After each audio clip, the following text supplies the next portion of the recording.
Hello. Hello. Hello, Earthlings. Hello. How are y'all doing? I hope you're having a fantastic time in this universe. That everything is what you want, what you need it to be. Everything's nice and chill. Maybe a little chaotic. You know, that's the kind of thing that you enjoy. But mostly just that everything is a-okay. So today, we're gonna be playing Heaven Will Be Mine. It is a visual novel. Very queer.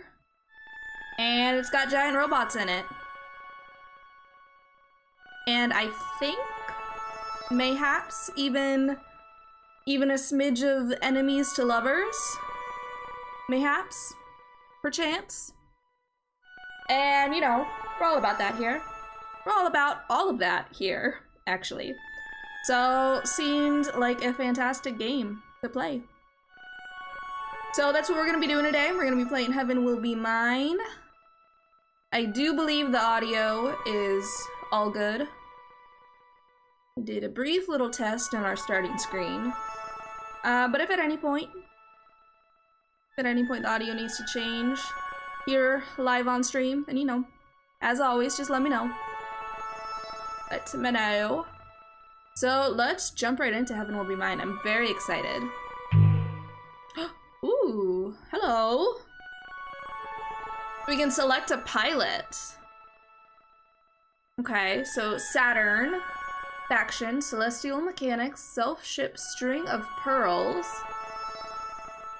Celestial mechanics reserve test pilots. Celestial mechanics want to advance humanity to its next stage. And Saturn wants to flirt. But there's no reason we can't do both. Combat style button mashing, bedroom style button mashing. Sounds about right. Sounds about right. I am indeed a button masher. Look at Lunaterra. No? Lunaterra. Faction Memorial Foundation. Self-ship Mare Chrysium. Memorial Foundation Ace Pilot. Fighting for the pilots to join the rest of humanity back on Earth before it's too late. Good at sniping, espionage, double-crossing, ghosting. Bad at loving herself, everything else. Fair and also valid. Fair and also valid. Ooh, I love her scar. Love that. Look at Pluto. Action, Cradle's Graces, Self-ship Krun Macula. Cradle's Graces, ultimate weapon pilot.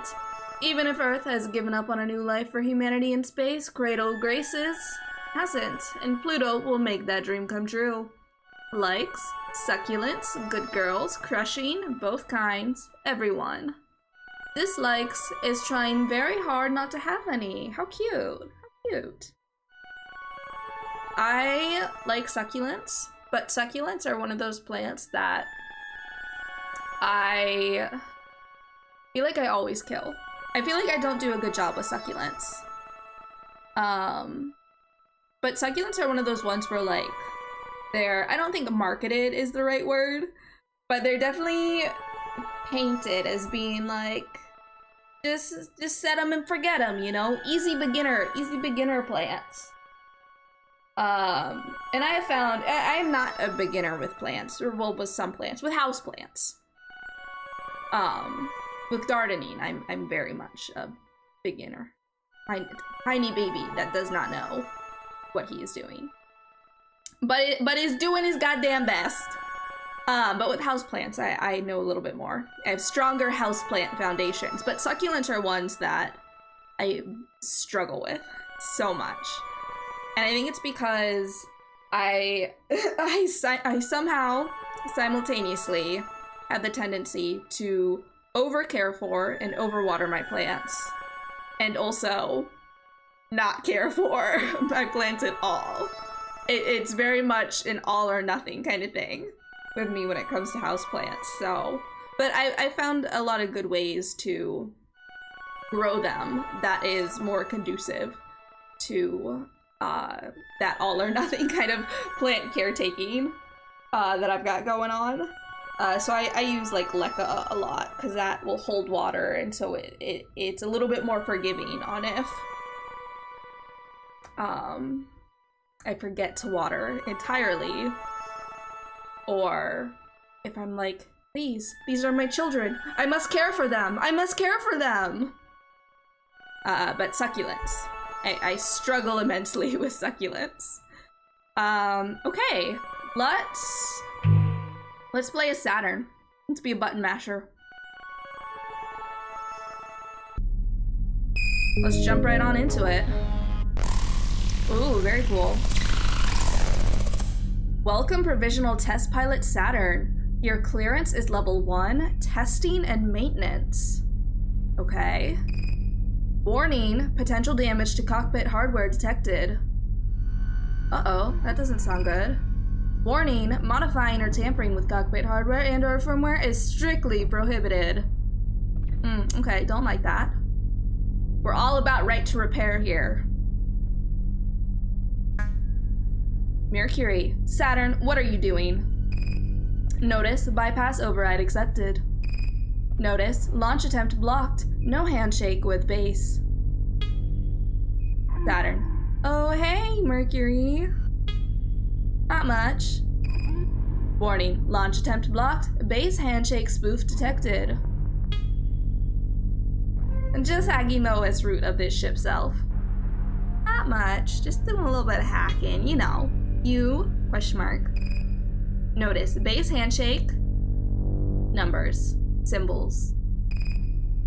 Notice, base handshake accepted. Mercury, trying to stop some brat from hijacking the prototype, apparently. Notice, emergency launch override initiated. Prepare for launch in T-minus 120 seconds. Calm down, Mercury. I'm just borrowing it. I am not debating. I'm trying to save your life. The commander will be furious, and he won't just accept you stealing the Cornerstone project from the designated pilot. It's not a big deal. I'll have it back before you know it. This is privileged information, but the designated pilot has to launch right this second to get that machine back to Earth before they get here. This is the worst possible time. It couldn't be worse if you planned it. Everyone in the system suddenly somehow knows this base's location, and they're heading here now. Notice, user launch override blocked, denied by base. Oh, wow. Weird. How did that happen? Notice, user launch override blocked, denied by base. ... Notice, user launch override blocked, denied by base.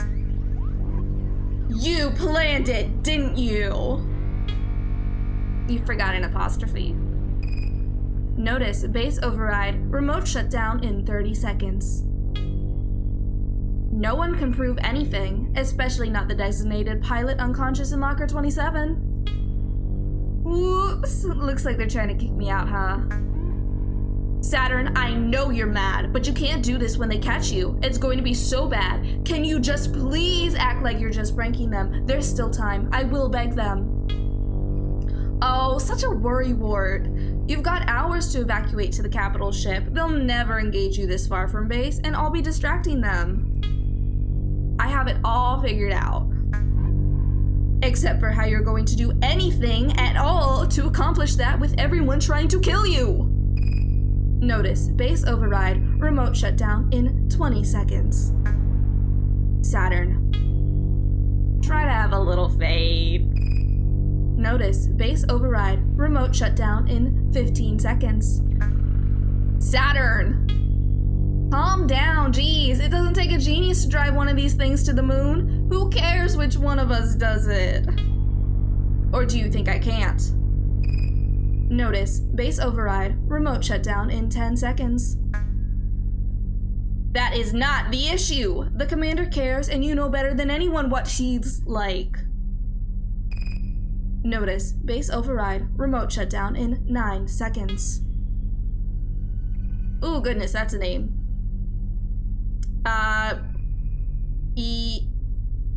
Iapetus? Iapetus? Perhaps?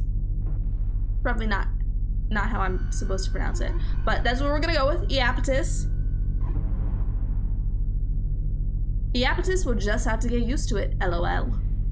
LOL teehee, smiley. Notice, base override, remote shutdown in 8 seconds. Saturn, what are you trying to prove? Notice, base override, remote shutdown in 7 seconds. Notice, base override, remote shutdown in 6 seconds. So much Mercury. Notice, base override, remote shutdown in 5 seconds. But give me a little credit. Notice, base override, remote shutdown in 4 seconds. Notice, base override, remote shutdown in 3 seconds. I have much higher ambitions than just being a bitch. Error, IFF sequence missing. Notice, base override canceled. I almost got worried for a sec, LOL. Welcome assigned pilot, full permissions granted. Saturn, I'm going to die and it will be your fault. Aw, come on. I'll get this to the moon safe and sound. And let the Severance project be complete. I'll be very good and do everything I'm supposed to. Maybe. I know I'm the second choice, but they'd rather have that than nothing, right? Very generous of me, isn't it? So true, Queen, so true. They will not accept that. They will sort of have to, though, won't they? If Command didn't want me to steal one, they shouldn't have benched me indefinitely. That's certainly logic. We're doing it. We're doing it. They didn't want me to steal this giant robot, then they shouldn't have benched me. Warning, emergency launch initiated. Let me know when he starts admitting it. Warning, hostile launch, catapult locks on, high risk of damage to your ship self. Geez, now they're just being needy. Mercury, isn't it just the worst when someone who doesn't care anymore starts clinging just because you found someone new? Notice, prepping weapon systems. Notice, electrotoxin levels surging. Notice, weapons operational. So gross, LOL. Warning, emergency launch initiated. Oh, we're launching. Ooh, cool art. I'm really liking this so far. The music and the sound effects, as well as the interspersing of the dialogue with the computer text. Really cool. It's very well done so far. Ooh, I'm so excited. All right, let's do this. I can't believe I really did it. I really, really did it. Everyone who said if I was good, I'd get my chance again sure was a liar.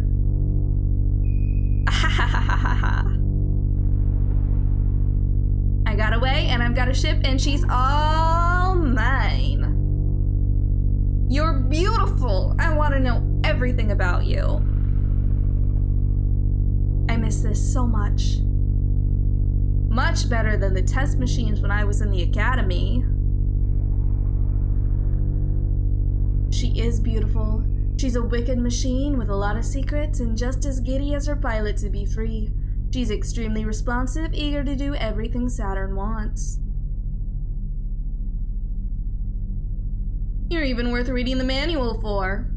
What's in you? You're not hiding anything from me, are you? But Saturn already knows everything in the manual, and more. It's a very cagey document that doesn't do the ship justice and is certainly hiding something. There's plenty of information on how to use her electromagnetic poisons, and how to cheat distance and gravity, and all of that is fun, but none of that tells her the first thing about how to be a ship. This is useless. How can this help diagnose anything when they don't know the first thing about being a ship? So wrong. Way too dry. That's not what it's like at all. It's a body that's also a soul. It means exactly what it is. That's why it's small, curved in wicked edges in some places, but curved in soft ways elsewhere. Sharp claws and deadly tail, but cute enough to hug. So perfectly suited for Saturn, one has to understand exactly why they wouldn't give it to her. Really perfect. It's better than a human body. That's reason enough to disobey everyone and run off with it, isn't it? Oh, speaking of. Ah, more threatening emails from Eaptus. Missing me already! I gave him a perfectly good deal. For someone who always goes on about mutually beneficial arrangement, he's really having trouble seeing the big picture. In the time it takes him to realize that, I'm sure I can find something fun to do in this system. Time to test you out and see if it's really true. Can you give me everything I want, down to the last drop? Okay, alright, get it, girl. It's January 1st, 1980, and the long and cold war where humanity united against its nemesis, an existential threat from beyond the stars, has been over for a long time. Since the 50s, we have been fighting a war against an existential threat that we cannot understand, cannot perceive, and is powerless against the technology of Earth. That is a pretty stupid sort of war to fight, isn't it, when there's enough of a mess down here to worry about? Humanity is already the undisputed authority of reality, and we have the physics to prove it. It's time to return to Earth, our home, the seat of the universe. Before Earth? Hello and welcome to Earth. How may I take your order? How may I help you today? May I take your order? Oh, goodness words. Goodness gracious. Oh me, oh my, oh me, oh my. Before Earth takes us back in pieces, let's go home with grace. On the first anniversary of the decommissioning of the International Space Program, we, Memorial Foundation, Native Sphere Existential Safety, in agreement with our home planet's unanimous decision, declare there is no future for humanity in space. Let's come home. The Return Resolution, Memorial Foundation, Native Sphere Existential Safety. Wow, that is a mouthful. Y'all got like an acronym or something? MFNSES.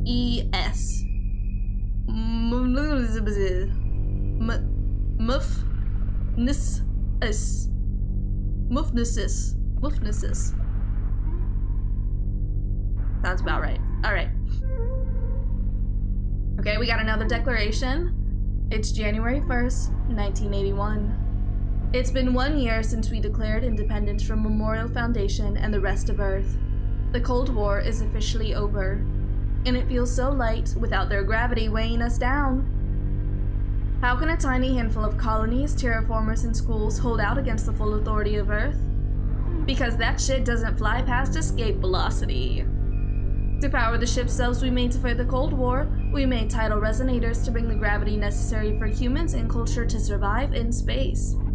And that gravity is ours now, enough to make a new world free from the weight of Earth. If Memorial Foundation wants to kill the future, they'll have to come and take it from us. We're thankful for our cradle's graces, but we're not coming back. Independence Declaration, Cradle's Graces. It's January 25th, 1981. Hi, Annoyed Pumpkin, how you doing? Hope you're having a good day /night/time zone. Memorial Foundation and Cradle's Graces have been having fun for a little over a year, and nothing is breaking the stalemate. Earth is getting impatient. They have good reason to believe that the existential threat posed by a divided humanity in space is much greater than any theoretically malevolent entity outside the native sphere. While the kids are fighting, Earth is getting ready to list the humans remaining in space as part of the existential threat. And when they do, they'll send real weapons and end this war fought with plastic toys. Their justification? We are technically less than 100% human, just not human enough to be something else. Huh? What? It's hard to believe they're really onto us. It's time to make a drastic move. Bring our final piece, the prototype ship self string of pearls we made in the atmosphere of planet Cronus, which will never be Saturn, to the lunar gravity well, where Memorial Foundation and Cradle's Graces are already headed. Whoever controls that place controls human access to space. We can be sure everything will be in place there. Earth or space, we are just short of 100% human. So let's see how much less than 100% we can get. Internal report, celestial mechanics. This is a very autistic mood. For me. Pretty good, how's about you? I'm so glad you're having a good day. I'm alright, I'm doing better. I had a migraine though this morning. But I took some medicine for it. And I had a big snooze. And now I'm alright. Now I'm alright. Very excited to be playing this game though. Really enjoying it a lot so far. Though we've only just started, so. Day 1. Ooh. Cool. Love this. Saturn return. In the strange gravity of the abandoned Daphnis lab, Saturn lies in wait for the looming threat of Pluto's mysterious ship. But what are they after? And will they get it? Joyride Killjoy. Weaving in and out of the 6 planets' rings, Memorial Foundation's ace, Lunaterra, plays cat and mouse with the renegade ship thief, Saturn. Interesting. Do we have mail and alerts? Take a look at this. Ooh, cool. Subject, your apparent promotion. Origin, Celestial Mechanics Division Lead, Iapetus. Let's read this. Good job, Saturn. There's no point in being angry with you, so I'll choose to be proud of you instead. I'll refrain from having you sunk since that's counterproductive to our intentions for that unit. You were a reserve candidate after all, so you'll do fine. Try not to make it too much of a pain in the ass for me. I'll have Mercury reassigned to you since he apparently doesn't have a say in the matter. How nostalgic. The two of you had so much potential. Well, he knows how to do his job at least. Do your best to not get the string of pearls sunk. We'll absolutely wash you out of the biological interface and reassign you permanently if we get the chance. So prove you're competent enough and neither of us will have wasted our time. Iapetus, Division Lead, Celestial Mechanics. It's 3 AM in my country now, you have to sleep. Sorry because cannot watch your stream long. Have a good stream. No worries, no worries. Have a good sleep, have good dreams, and thank you so much for stopping by. Subject, truce ending effective immediately. Origin, Native Sphere, Mass Communication, author, Memorial Foundation, Existential Safety. This. To all members of the former Memorial Foundation Native Sphere Existential Research Division, now known as Celestial Mechanics, this message serves as a formal acknowledgement that this branch has violated our trust and broken the provisions of the 1981 Memorial Foundation Consensus by violating Clause 3, the development of a variable gravity engine, and Clause 7, installation of a variable gravity engine into the ship self string of pearls. Celestial Mechanics will no longer be listed as part of Memorial Foundation. They will be formally relisted as an independent entity and considered a true existential threat by Memorial Foundation Native Sphere Existential Safety. We are still offering forgiveness, so please defect as soon as possible while the appeal grace period is still in effect. Please otherwise expect tidal retaliation for existential endangerment of human culture with a capital C. Alamede, Princess, Memorial Foundation, Native Sphere, Existential Safety. How fascinating. How fascinating. Who might you be, Alamede? Besides a princess. At her comms. Ooh, okay. Mercury, a boy in space on purpose. Consummate bridge bunny, not responsible for Saturn. Oh, I love him already. I love him already. Insufferable horror creature. Forward all complaints to Mercury. Oh, I love this. Okay, all right. Don't talk to me.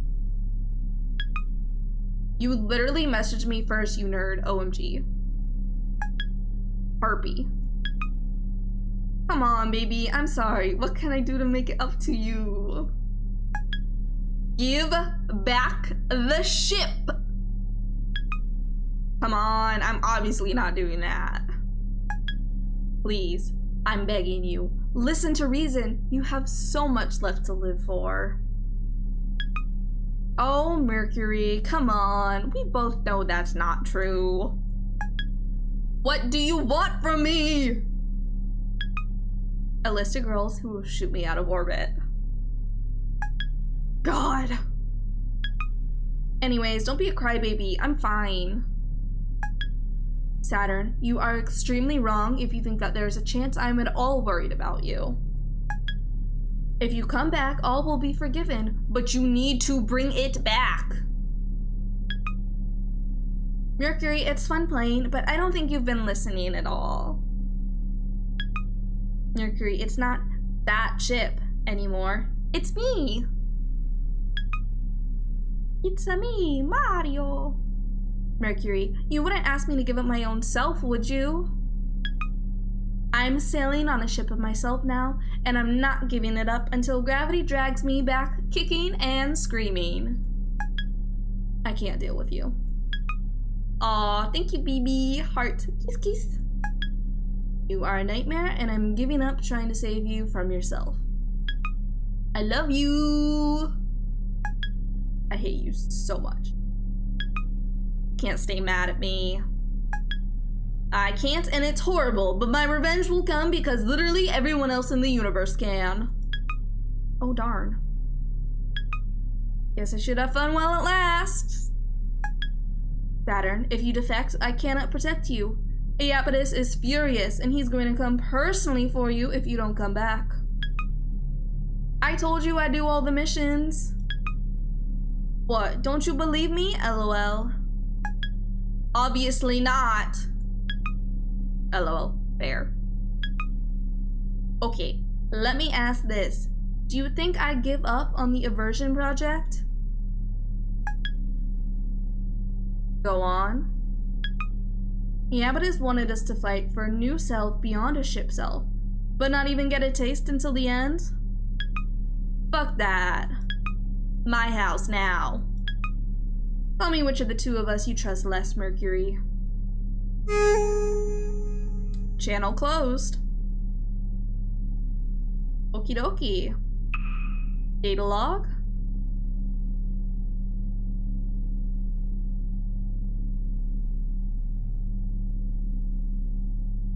Okay, so that's what we went through in the beginning.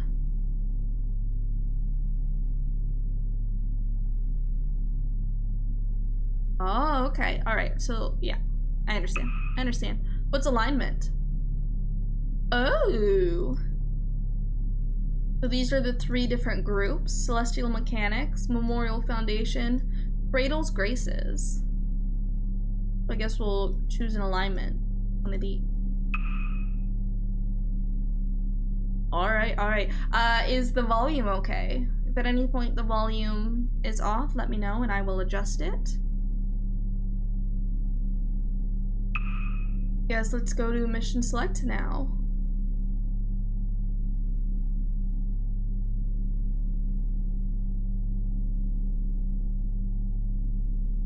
Dude, Joyride Killjoy. I think this is the one that we're supposed to do next. Weaving in and out of the 6 planets' rings, Memorial Foundation's ace, Lunaterra, plays cat and mouse with a renegade ship thief, Saturn. Launch! Alright, let's launch it, baby. Let's go!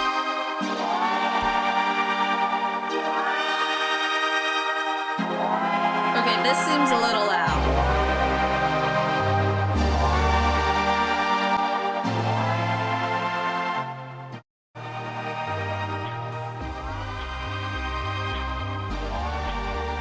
I'm gonna check volume real quick.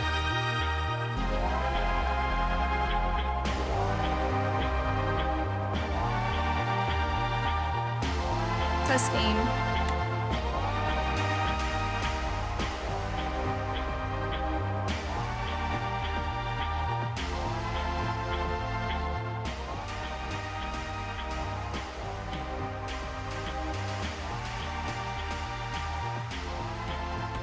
Okay, alright. I think this for this music should be okay.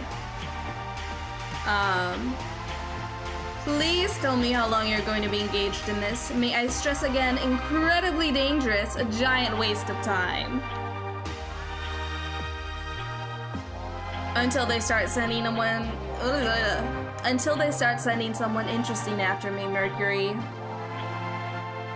The whole fleet would be after you if you hadn't damaged the entire launch hangar when you stole that. Could they even take me out while I'm flying this thing? No, but it won't stop him from trying. And let me stress, this info packet is a gift purely to prevent your ship self from falling into enemy hands and not an indication of any sort of forgiveness.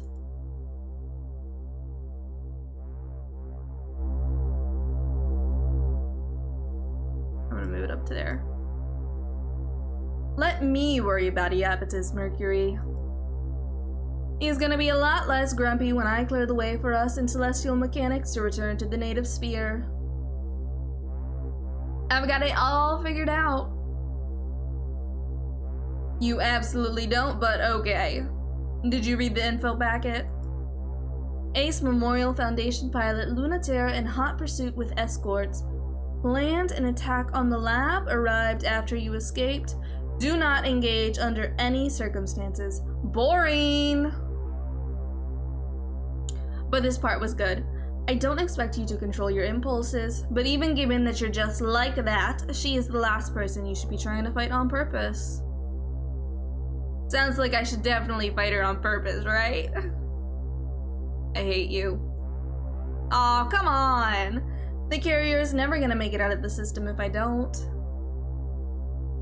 You don't know how to pilot your ship, and she's a veteran since the Cold War. You're going to get yourself captured and humiliated, and the ship trashed. So you're saying there's no downside? Why are you doing this to me? And she's 6'1", huh? Your attention to detail is so useful sometimes. You're using me to cruise? Your taste is so awful. Ugh, I hate you. Oops, looks like one of her escorts is in range. Sorry, gotta go. Surprise is all I've got, you know.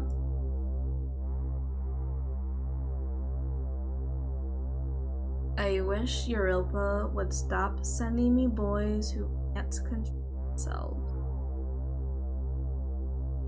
Having fun dismantling my escorts.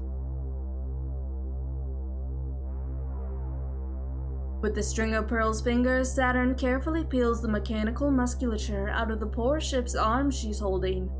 A souvenir of the last of Lunaterra's escorts that she sent crying too easily back to their base. It's still sparking and oozing, and Saturn wishes her ship had a mouth so she could suck it out like crab meat. Okay. Maybe it does have a mouth. The machine has many mysteries the manual doesn't explain, and Saturn is still learning them.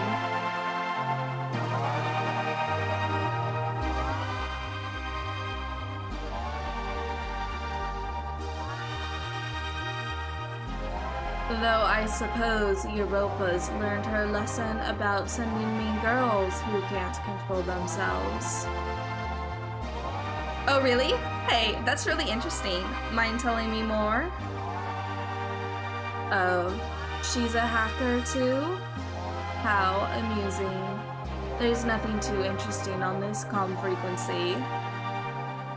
Aw, you flatter me. But hey, what did that mean exactly? The part about the girls who can't control themselves? I really want to hear more. It means back up that talk first. Or can you land a hit off the comms?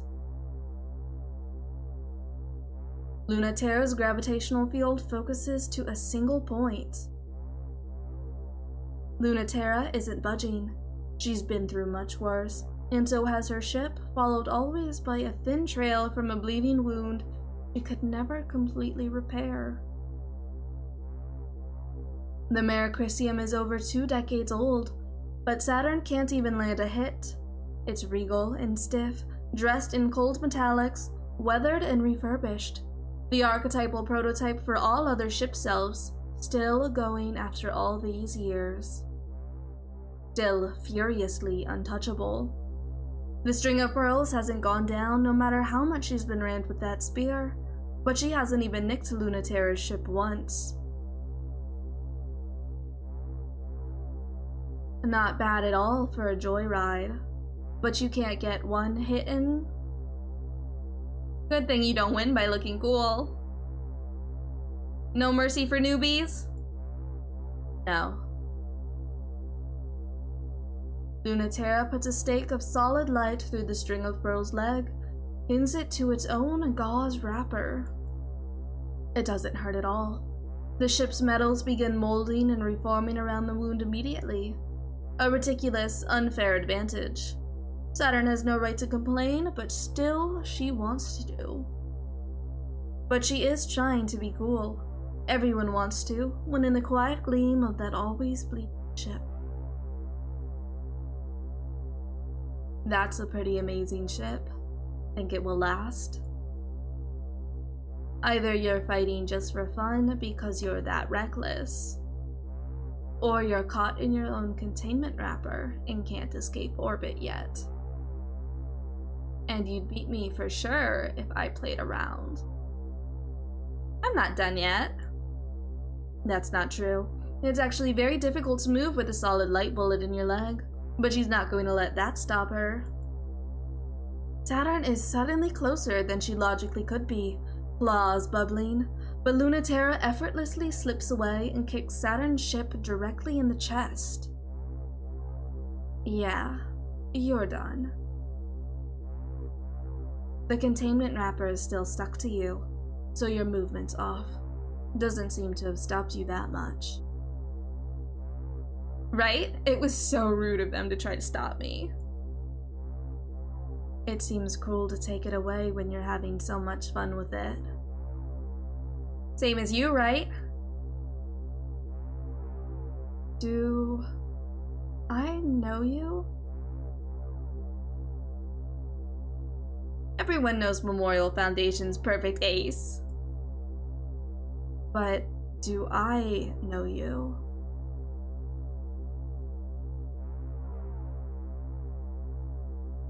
So I do, don't I? Let me out of this thing and I'll tell you. Why should I? Because you can't help yourself. Besides, don't you want a real fight? Can you promise it'll go different? I can promise it'll be more fun. You are asking for me to totally abandon my duty to bring you back and do that instead. What, you won't? The legendary pilot who defected from Memorial Foundation, then double-crossed the rebels she abandoned them for, can't be opposed to a little fooling around with the enemy?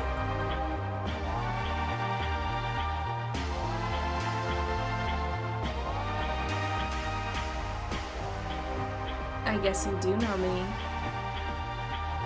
Want to trust each other? Or is it more fun if we don't?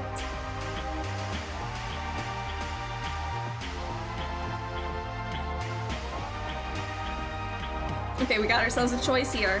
It's more fun if they do, and Saturn gets embarrassed. Betray outcome favors Memorial Foundation. It's more fun if they don't, and Lunaterra gets owned. Loyal outcome favors celestial mechanics. Ooh, I don't know.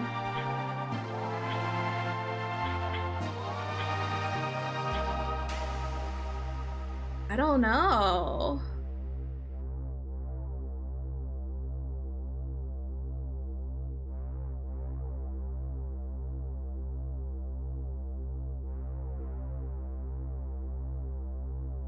think it's more fun if they don't. At least for now. In an ideal world, eventually, there would be trust.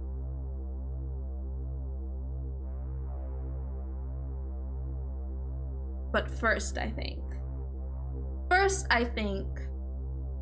no trust. No trust. Because then you're getting all kinds of different dynamics with like, ooh-wee, over time, and like, oh, alright, okay, alright, okay, alright, okay. We're gonna do It's More Fun If They Don't, and Lunaterra gets owned. Loyal outcome favors celestial mechanics. Celestial mechanics advances. I'm impressed. Most people would be nervous to have a knife this near their throat.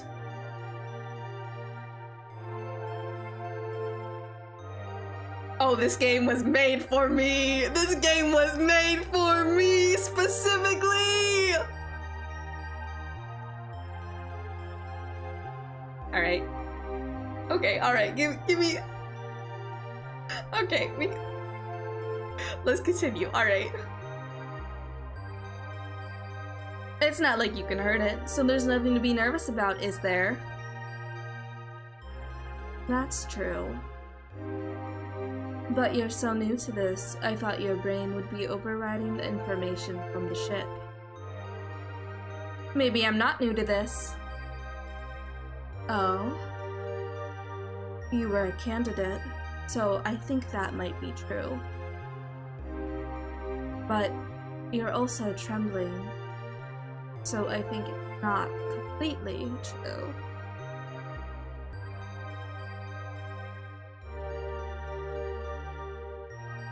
Baby girl, I don't think she's trembling because she's like afraid. I think she's trembling for other more homoerotic reasons. You know, just saying. I'm still very dangerous, you know, Lunaterra. I believe that for sure. You wouldn't be trembling if you were in my shoes? Less so. People tremble for a lot of reasons, though. That's what I'm saying! That's what I'm saying! Exactly, exactly!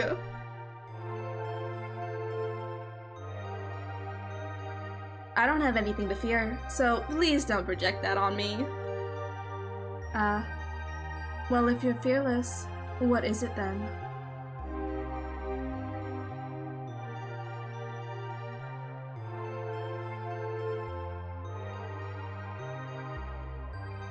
It could be anticipation, couldn't it?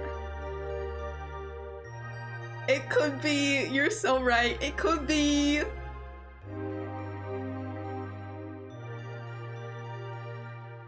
This is very foolish of... It really is.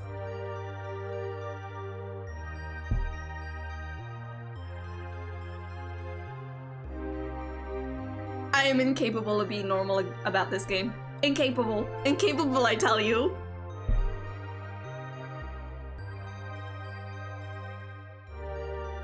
Okay. Alright. We are composing ourselves. We are cool. We are calm. We are collected. We are not rotating the blorbos in our minds like rotisserie chickens as we make their little mechas make out with each other. We are cool. We are calm. We are collected. We are composed.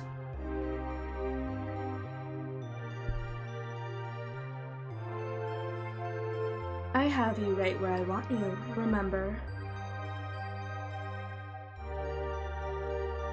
We are not composed! We are not composed! We are not composed! We are the opposite of composed! There is no composure here! It is incapable of maintaining composure in the face of gayness. Incapable. Error. Brains. No processing. Error.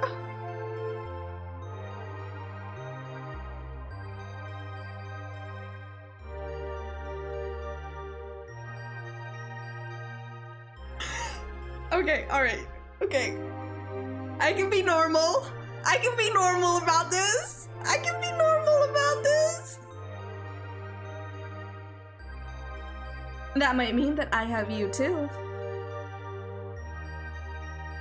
Your claws are twitchy.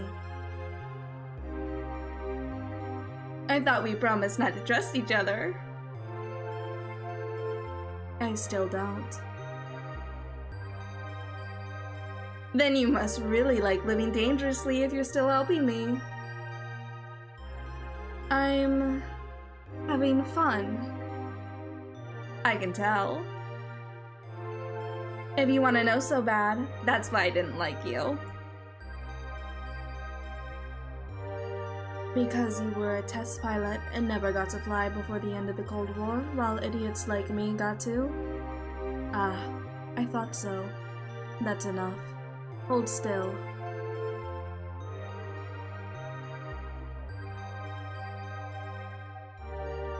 I'm holding still. I'm holding still. I'm holding still, ma'am. I'm holding still. I'm holding still, ma'am!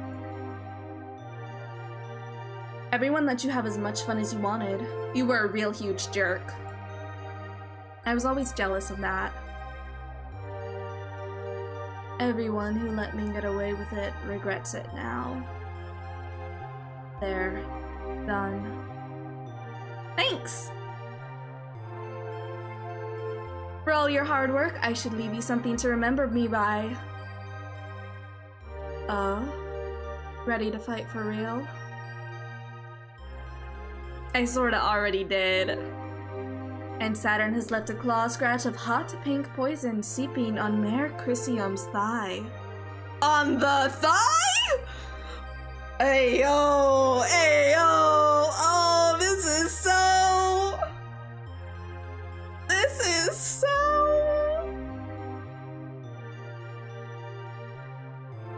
It doesn't get gayer than this! Actually, hopefully it does.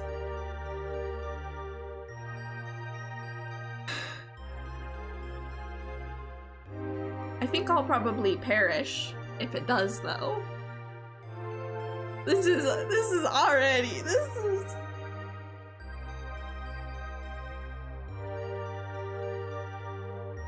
How's that? I finally did get a hit in on you. Ha. Good job. They break away, rocketing. Just...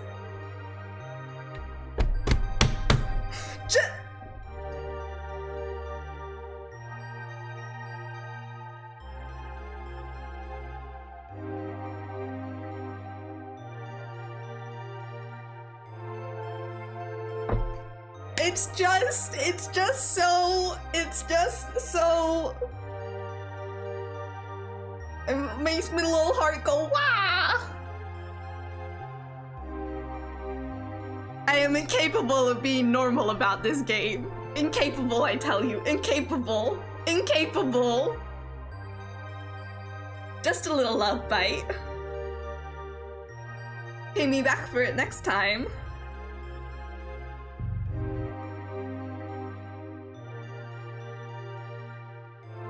Trust me, I will.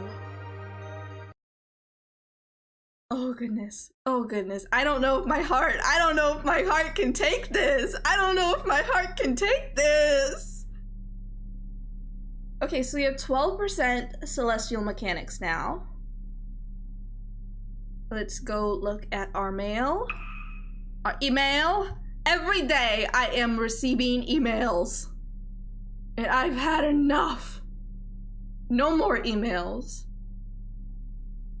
Subject, pilot candidate 7, Mercury interviews. Origin, Memorial Foundation, Celestial Mechanics, extracted. Oh, I should turn the audio back. Author, Generation 3, pilot intake. Don't worry, it's just a checkup. Historically untrustworthy scenario. It's just questions, I promise. That's not really a great way to set my mind at ease. Let's just answer the questions, okay, wise guy? Fine. Have you experienced a sense of vertigo or loss of balance for a period lasting more than 2 minutes in the last month?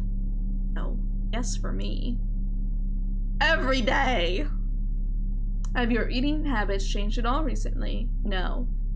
No. Mercury, work with me, please. Why? You work with me. If I absolutely promise neither I nor anyone else will do anything at all to stop you from being exactly who you want, or from whatever changes you need, will you at least answer my questions? Sometimes. Maybe. Okay, that's good enough for me. We're just curious if it's a side effect of life in space, or the educational programming of Dr. Nix, or in reference to the behavior of Iapetus. No, that's backwards. Everyone else seems to get to do whatever they want without limits in space. Why is it weird when I do it? We want to test for the effects of space alone, so self-induced changes have to be controlled for. Don't ask what's in my endocrine system, it's my endocrine system! He is trans! He is transmass! This is a transmass baby! Oh, I love him even more! Mercury, my beloved! Alright, okay. Okay, I can be normal. I can be normal. I can be normal about this game.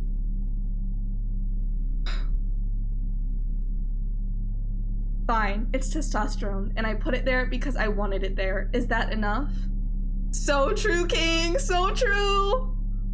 Well, I guess that is what I needed to know. If you promise not to ask me about it again, I'll give you all the data I cataloged about the changes. Okay, I get it. You're starting to get it. Stop treating me like a girl, and I'll know you've really got it. Yes, you tell them! Tell them! Tell them!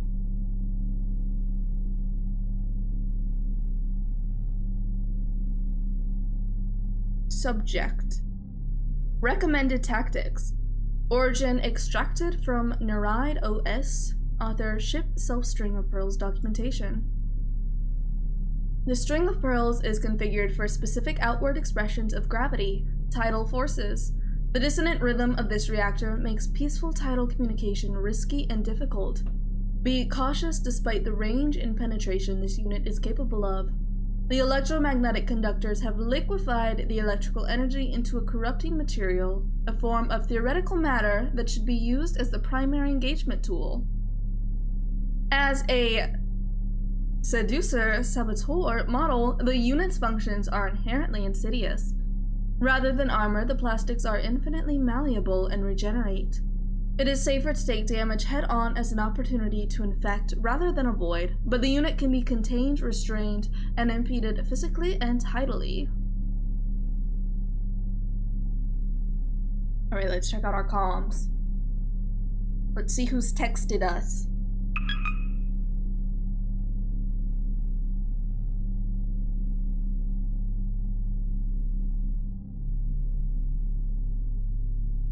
Mercury, listen, it's an emergency. I'm sorry about everything, but it's important. You have to tell Commander that I'm getting so laid. I'm logging off, bye. I was not fooled for even a second that this would be useful. Really? Not even for a second? I no longer experience hope as a concept. He's just like me, for real, he's just like me! I'm just like you. You freed me from it. Aw, stop, I'm blushing. What do you want from me, Saturn? Do you know any discreet places to make out in on Aries? Goodbye, Saturn. Also, here's the test output to date. Saturn. Goodbye. Aren't you gonna read me the data analysis? If it is indeed data you are sending this time, and not just nudes? That's rude. I always ask before I send them to you. I don't mind acting as the official art director of Saturn's nudes since you need it so badly and it's substantially less tedious than data analysis. But if you were as punctual about sending data as cockpit selfies, I would have a lot more data to report. Why are you so incredulous all the time? You stole the prototype, might I remind you? You can't just continue the field testing as if nothing happened. Why not? Because why would you do anything you didn't want to do?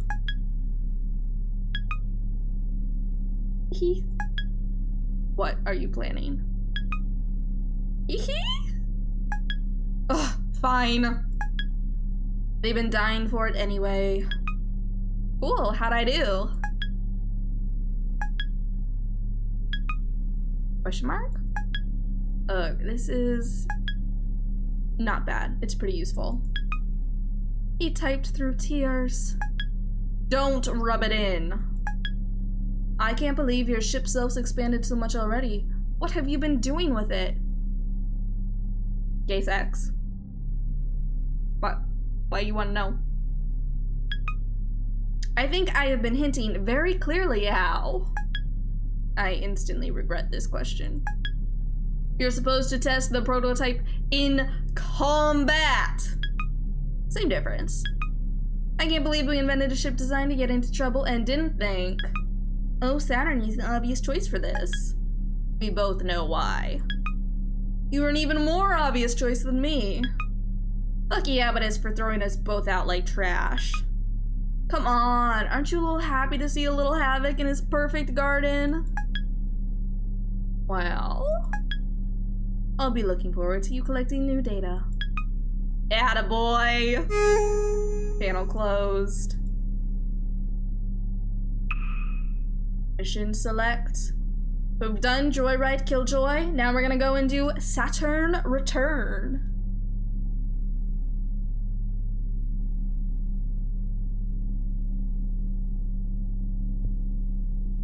In the strange gravity of the abandoned Daphnis lab, Saturn lies in wait for the looming threat of Pluto's mysterious ship.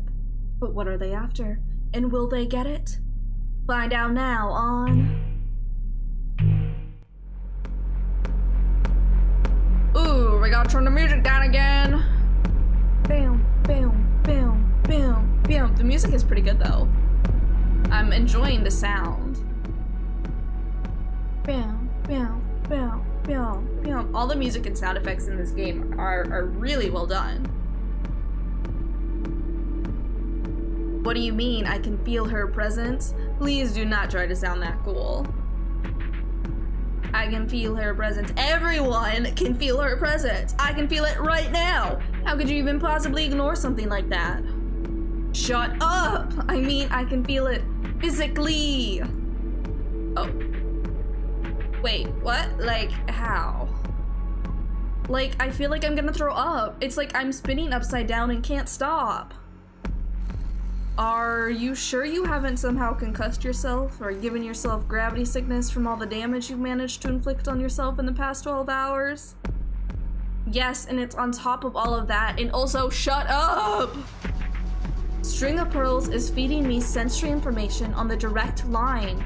I'm a human being with 5 senses, and she's trying to cram a dozen more into me. By direct line, you are in fact talking about the extremely creepy physical interface connection between you and the string of pearls, correct? It really, really is, right? It's truly incredible how we agree about everything and still feel the opposite about it. Is this why you keep hesitating before giving me intel? Yes, because you're going to do the opposite of what you should do with it. But I also can't not tell you because you might die. So running support for you is an incredibly anxiety-inducing affair. It must be hard, Smiley. Teehee. Thank you for acknowledging it. So, you gonna tell me what's after me? You've already figured it out, haven't you? But yes, it's that Cradle Grace's masterwork. Celestial mechanics traded the knowledge for how to finish String of Pearls in exchange for what they needed to finish the Crown Macula. It would be pretty funny if they got us this way in the end. It's headed directly to the lab. We've already evacuated on the capital ship, but you are its highest priority. Should I play bait? If anything, it's more important for you to get back to the native spheres first. In order for us to make contact, we need the String of Pearls. We believe if you hide in the abandoned Daphnis lab, you can use the decaying gravity furnace for cover. Ah, that's sensible. But bait sounds like a lot more fun, you know? Really? Oh, come on. Iapetus must think their pilot is a real idiot if she's gonna waste her time on a wild goose chase like that.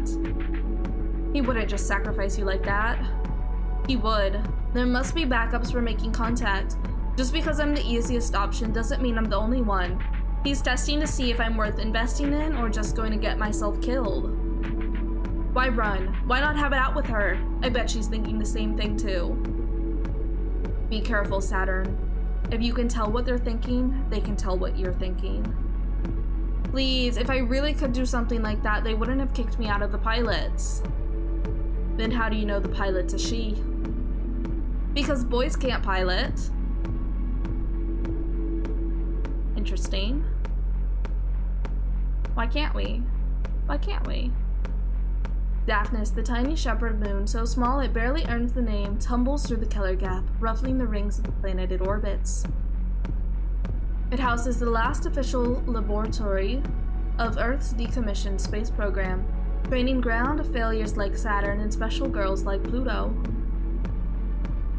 Saturn remembers it feeling cramped, anxious, and scary. No, wait. Pluto remembers it that way. Saturn remembers when it used to feel so special to be chosen, a candidate for the last generation of pilots.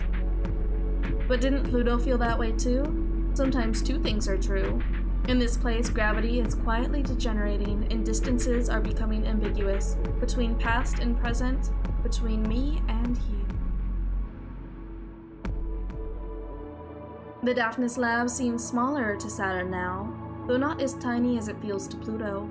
And that's obvious. No longer pupil-sized, she tears through it like worms in an apple.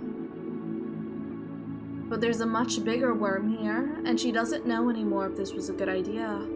Where was that good idea? Saturn doesn't have any ideas, she's just trying to hide. Even though there's no place where you cannot be felt by me. Alert! Tidal resonance IFF confirms enemy.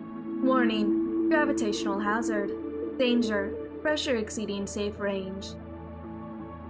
I know, it's extremely exciting. Stop making me so nervous. Supermassive. Small enough to hide in this complex, but with a dual reactor denser than the entire moon compressed into the head of a pin. An hour ago, when Saturn felt the gravitational pull of something so big and so close and so powerful, the interior of her cockpit creaked with the pressure and her head, heart, and eyes welled up with tears. Something that couldn't be anyone other than Pluto. Cool. She must be pretty big, huh? So why is she so hard to find? Saturn has no idea. Why do I have the feeling someone's laughing at me? No one is laughing at Saturn. The lab's been abandoned for years. But Pluto, wherever she is, giggles. Not in a mean way. She really does think it's cute. I haven't thought about Pluto in a long time. Oh man, it really would be funny if she was in that monster. Well, now someone is laughing at Saturn. Hey! Now I know someone's here. I can feel you listening. But I can hear you too. And I can catch you. You're not the only one who can fuck with the narrative. Ooh, narrow escape. Outcome favors celestial mechanics. Mutually assured destruction. Outcome favors Cradle's graces. Interesting.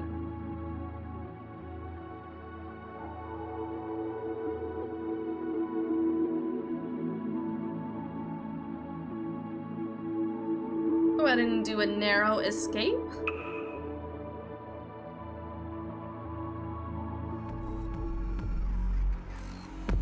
It's easiest to not get caught if you don't care about catching anything. It's just about knowing there isn't a difference. And focusing deeper. And focusing deeper. The real celestial mechanics, the interactions of bodies in space via the forces of gravity. The weight of mass and culture, explained by the story behind them. That's just science. With your own gravity, reach out and pull. Good girl. You know just what to do. Do you like what you caught?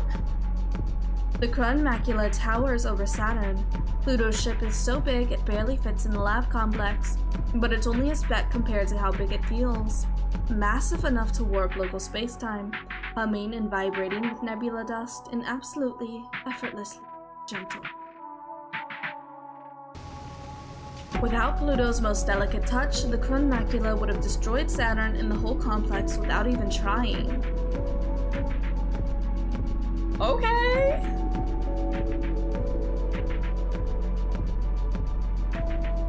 How much do you trust it?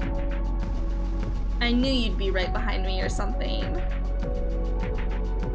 If you did, how come you're not facing this way? I'm an idiot, I guess? You've come a long way just to be an idiot. You must know exactly what this ship can do, right? Did you come to fight me on purpose? That's really brave and really cute. If you can touch me, I can touch you. So I'm not getting close. You came all this way not even to fight? Aw, that's not cute at all. But it's smart. Hey! Don't underestimate me. I'm scary. You think? Maybe I believe you. If things can also be scary. But I'm curious now. I was worried you were gonna waste your chance. Smug in your new machine. But you're pretty clever. You wanna talk? Without fighting? If you're good. Otherwise, I'll fight. So, what did you want to talk about? As Cradle's Grace's glittering psychic death machine, you definitely have more important things to do than go out of your way to bully me for no reason, right? Oh, that's right. That man and the fleet are escaping, aren't they? Hope you don't mind falling for this trap. Trap? You? Silly, I know you're more important than that. More than catching the rest of the Celestial Mechanics fleet? I knew this would be fun, and you knew it too. I am absolutely delighted about you doing that, just to be clear, so you don't have to read my mind to roast me about it. I can't read minds. You know that's not how it works. But I also don't need to know that. But I did want to know how the biggest overachiever of my juniors turned into such a bad girl. If you really remembered me, you would remember I wasn't ever good. I do remember you. Even if you're not that good at being bad, do you know what you're doing? With that machine that's so dangerous we don't even want to find out what it does? I think you answered your own question about why I'm keeping it. Are you gonna stop me then? But you don't want to. Hey, stop! Don't pry into me! If you're pitying me, I'll make you regret it. Not all of us come out perfect like you. Some of us get thrown out before they see any use at all. I won't pity you. I really would have torn this machine apart. But now that I'm here, gifted little mutant to gifted little mutant, I can't bear to. Because some of us just haven't been thrown out yet. Lab-grown girls like us should stick together. I might still make you regret it. Winning isn't my most important task. It's not yours either. Are you sure about that? You're not who I'm worried about. It's only your boss I can't forgive.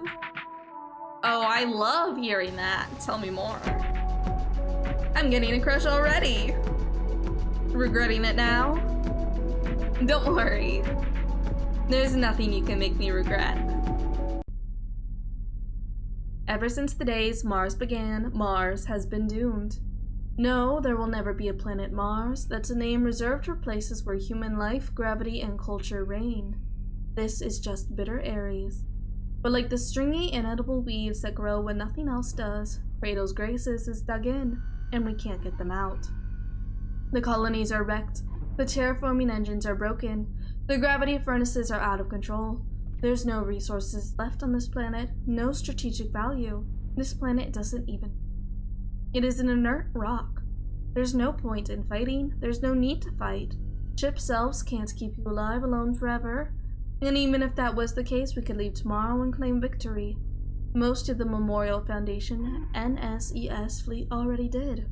That's why there's barely any of us left and why we can't get them out. But why don't I go home too and leave all those idiots to just fucking die on a rock? Who do you think we're doing this for?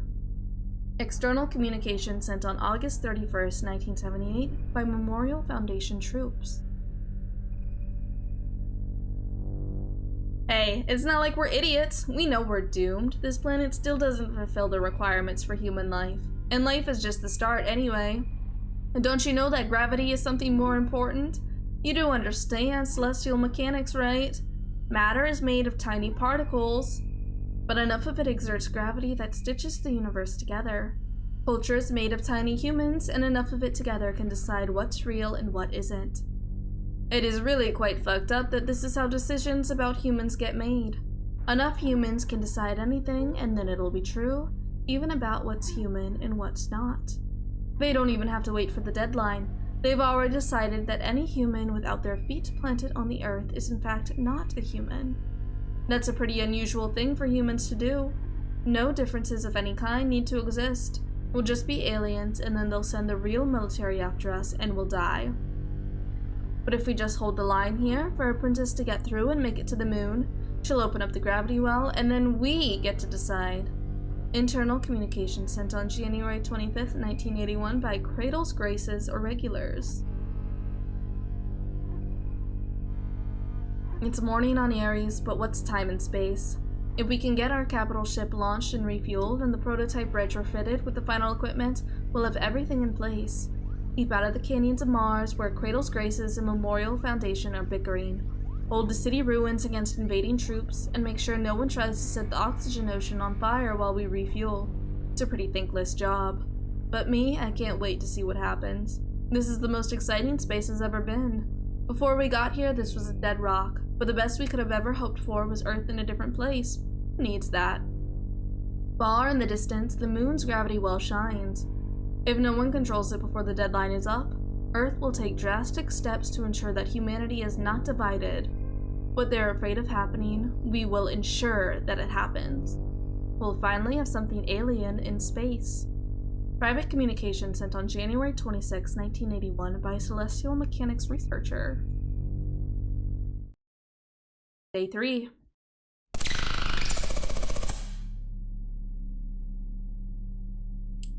Root corruption.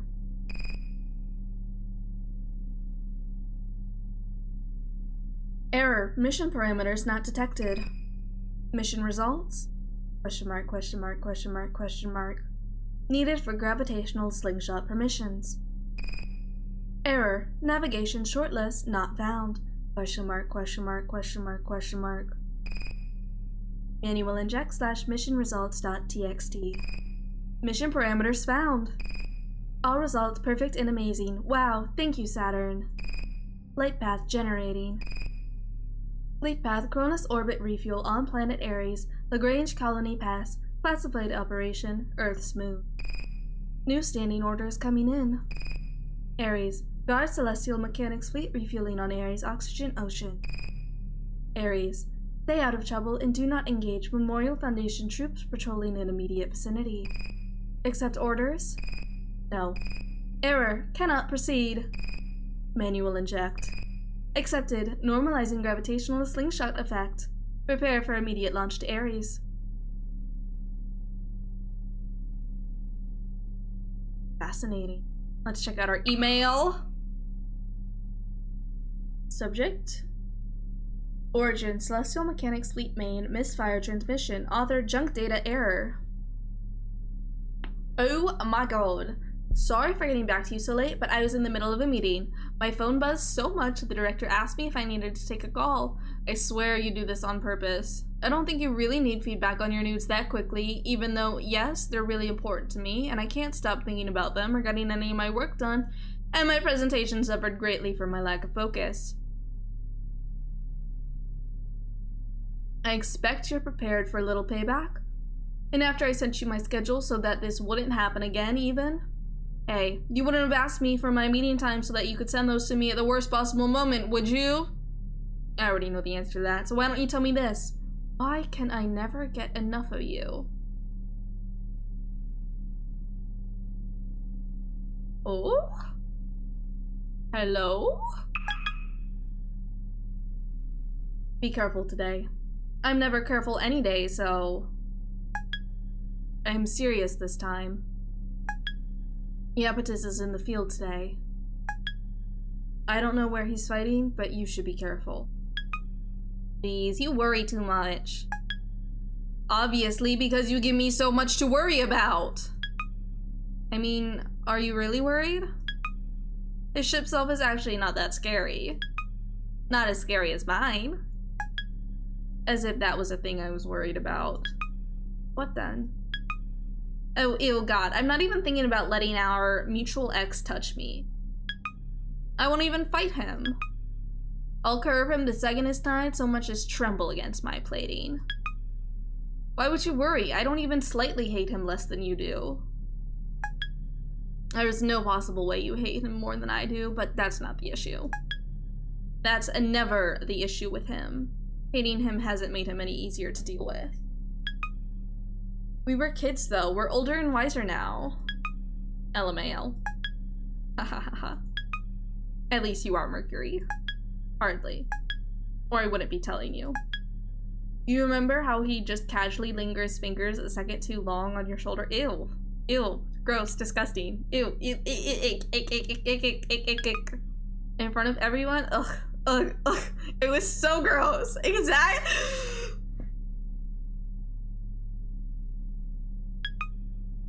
It was so gross. Judders. And I loved the attention every time. It made me so smug. I loved it. It was gross. I hate him. Do you love yourself enough not to fall for it again? I definitely hate him enough to not fall for it. You? No, obviously. I'm still in celestial mechanics, so how do you think I feel? You're soaring, you've got a stupid idiot who loves you, and you get to do research and never have to deal with him again. And with his ship self, we'll have the future. And no matter what, I'll make sure he won't. Okay, alright.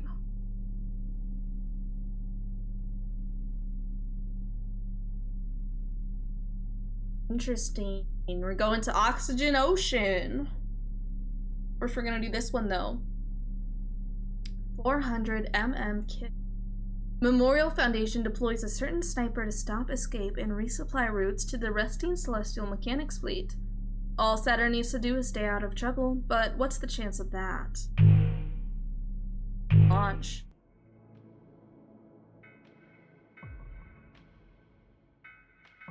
No, go ahead. Take your time. We're not dying yet or anything.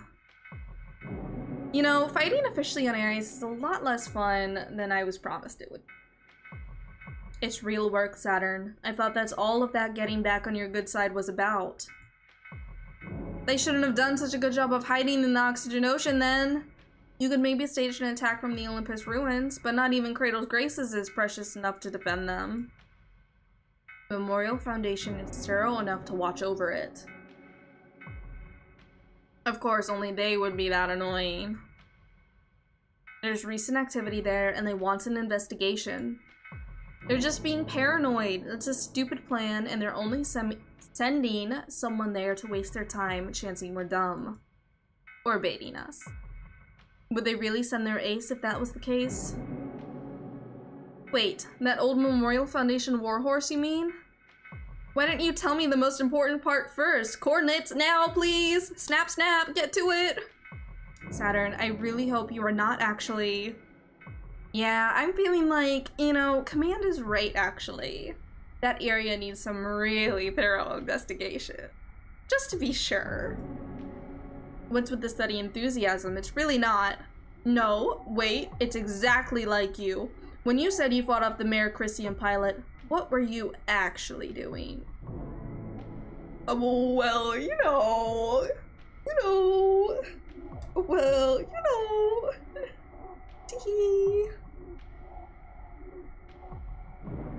I don't know what you're talking about, Mercury. I was so dutiful and brought this back in one piece, so that means I've won. So don't worry about it. Why are you like this? Saturn gets no-scoped by Lunaterra. Lunaterra gets a point-blank encounter.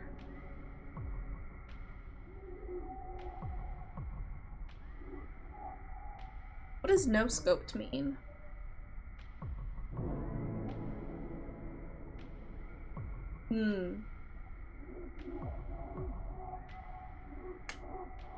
A far-away encounter. Or we can do a point-blank. Let's go ahead and do a point-blank encounter. I'm really curious to see how or if the story changes if you do the betray option. Because so far we've done a fully loyal run. I would be curious to know how the story changes. Do fully a betray run, or if you do like a combination. The balance shifts because Saturn moved and Lunaterra couldn't. Got you.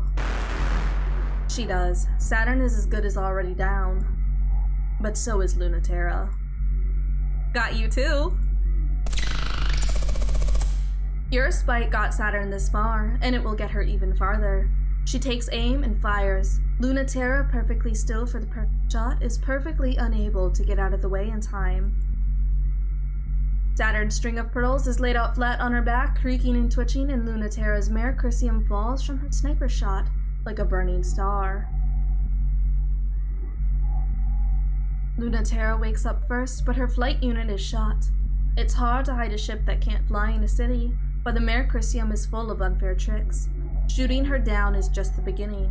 You have to catch her next. That's alright with Saturn. She's at her best when everyone is in the dirt. When she wakes up, she's ready. She might be in worse shape than Lunaterra, but worse shape is her best. String of Pearls skirts along the half-constructed city with the shape of ruins and the pristine finish of plastic toys still in their boxes. Looking for the hole Lunaterra's nestled in, and dodging her shots of protest. Reboot took longer than I thought, but ready or not, here I come. Hey, hey, come out, come out, come out. You almost got me the last time you poked your head out to shoot. Try again. Aw, come on. I'm not babbling to trick you or anything. I'm just having a great time here. I'd love it if you stopped making me feel like I'm just talking to myself. I can hear you just fine, Saturn. What, this isn't exciting enough? I guess that's why you're the ace pilot, LT. I need to have you on the ropes to taunt you and dodge at the same time. In your splitting crash, impossible to tell which direction the shot came from. The cover around Saturn explodes. I'm an ace because I keep my priorities straight. That's not what I've heard. What have you heard? That keeping your priorities straight is the thing that you're the worst at. That it is pretty much your most obvious weak point. Maybe they don't know what my priorities are. Is getting shot down by an idiot with no combat experience high on your priority list? The building next to Saturn explodes. Is missing all the time high on your priority list? You really are a brat.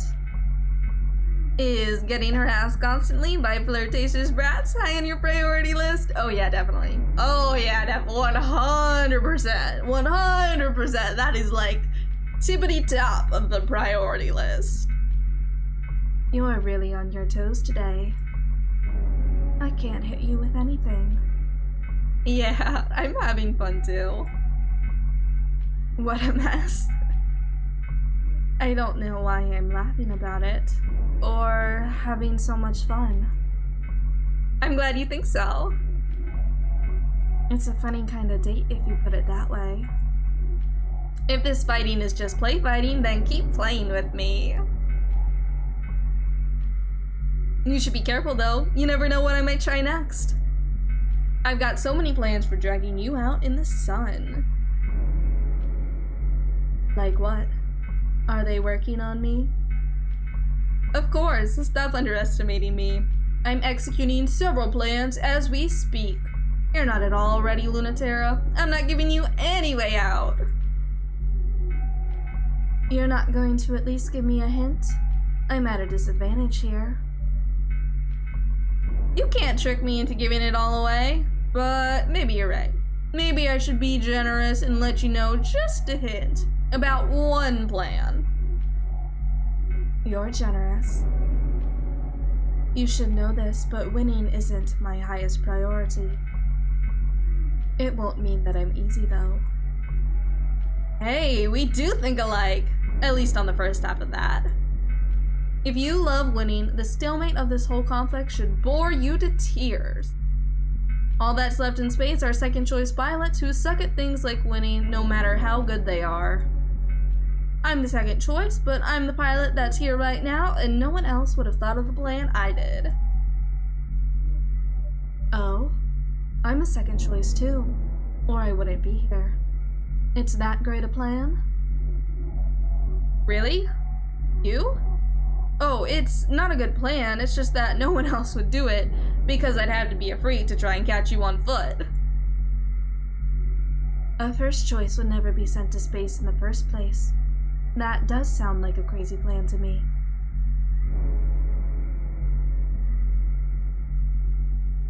Ayo? What would you even do if you found me, assuming I'm standing still? I know it sounds like I'm showing off, but I couldn't beat you in a fair fight, so anything else is in my favor, right? Maybe it's the only way around that ghost ship of yours, and how much of a genius you are. I can track any ship that I've hit once. I also have ways of being so hidden you could never find me. You're right, but you haven't used them. Maybe not. Also, did you know that your Mare Christium has a manual bypass for opening the cockpit? Yes. Oh good, but I'll knock anyway. The gentle hiss of pressure and the cockpit opens.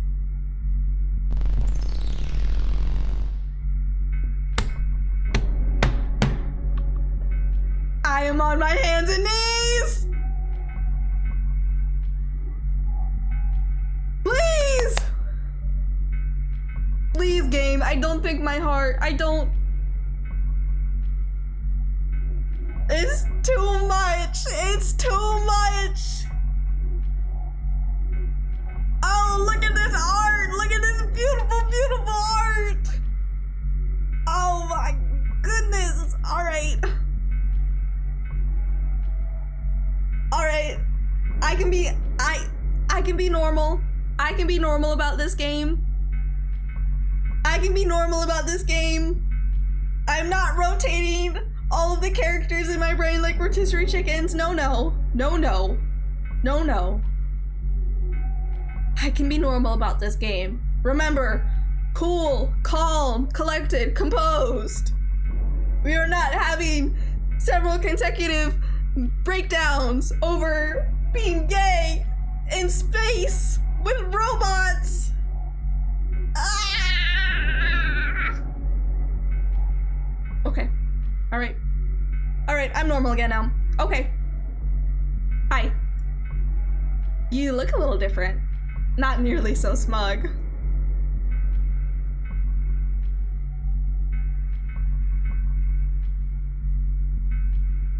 Okay, I can be normal. I can be normal. I can be normal about this game. And you look a lot different.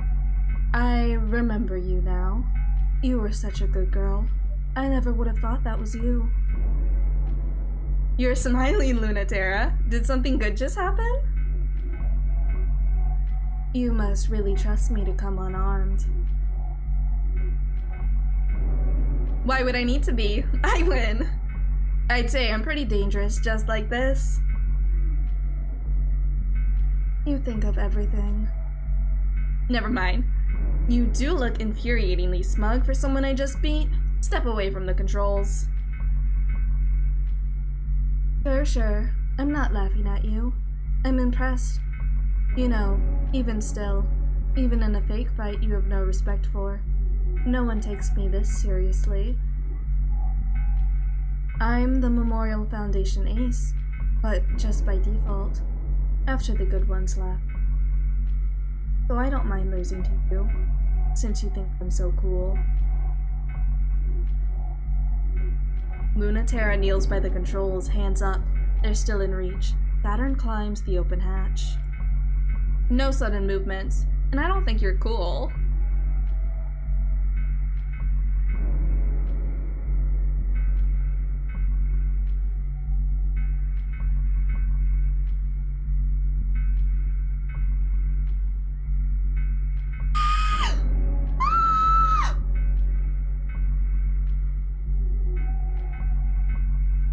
What do you want now? My ship? Me? They're both useless. I'll decide that. I don't need your ship out of commission. I'm going to be much cooler than you very soon, and then I'll beat you sort of fair and square. But maybe I should reprogram this ship to be absolutely sure. Oh, the art just keeps getting better and better, I tell you! Lunaterra whips her around so fast Saturn's pinned down in the cockpit seat before she can tell how it happened.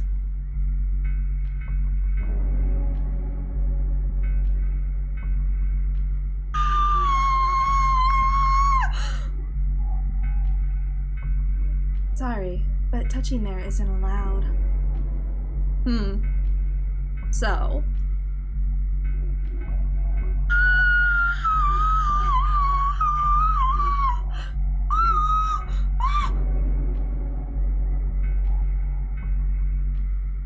Screams and girls.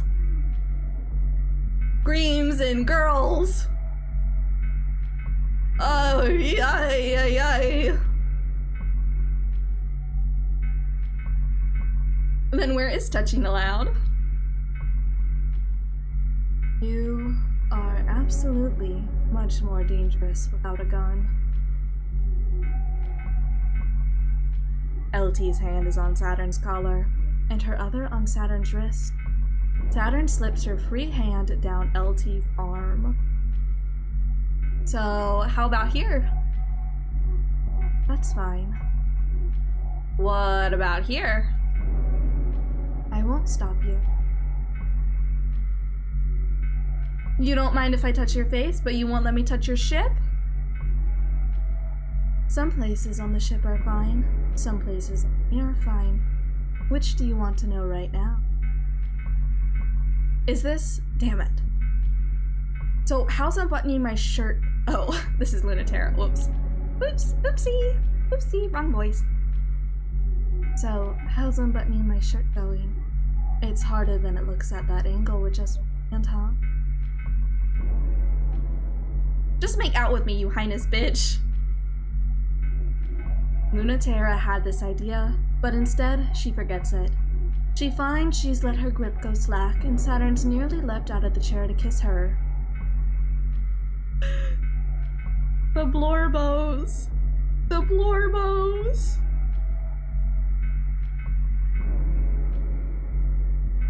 That thought is a little surprising, but her body made the right call, in the moments in between when she was too busy overthinking it.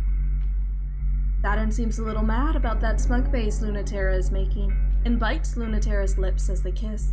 It doesn't encourage Lunaterra to stop being like that. This is absolutely insane. Are you kidding? What could possibly be a better way to... could be a better use of your time?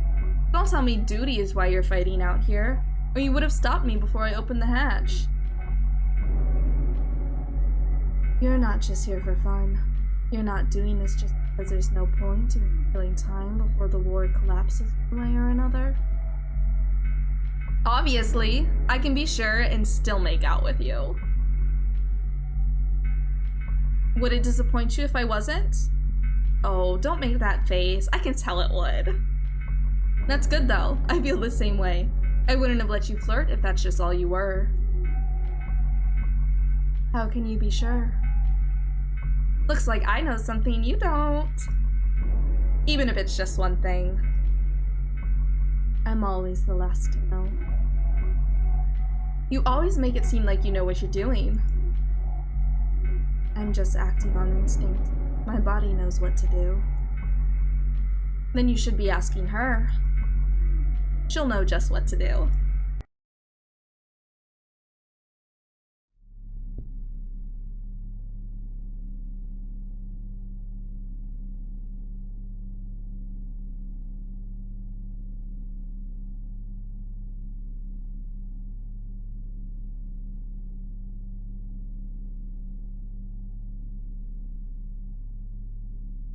So good. It's so good. It's so good. This game, what a masterpiece. What a masterpiece. What a gay little work of art. Oh, I love it. Ugh. All right, okay. All right, okay, all right, okay. The sticker email. The sticker email. Subject, Annual Academy Student Rating. Origin, Colony Server Force Extraction. Author, Memorial Foundation Space Academy Archives. I won't rate them, they're still learning. Given this, Halamid is underperforming based on the expectation that you set out for her. I told you the projections were completely divorced from reality, repeatedly for this very reason. The authority she may have wielded on Earth means nothing up here. I should add, because I know you will forget it as early as is convenient, that she is performing very highly compared to her peer group in the specific areas that you seem to consider so highly. Yes, even compared to your Generation 1 aces. She has the potential to surpass them, so stop asking if she has surpassed the top one yet. I prefer to keep those two as separate as possible for interpersonal reasons. Halamid is too competitive and easily impressed to not make me worry about placing her in close contact with the number 1 ace. Your attempts to put those two in the same room has not gone unnoticed by me. Do you just love drama, Iapetus, or is there something else you believe is more important than the health of our pilots? Hop off. Hop off. Subject, Nick's final resignation. Origin, Memorial Foundation Evidence Locker. Author, Special Counselor for the prosecution of Dr. Nix. In these moments, nothing is more painful than being patronized, but you couldn't even spare me that. I can't understand why you thought me to be that naive, though. I really did know. They thought a world where the children were together and free and could write their own future sounded wonderful. We didn't even get close for them to understand that's not what they wanted. I knew it from the start. I regret only that I didn't get further before they noticed. You were asking for my resignation, but there's nowhere else for me to go, and there's nowhere else for those children to go either. I won't let you have them, and I won't let you crush them back to their earthly shapes. What you are asking instead is for me to declare war. So I will do so, and we will see if Earth's tides are truly powerful enough to crush the new humanity you rejected. Oh. Oh. Fascinating. Interesting. What's going on here? What's all this, Dan? What's all this, Dan? Let's check our columns. The captain told me to thank you for the data stream. You're welcome. Do you have new results for me? Yes, I'll encrypt them. Thank you, you're the best, heart. I guess there's no point in asking what you want them for. How afraid should I be? I'm just trying to fulfill our mission, Mercury. You know that. I'm going to tell him you're as inscrutable and petulant as ever. Aw, please, I don't want your hubby to hate me. Why do you always call Ganymede the captain anyway, lol? Because some of us have a sense of discretion. Aw, Captain's pet is so well behaved. You're one to talk, Saturn. You're going to end up at the pound one of these days if you go through any more superior officers. No, it's cute you both tidily locked that quick. You're making all the lesbians jealous. Then act like it, Saturn. And I will not apologize for locking it down. I've had my fill of being a pet. I don't really want to be a pet either. maybe you are learning to love yourself. What I'd like is to be a toy. Oh, what I'd like is to be a toy. That's even worse. No, it's better. Plastic and metal can be molded into any kind of shape. You can smooth over and change whatever you want. You only have to accept the interference you're designed for. A toy never gets to do anything. It just sits there looking pretty. Mercury, what do you think I want? Don't you love how much our ship shelves evoke so much? Just by being plastic in the silhouette of a human? These beam weapons are my fingertips. This chassis is my tits. But they're also beam weapons and impenetrable chassis. They can shred the plastic all they want, but they can't touch me. Plastic can't get hurt. But you still can be, don't forget. People fawn over objects, they worship them. I want to be the product they obsess over. I thought you were tired of getting thrown away. I'm not for individual retail sale. Look, don't touch. One of a kind, not sold in stores. Very cool, let's go on a deep dive. The oxygen ocean serves as both fuel yard and terraforming engine for planet Ares, and it's the perfect hiding place for the migrating celestial mechanics fleet. Found something is reaching up for them. Ooh, how mysterious. Launch. Saturn, what are you doing? Disabling all comms and the diving supports and oh, you're still here? I thought I cut this channel too. Well, I should go ahead and shut it. Don't you dare cut me off. You can listen if you promise not to whine or stop me. I will do no such thing and you cannot make a deal with me. I'm simply stating a fact, not making an argument. Ugh, just why, Saturn? Why are you such an incorrigible, petulant nightmare? After you were probationally forgiven for doing a very good job not getting stringer pearls ruined or captured, and Command even decided to give you the job of sparking the gravity engine that will take our fleet back to the native sphere. I would think you wouldn't be so into pressing your luck recklessly. But everyone except for you is so annoying. They're annoying because whatever is causing the tidal interference from the bottom of the oxygen ocean is almost certainly that Cradle's Grace's weapon, and they have no reason to believe you're going to be loyal. Every single second of the day, you are horrid and undisciplined, and your brief periods of obedience only seem to exist to throw everyone off later. I mean, if you want me to cover for you, you have to play along a little. Why are you like this? Years of encouragement and grooming, followed by abandonment and neglect? You know that. Same as you. And same for that pilot you're after too? Is that why? In a different way, but I think so. Enemy or not, I want to talk. I think I'm getting somewhere. And I'm not going to get to talk if you all are interfering. What if she doesn't want to just talk? Then you'll really appreciate me cutting the cables before she pulls all of you down there with me. Why is it so important anyway? You'll really jeopardize the whole operation for that? What? You don't think I have my own cutting master plan? It's way better than his. Supposedly nothing can stop the Crud Macula. Is it better to find out if that's true sooner than later? Bite her or talk? Which is it? How are they any different? Anyways, don't worry when the connection accidentally breaks. I'll be fine, promise, and you will be too.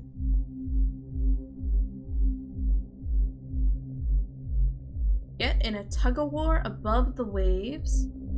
Share a secret moment. Down. Ooh, we gotta go secret moment deep down. The balance shifts because Pluto tugs and Saturn yields. The oxygen ocean is a peaceful place because everything about it destroys everything else. You can enjoy complete privacy under the curtain of the oxygen steam. Drink all the fuel and air you want, and no vessel can survive the temperature and pressure conditions below. You can float as long as you want, or until your hull turns brittle and breaks, or your organic components oxidize and explode. Celestial Mechanics has covered their wayward pilot's machine in temporary armor layers to seal out the unknown interference of gravity and seeping oxygen. The additional temporary armor layers might not be necessary, but they also might be. The Celestial Mechanics fleet tenders lower the string of pearls in slowly, just to make absolutely sure. It feels wonderfully cold, like a spare blanket taken from the attic in winter. Pluto is there, deep, deep down, and when Saturn slips in, she feels the ripples, as if they were in opposite ends of the same perfect still pool. The feeling is wonderful. Saturn's surprised that's true. How do you know that? Wait, who is you?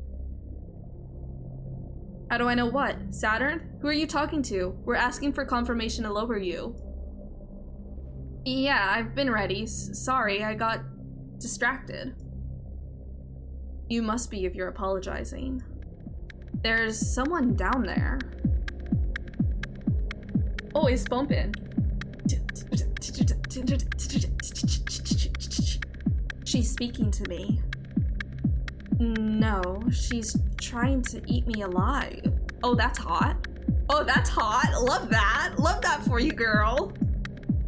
Or maybe it's really hard to tell the difference. Awesome. It's familiar. I'm so stoked. Take me down.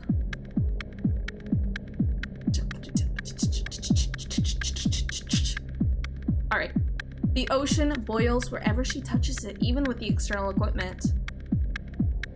There's no way to rely on sight, and the paramagnetic influence is too erratic for sensors to process. She can only feel her way, for both of them. The cable to your left is extremely important. It's the only way we have of communicating and monitoring your situation. Uh-huh. So you'll need to be extremely careful with it.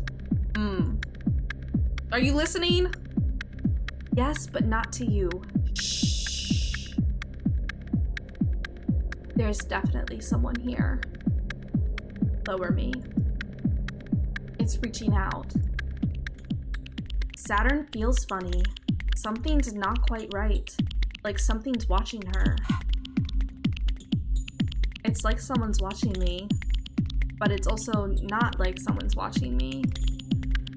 It's like something's watching her, but something isn't watching her. Okay, Miss Redundant. It's touching me.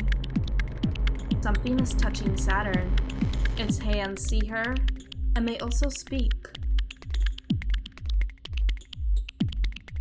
It's saying something. The ocean ripples with boredom. It's really boring down here. But what else is Pluto going to do? Some girls get stuck with the worst jobs. But I've got to do it. With nothing to do but send insinuations through the narration. So are you coming or what? I've got her again. Tidal spike detected. Mass gravity alert. Lower me further. Saturn, we're pulling you out. Oh, not just yet. Hi, Saturn. Hi, Mercury. Sorry, I'm borrowing her for a little bit. Saturn's cockpit floods with alarm lights of an imminent high-intensity gravity event, but it's too late. String of Pearls discharges its electromagnetic field and delicately breaks off the winch.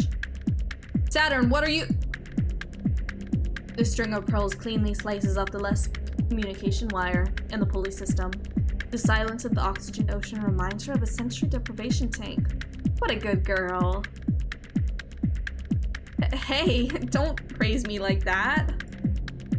I wanted to speak to you again. Damn it, I cut both wires. Even ship-to-ship comms are down. Saturn?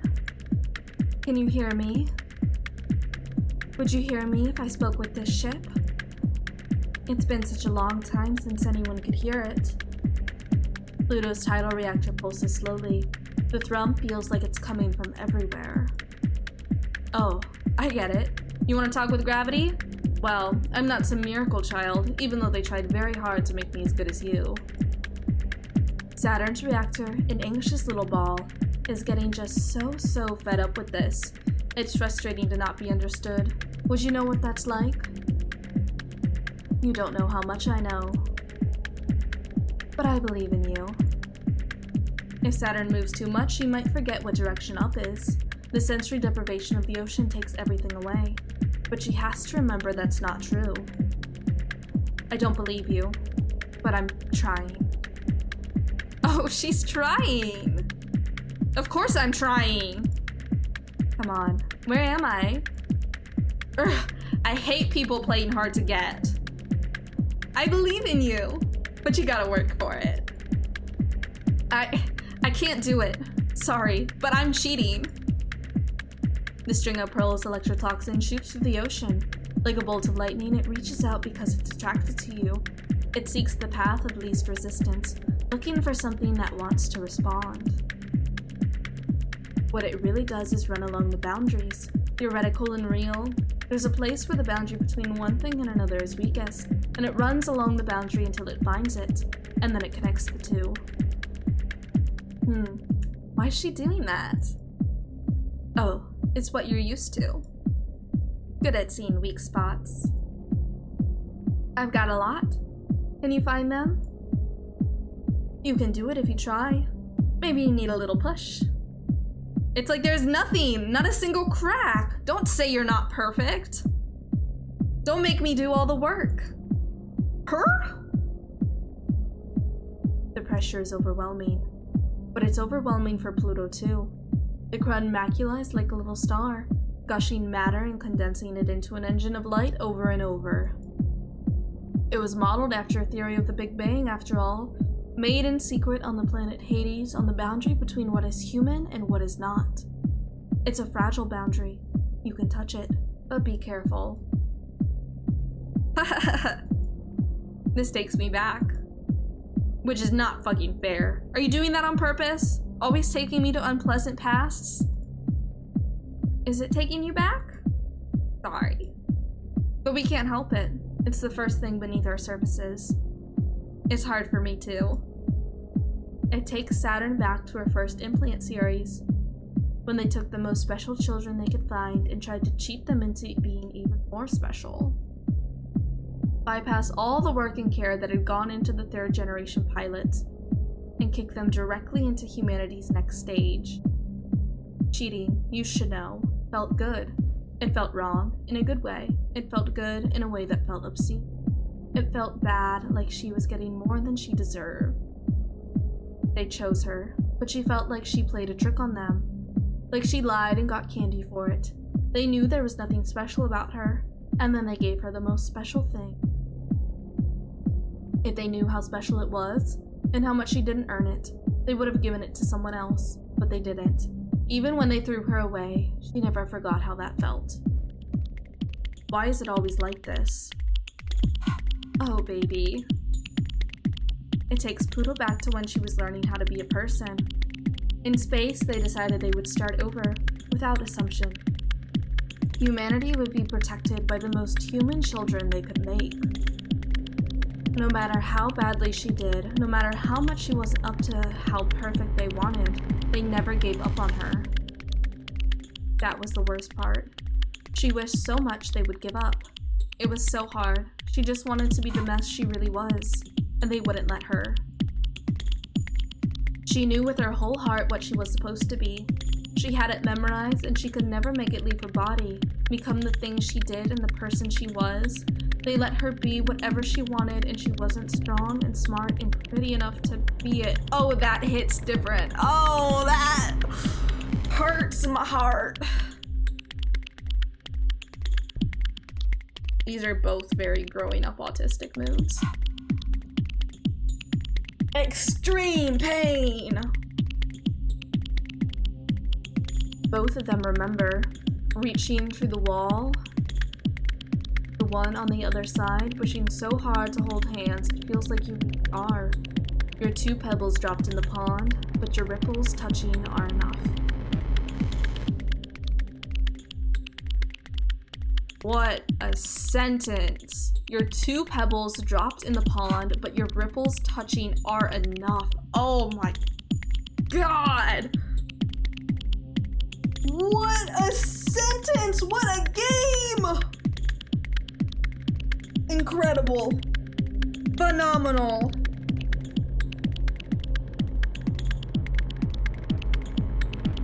That is just so...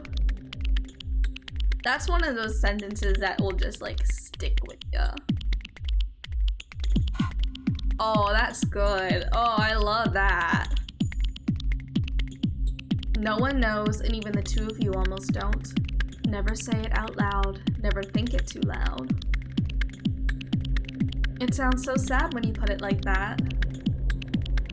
Why? Don't show me things that stop making me jealous. Oh? You got me. You're touching me. I can hear you through the contact link. Haha. You got me? That good? And that's what you have to say? You're the one who got me. You did it. You found me. You're clever. It's amazing. You don't need to flatter me. I won't feel better. I'm not. You better. I promise. Why am I so scared and you're so not? That's just me. Sorry I'm like this. Well, you can flatter me a little. You're a little needy, huh? Didn't you just say I had you? You do. You can do whatever you want now. Why did you do this? You came after me, so it's only fair I came after you. Don't say it's only fair. Say I'm amazing and important, and you came after me specifically. You're totally not needy, huh? Give me a better answer. I want to know why it's me. I don't have one. There are so few of us left. I've got to cling to everyone. But I love that you're scared and you believe anyway. I think you're one of the only people who can make something change. And there's no time left. Is that a proposal? To join your side? Yeah. What if I refuse? Then give a good reason for me to join you. You're even more impulsive than me. You can start to see why I fight, can't you? The way I am starting to see why you do? Show me something important, and I'll be yours too. But you're definitely not going to go quietly, are you? Nope. If I let you go, will you promise to not crush yourself and me and literally everything?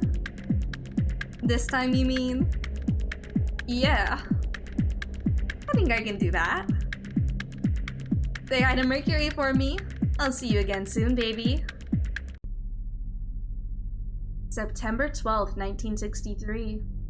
That's when the first and last artificial colony of the native sphere was completed, in a tranquil bowl of stable gravity at Lagrange Point 5. As a front line against existential threats, a training facility for a generation of humans adapted to fight in space. As a colony environment with the life, gravity, and culture necessary for human beings to live, thrive, die, and be born. With the hope that peace on Earth would reign if we won this war in heaven. Without pressure, water boils off our tongues and we dissolve into component parts. Without culture, we forget the shapes we're supposed to have and turn inside out into something else. Out of necessity, we created a pressurized environment exerting enough gravitational pressure to maintain cohesion, all senses in space. A ship self to ferry us through the world. They function only in places where the gravity of humans is too light to existence. It was doomed from the start. Of course they were jealous. Of the humans the Earth no longer wanted, flying on zero-G wings. Dr. Nix, Executive Director, Memorial Foundation Existential Expansion. July 29th, 1958. That's when the Memorial Foundation International Executive Committee was granted international authority in the spirit of unified human peace and the verified presence of an existential threat outside of the solar system to establish a cultural, military, and scientific response to existential threats. No longer confined to Earth, a growing native sphere where our gravity reigns forever. Safety, research, and expansion. The 3 pillars of Memorial Foundation Space Branch will protect Earth from without as it has from within. Free from the old world's gravity, it would be possible to advance science, art, and culture without constraint and join hands, all of Earth finally unified. For Memorial Foundation, protecting humans from other humans through peace on Earth and protecting humans from everything else through war in heaven would fulfill both of our agendas simultaneously. We really foolishly decided we could do better. There are 2 errors to this approach. The first is that to do better in heaven is meaningless if it cannot be exported to Earth. The space program was never rejected by the surface. It simply did not have enough relevance to sustain interest. The second error is the intrinsic error of Memorial Foundation. The existential threat is intrinsic to humanity. You can fight it, but you cannot cut it out. The designation of alien is required by humans. We cannot trick an existential threat into a convenient manifestation. As it has always been, only humans can fulfill the criteria to be alien. Oh, that gets me! Europa, Chief Officer, Memorial Foundation Existential Safety. January 2nd, 1980.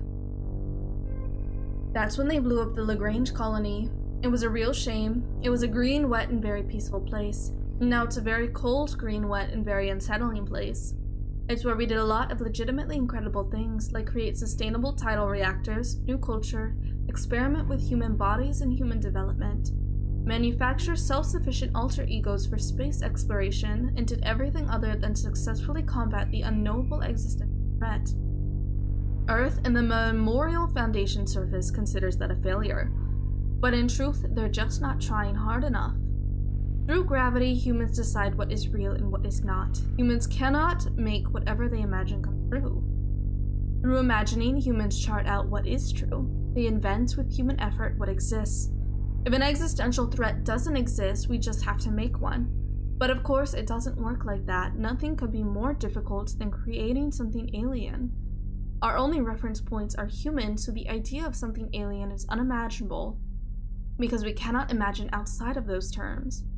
There's a certain degree of misunderstanding needed for humans to successfully classify something as alien. But before they blew it up, we got very close. Iapetus, Executive Director, Memorial Foundation Existential Fascinating. Root core reformatting 67% complete.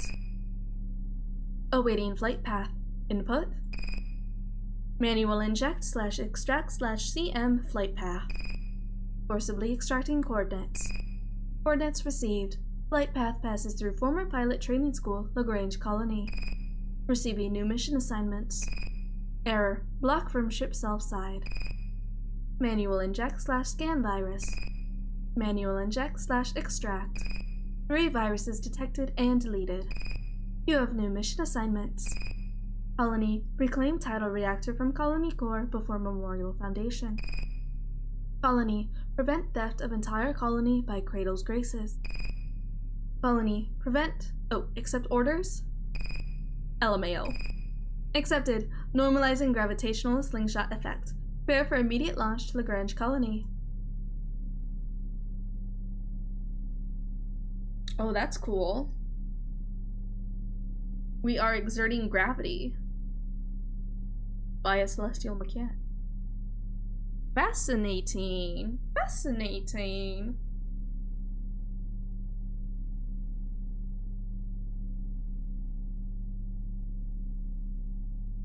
Might have to go ahead and do another full run through with the 2 other characters options. Let's check our email. Subject, Nick's resignation to Origin Memorial Foundation Investigative Archives. Author, MF, Celestial Mechanics Research Lead, Iapetus. Nix, you fundamentally misunderstood the purpose of pursuing the dream of space. I never sought to correct you. After all of the great things you have accomplished are the result of that misunderstanding. You believed that your dream, so universally loved, was loved because we wanted it to come true. This was not the case, of course, even though I think the Memorial Foundation truly believed that they wanted the same as you. But as the tides of the earth turned, they realized in their own hearts that they are not the forefront of humanity's change, but slaves to its whims. To protect human culture means to always be at its beck and call, no matter what it becomes. And their dream is one of overwhelming power that will unlock the last mysteries and cement our authority forever. What your children achieved with freedom from gravity, we will have the power to determine on our own.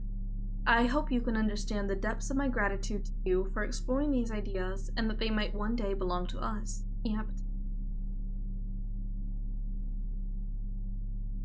Subject: Academy Student Research Records, Mercury. Origin: database leak. Author: pilot operations, Europa. All the Generation 3 pilots, Mercury is far and away the one best suited to actually be a pilot. To the degree I'd be terrified of giving that position to any other one of Iapetus' nightmare brats. So there's absolutely no chance that he'll be assigned, of course. He really is trying to maximize. What I want to impress, however, is that Mercury is still someone Iapetus chose personally for the pilot role when he served himself during the Cold War, alongside the current second-tier candidate, Saturn. Mercury used to be a lot different, which is obvious. A lot of our pilots used to be a lot different, for reasons only space can explain. I think reducing it to Mercury's personal stake is as incomplete a reading as it would be for any of the other pilots in Celestial Mechanics. Some of them even know exactly what they're doing, Mercury most of all. I don't think he has petulant grudges against humanity. He's just very critical.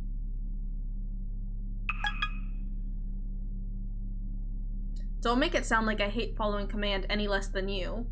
Don't worry. I would never doubt that. Hey Mercury. Why are you still with Celestial Mechanics? Why are you? If you still are, that is. You're the one who can choose. Mercury. Oh, don't. If you hadn't hijacked String of Pearls, you'd be here like me, waiting. See if it's true that we can be what comes after being human. I don't want that for you. I certainly don't trust or believe in Celestial Mechanics or Iapetus, but wasn't that the worst part? Even after he decided we weren't good enough to be the chosen pilots, neither of us left. He knew we wouldn't leave, because we already wanted it. You still want that more than anything else? Happy Wednesday? Happy Wednesday, Valzalia. How are you? How you doing? Hope you're having a good Wednesday. Wait, it's not Wednesday. Wait. Hold on just a second. It's a Saturday. Error, brain. It's a Sunday. I hope you're having a good day. Whether it be a Wednesday or a Saturday or a Sunday. Do you still want that more than anything else? I don't know. I know what I don't want, and it's to have nothing to show for it. Nothing to show for what? Coming to space, going to the academy, never having a chance to fight in the Cold War, not having a say either way, falling stupidly for the worst man alive. I'm counting on you, Saturn, to give me something better than just the same Earth we left. I don't think so. I think it's Wednesday.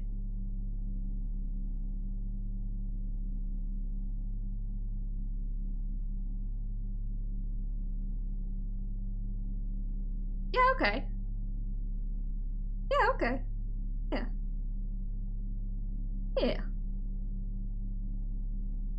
Yeah, it can be Wednesday. You know, for what reason can it not be Wednesday? I think that if we want, any day can be Wednesday. Any day can be Wednesday. Yes. Any day can be Wednesday is a state of mind.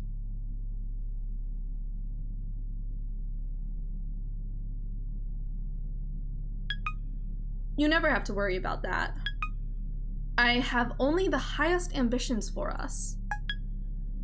Those girls you're flirting with better have a decent future for us, is all that I'm saying. ... Sure, fine, okay. Only if it's a really good one. If nothing else. I'll make sure that he doesn't get the future he wanted. Wednesday is a social construct indeed. Any future but the future he wants is good. Give me and Ganymede a good place, there, wherever, and whenever it is. I want to know more about Ganymede. So Ganymede's a captain. We know that much. We don't know anything else about Ganymede. Besides that he's Mercury's partner. Mission select. Deeper cuts.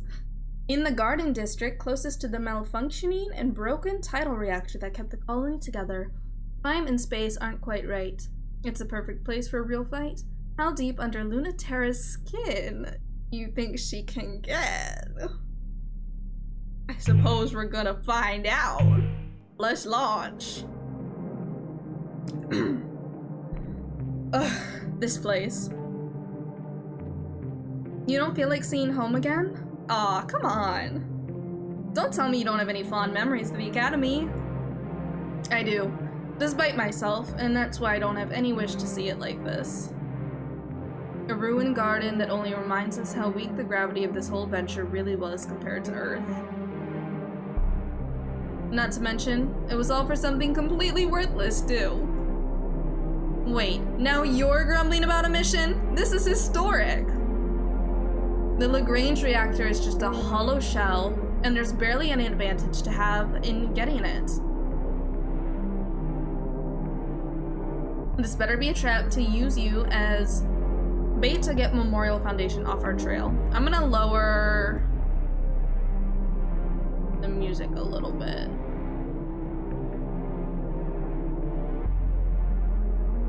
Oh no, what a terrible trap to fall in. More flirting, I see. Is it unbearable? Yes, extremely. Are you really still getting nowhere with her? What are you talking about? I think you said you were going to crack her open and peel her shell, but I don't think you have. You don't know anything, shh! Ah, I am completely and utterly correct then? Shh. She's highly evasive. Point blank or sniper shot, I can't seem to hit her. You're a type, I see. Shut up. I got the Academy's most notorious heartbreaker to look like an idiot at me, so I win. So shut up. She's even stupider than I thought she was. But she's not as stupid as me. Ugh. You're the one with your guts all over the place. Oh, just fine. I'm frustrated, alright? But it's not because I'm not getting anywhere, or because I even care. Alright, this time I'm done playing. Happy? If there's anything there, or if she's just metal all the way through, I'm going to find out. If she is that boring, I'll never forgive her. But I'm coming back with guts this time.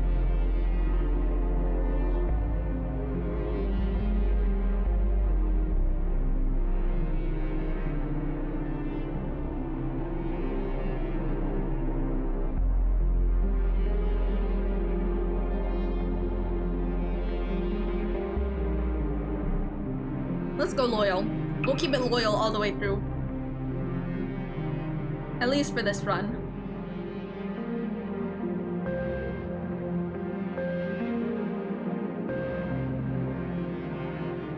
A surprise attack isn't very sporting. Don't be jealous just because I got mine off first. You got a wound on me and the Lagrange reactor shell. That's not a good enough deal. No way! In fact, apologize. Hiding so I can't surprise you again is so unfair, Lunaterra. Let me bully you some more. I'll pass. Are you sure? You sure you don't want to get bullied? See if you can find me first. You like cat and mouse games, don't you? You want to try it again? I won't let you just play a game this time. Can you find me even when I'm serious? Then I'll get serious. Lunaterra hides in the Garden District, the one part of the colony she has no memories of. The Garden District doesn't have any trees or flowers or plants. It's not that kind of garden. A garden for the children meant to inherit space. Not like Lunaterra, who came in the first generation. Teenagers too old and too molded by Earth's gravity to inherit the cosmos. The second generation was raised here, in the light of the colony's center, the Lagrange tidal reactor Lunaterra remembers like the sun, with the hope that they would grow freely in the lightest of gravity, free of Earth's weight. Lunaterra's the one holding the useless shell of that reactor now. Even broken and useless, LT doesn't feel comfortable holding it. It's an unpleasant, untrustworthy object, and it feels wrong to hold. It was made by people, but it doesn't seem like it was. It's a fake, but it's unsettlingly close to what celestial mechanics eventually intended it to be when they seized control of the reactor before the conflict broke out, something not made by humans. If it's so useless, why don't you just give it back? You can tell what I'm thinking, huh? Or read between the lines. Just like Pluto, but different. Something I still can't understand. You've been playing with her too, haven't you? I sure have. Jealous? Of which of us, though? Both. I could never read the story like you both. I'm straightforward. That's not even a little true. You're being way too stingy with the narration.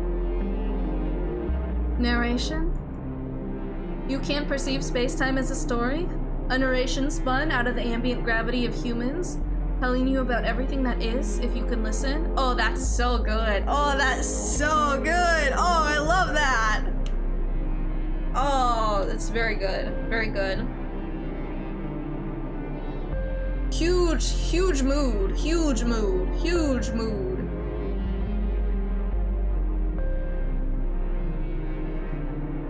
They really said we're going full throttle on storytelling as a special interest, but also a world view. Oh, that's so good. Oh, it's so... What a fantastic game. Oh my goodness. You can't see how obviously your envy is bleeding out and everywhere, can you? I'm slipping, huh? Letting out more than I thought. But see why I'm jealous? I don't know anything about what you mean. I wish I could speak that language. Yeah, it's amazing. You should really be sad you don't speak it. I just have this absence. That one hurts. That one hurts. It hurts! The pain! Agony! Oh, right in the gut! Your impression on the narrative is something like spilled whiteout, a gushing ocean of bleach, which is a pain in the ass for someone like us. You also have a habit of acting too fast to get caught up in the story, especially when it's not going your way.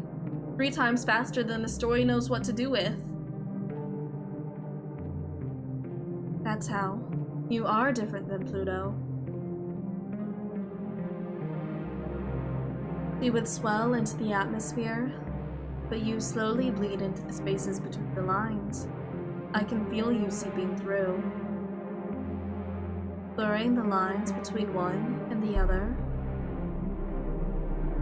What is it you're after? Curious? Then stop hiding! The rain-slick streets are looking more and more the same. The weather is malfunctioning and the moisture regulator is shot, and the failing gravity is doing strange things, playing strange tricks. Mare Chrysium's feet are wet. She's afraid. She's falling right into a trap that feels like it's in every direction at once. You can't trick me. Lunaterra dodges at the last second, or was never there. If Saturn bleeds into the narrative, then Lunaterra's trick is having a real habit of interrupting the story just when it's getting good. Good thing she'll never know how much Saturn and Pluto think that's cool. They're a polycule, Your Honor. They're a polycule. They're all girlfriends. They're all girlfriends. And then Saturn is in a queer platonic relationship with Mercury, who is dating and / or married, I am unsure, to Ganymede. Oh, the tangled webs we weave. I have eyes too, Lunaterra. Don't think gravity alone is enough. Saturn swipes again. Lunaterra wouldn't be hit by such a thing, but she isn't ready for the dripping, sparkly neurolightning. She misjudges the distance, the unsureness of gravity. Mare Chrysium sparks and bleeds from her left arm. Lunaterra swings her spear, crushes the string of pearls to the ground. It crumples, then darts away, lost in the mist. Saturn's worse off, but her machine will fix itself, and the poison in Mare Chrysium's systems is only getting worse. You almost got me, but not quite. Is your game off a little today, Lunaterra? I thought you were going to be serious. You're going to have to do a lot better than that if you want to see me serious. You're misunderstanding. I'm going to cheat. You're the one who has to take this seriously. How's that arm feeling? Still sparking, still gooey? It doesn't take that much, you know. Have you been cleaning your system regularly? What kind of fight are you looking for? A one-sided fight where you try your hardest and still lose. Looking for payback? What? No, who cares about that? It's for you.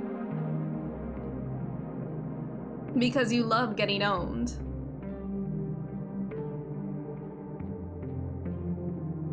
You're never holding back. There's no way I can beat you. You're even stronger than any stories anyone's told about you.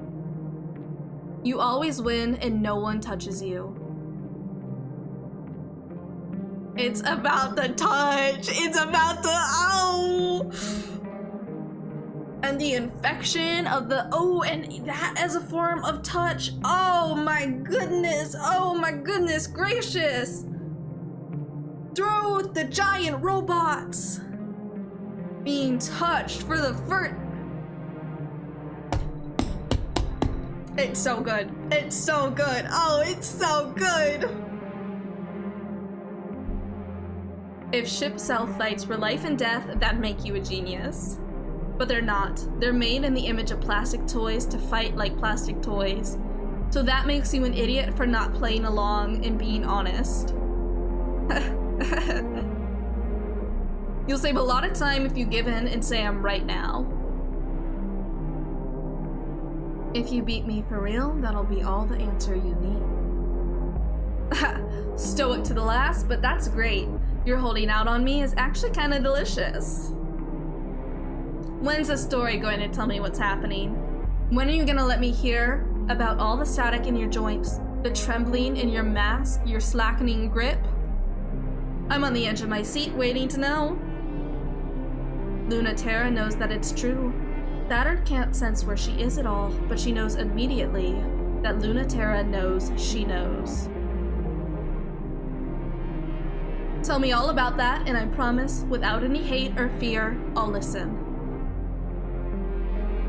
You don't believe me, but I promise I won't laugh or hurt you.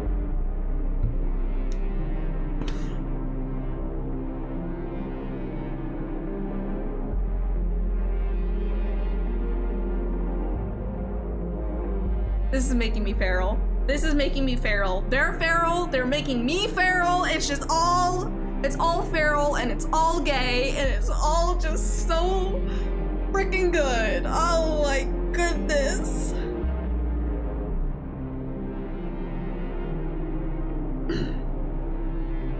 Oh my, oh my, oh my, oh my.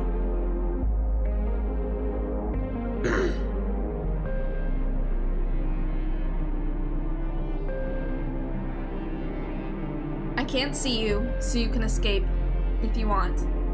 I'll let you keep that little ball even, and the poison will wear off. But I want to see. Do you want to show me?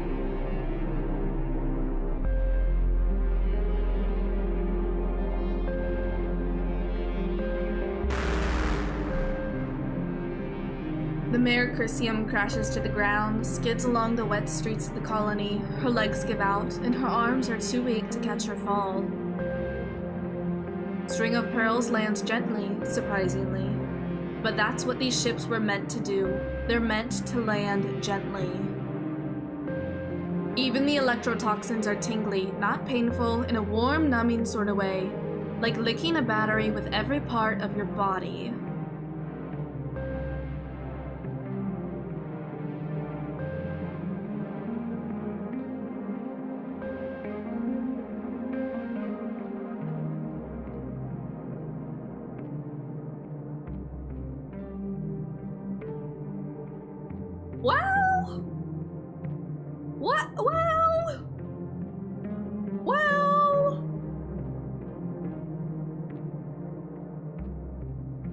Inside me, there are two wolves. One wolf is like licking a battery with every part of your body. Ouch, ouch, painful.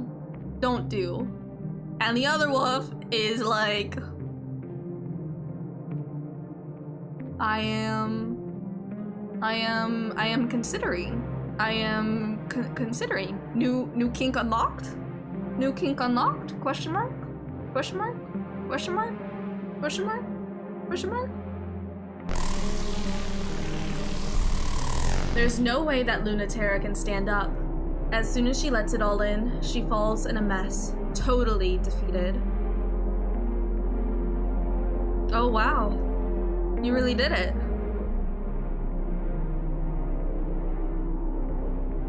You got so quiet. You're so well trained. You're the big strong ace, but you shut down so quickly.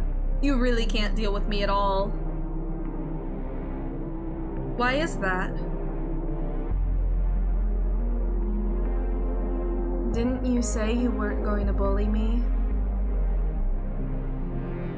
I'm showing all possible restraint. You really did make it hard. I thought you were kind of cool. You really acted like you knew what you were doing. Even though you were so scared. Leave me alone. Oh, no, baby, but you love this. You're looking forward to it. I can see right through you. These ships are meant to touch. If you never lose, you never let anyone in. See? See? This is exactly what I'm saying. This is exactly what I'm saying. It's about the touch. It's about the intricate ritual for homoeroticism. It's about the giant robots and as the mechanism through which there is intimacy that can be created. But it, oh my goodness.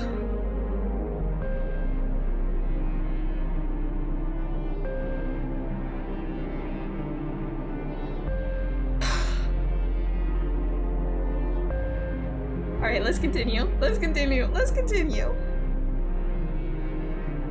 Thinking of this as losing at all is actually kind of sad. You want to give this all up and drag me home? Are you really sure?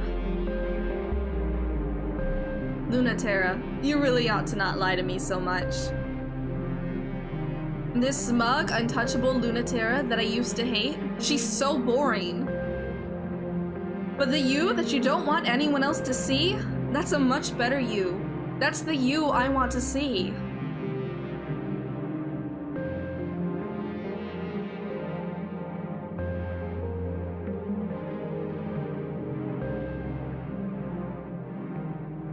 Are these the robots? I think these are the robots. This looks like a cat robot. Luna Terra is conscious of her own breath, of the unconscious pulsing rhythm of her ship self, which trembles, and not just from the electrotoxins. She really can't move in any sort of effective way, but what she's feeling isn't fear, or even helplessness. It's anticipation. It's the foreshadowing for me. It's the foreshadowing. It's the anticipation. Oh, it all comes full circle, baby. Let's go. If she thought that she trusted Saturn as much as anyone else, not at all. Now that she has no choice, she's surprised. She trusts Saturn so much, even knowing exactly what she wants to do.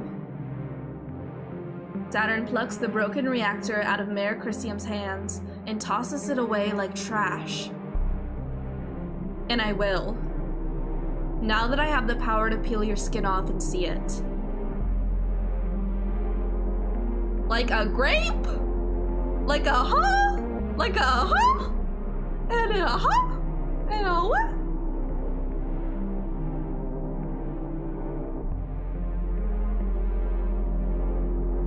I'm really happy. I never thought I'd finally get to see you like this, even though you're letting me.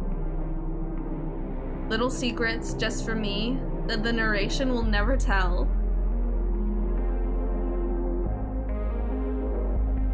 For you only. So only I get to see you twitching and helpless? No one else knows?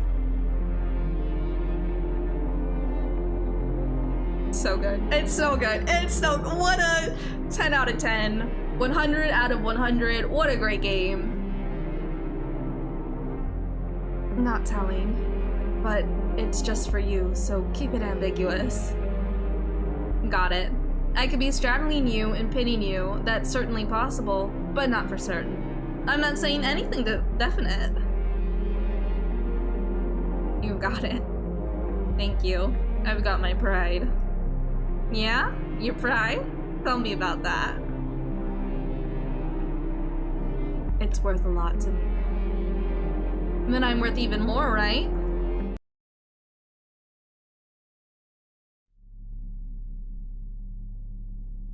Awesome, awesome, awesome! Ganymede Intercept. Do not read Saturn. I can't read. I'm completely uninterested in communicating with Iapetus in any capacity that's not technically. I know my boundaries, but you are very nice to worry. I know you're not jealous because you do respect me, but don't make me worry. It's what I like about you. I know you're worried for me, not about me, and I appreciate that.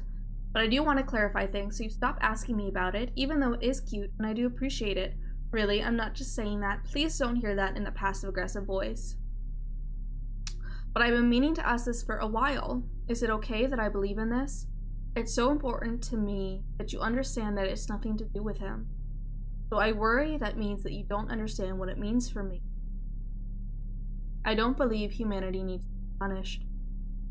I am fine being human, but I think an important reminder is needed. Not alien in the sense of a foreign other that can bear all of our rage and hatred, but alien in the sense of casting our own features.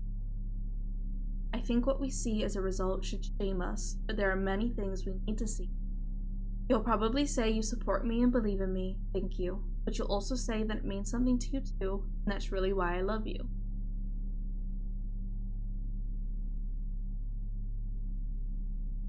Oh, it's to Ganymede? I think it's from Mercury to Ganymede. String of Pearls final specifications. Iapetus message intercept. Celestial mechanic ship self-design. This is not what we talked about, not by a mile. You know I don't actually have a moral compass that does not revolve around what's cool, so coming from me, just know that it's my professional opinion that I'm not even sure that this is cool anymore. Creating a theoretical matter is not even hard under lab conditions. And in space, it's easy to sustain it, but the creation of exotic matter like electrotoxins can get really not fun if you aren't careful. Since you hate fun, I already know that's not what you're after, and you don't have to level with me or anything. That's fine. But I do want you to know that this thing is basically designed to degenerate as quickly as possible.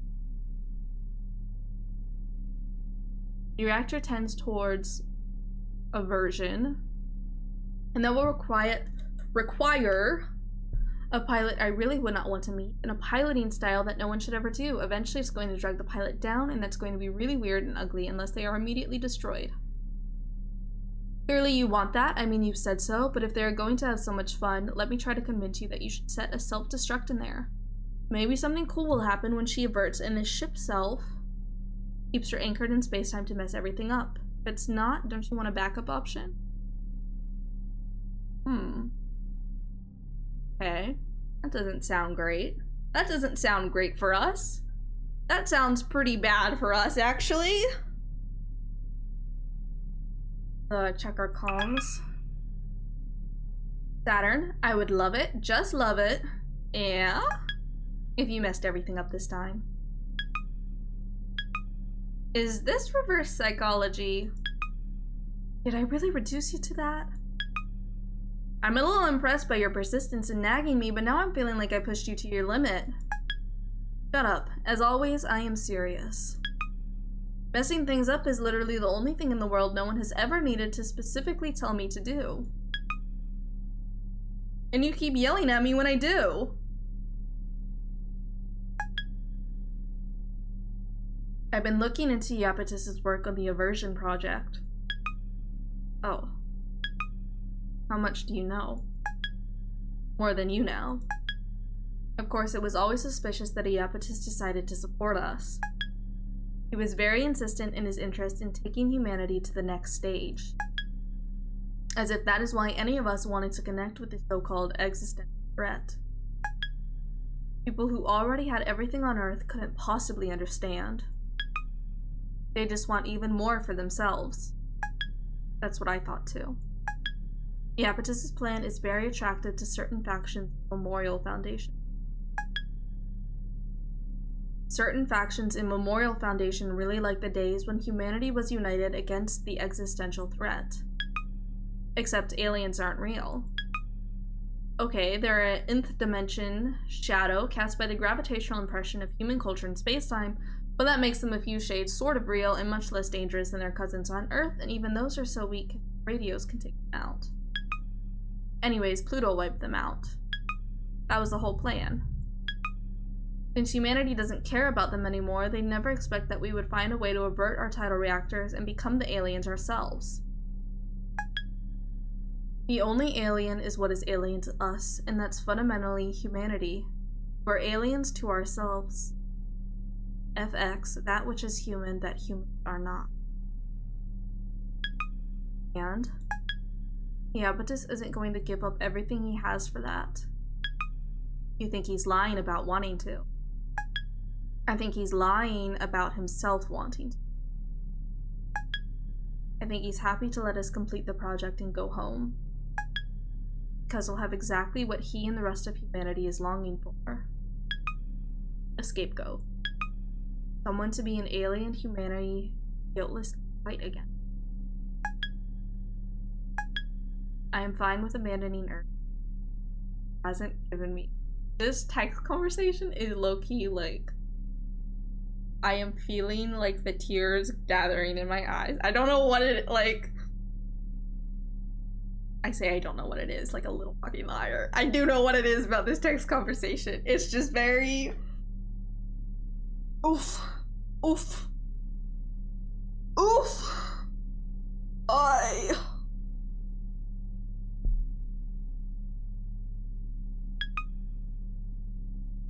But not on his terms. Not ever. Don't worry, Mercury. I've got a plan. No matter what, it won't go his way.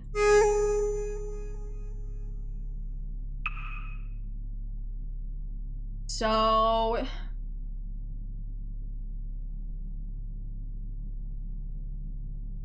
think Mercury is asking us to not choose the loyal option. I don't know. I suppose we'll find out. Becoming stars, the Lagrange colony is an uninhabitable husk, but Cradle's Graces still clings to it, quite literally. Pluto's dream might collapse under its own weight, or crush Saturn under it. Launch. The whole colony? It's so refreshing to see you surprised for once, Saturn. I'm soaking it in. Ha, Mercury. But seriously? He wants me to stop Cradle's Graces from taking the entire colony out of the Lagrange point? Why? Why would they do that? Why would we care enough to stop them from trying? The colony should just rot. It's over. There's nothing left there. Cradle's Graces wants those memories to live again. We need to discard Earth completely and start something new. It's an anchor pulling us back home.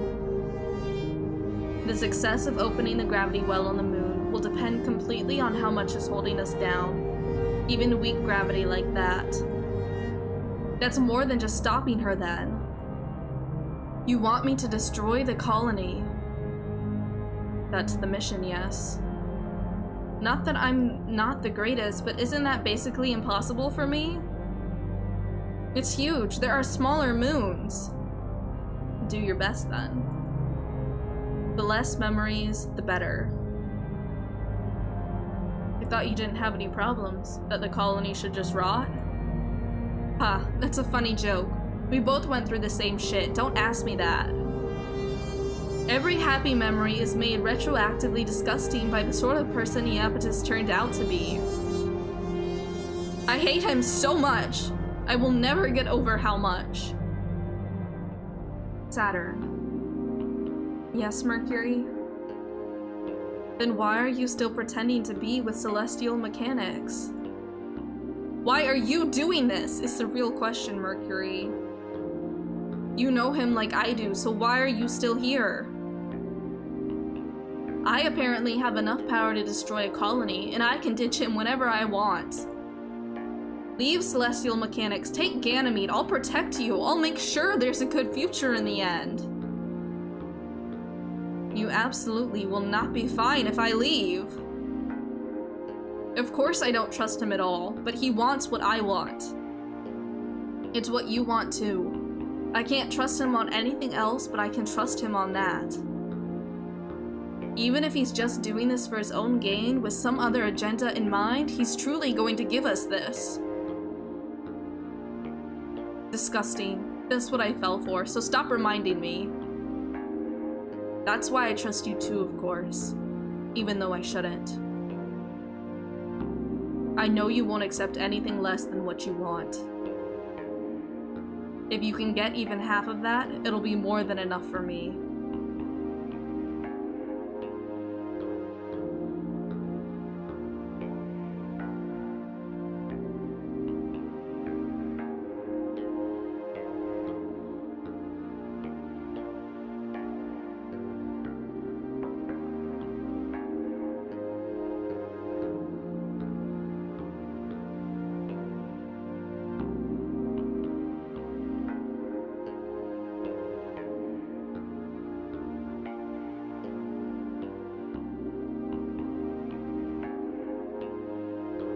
This is such a tough decision. I feel like all the ones before, I haven't really had to think about too much.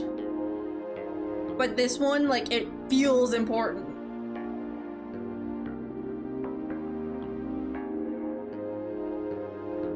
I also think Mercury told us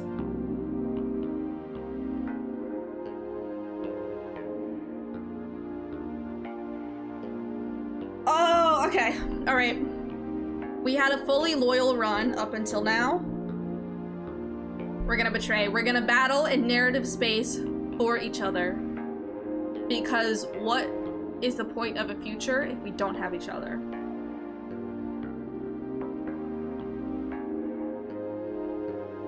Let's do it. Let's go. Saturn rushes in because Pluto is ready for this kind of fight. Haha. This is not what I was expecting. Like, you're kidding, right? No, Pluto isn't joking. The farthest thing. The swirl of cosmic nebula dust that completely obscures the colony in Pluto's warm embrace is no punchline. Only insofar as it is true that Pluto is so strong it's funny. The colony no longer resembles Earth. Now it's a gas giant, or maybe a star waiting to be born. Whatever the case, even though it's certainly much too late to do anything about it, there's an invitation from inside. Just come try. You must think I'm really dumb. Or you must have a lot of faith in me. In which case, you're really dumb. It could be Saturn's perfect opportunity, if she plays her cards right. Pluto's putting everything she has and more into just attempting to move the colony. If Saturn can find her, she'll be helpless. Haha, and how am I supposed to do that with you filling up the whole universe? Your story is everywhere, pulling at everything. How am I supposed to compete with gravity so strong even the narrative of space-time is bending? Oh, hi there, Saturn. Are you just passing through? Hi. Fancy meeting you here. How did you know it was me? Weird to find you in the middle of an inconceivable cosmic cloud only you could create. I know. What a coincidence. I've sort of been ordered to fire on anyone in it, though. I think this might make things awkward if you try to get closer. You could at least pretend to be a little afraid of me. I am. Just a little. But even if I should be, I'm glad to see you. I hope that's not a lie. On either part. No, it isn't.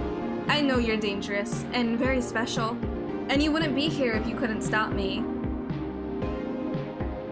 Even if you're not quite ready for how hard that will be. I'm very impressed that you didn't decide to sneak up on me while I was thinking, though. It would have been a good chance. Oh? Are you maybe having second thoughts? I was hoping I could convince you to destroy this place with me. You're impossible. It's adorable. You're incorrigible. I like it a lot, actually. I even envy it a little. Oh. Thank you. I was just being difficult.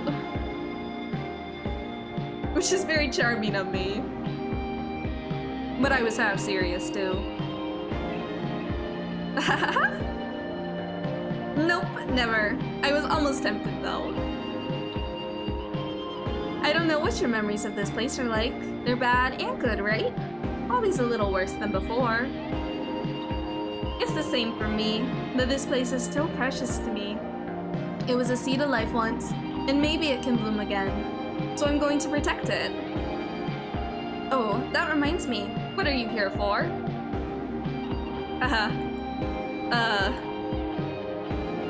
Do you mind if I ask a personal question? What are you trying to do with it?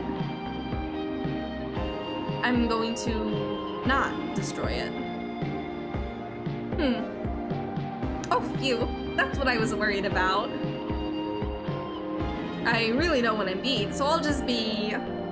Hey, stop right there! What? I was just trying to banter. You tried to shoot me. That's dangerous. I didn't. You were thinking about it. Of course. Well, she was. More like Saturn was trying to get a bead on Pluto. The string of pearls tides ripple through Pluto's nebula cloud, hoping there's something it can find eventually. It's not like Pluto is hiding, she's just everywhere, and it's hard to tell where she ends or begins. Aren't you thinking about shooting me too? You're the one with the advantage on visibility. I'm just sitting here and I can't find you in that cloud. Oh, you're totally right. Dear superweapon of Cradle's Graces, are you actually a little naive? I gave you the benefit of the doubt. Was that wrong? Obviously. Sorry, I've never learned to be on my guard. There's no need to be when I can tell what people are thinking, and nothing can touch me. If it really actually worked like that, you'd absolutely never trust anyone ever. No, I trust everyone. I can always trust people to do what they always do. Oh, but this time we didn't do what we always did. We were loyal throughout all of it, and now we've betrayed. Now we've betrayed celestial mechanics. We haven't done what we've always done. Wow. Do you think you can trust someone to surprise you? Can you trust them to do something you wouldn't even think of? It's when they surprise me that I'm the happiest of all. That's when I really feel we're not doomed. Set in stone, always making the same mistakes. I'm being stupid and following my heart, just like you. You're going to have to do better than shoot at me if you want to surprise me. And there are other ways to fight. You're better at that than me. I think you can surprise me. Is that what you want? On Earth, our souls are weighed down by gravity. At the same time, gravity holds us together, tells us who we are, good things and bad. The Earth's gravity is strong because it's all of us together. Forces that would be insignificant on their own are powerful enough to make a planet when we hold it together. That's why we are much stronger on Earth. Even the weakest human has that sacred light of the soul and its many powers. To forbid direct contact with the soul, to wield the arts and sciences in shaping existence, to be many and also one. In space, our gravity is weak. Without the constant pressure of tidal reactors, our souls would dissolve, the way that water at high enough altitudes will evaporate off a pilot's tongue without atmospheric pressure to remind it to be water. Stories bleed into each other easily, and our shapes don't hold steady. The fragility of our ships couldn't survive a moment on Earth. In space, there are things we could never do on Earth. With our heaviness, we could never be so tender.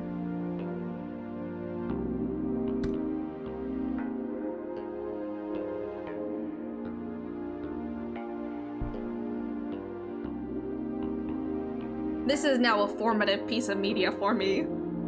This is now a formative piece of media for me. This game has forever, irrevocably altered my life and my brain. All the little pathways in my brain, all the little neurons firing. This is a formative piece of media now. I guess more so formative in that it's reinforcing the pathways in my brain. Less so than creating them, I guess.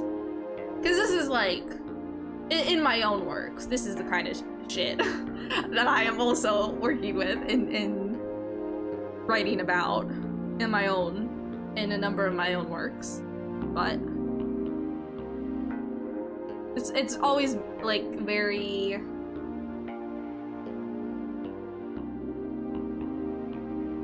like it's just a very visceral feeling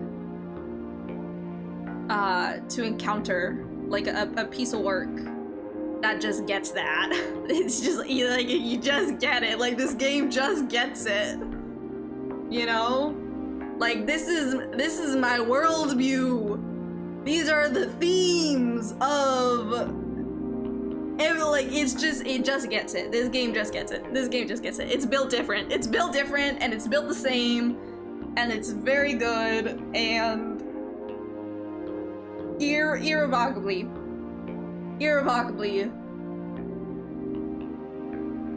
altered my brain chemistry.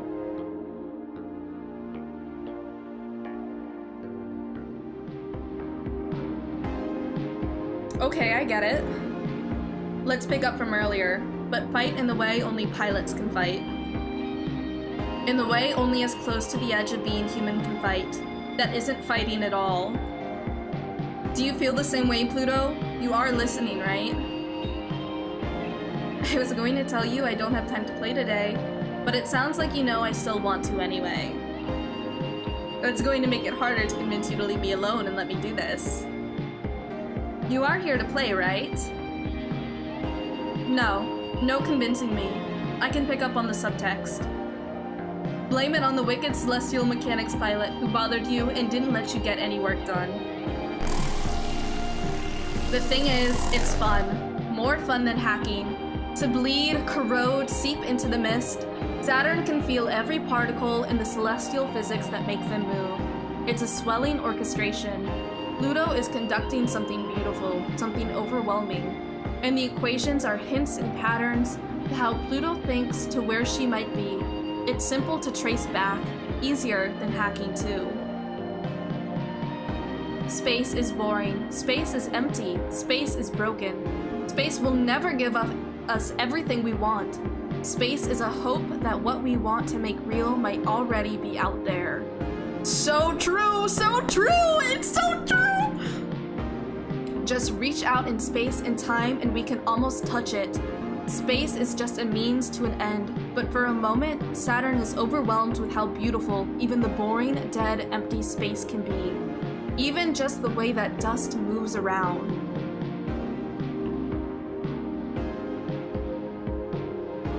That's when Saturn realizes she has lost.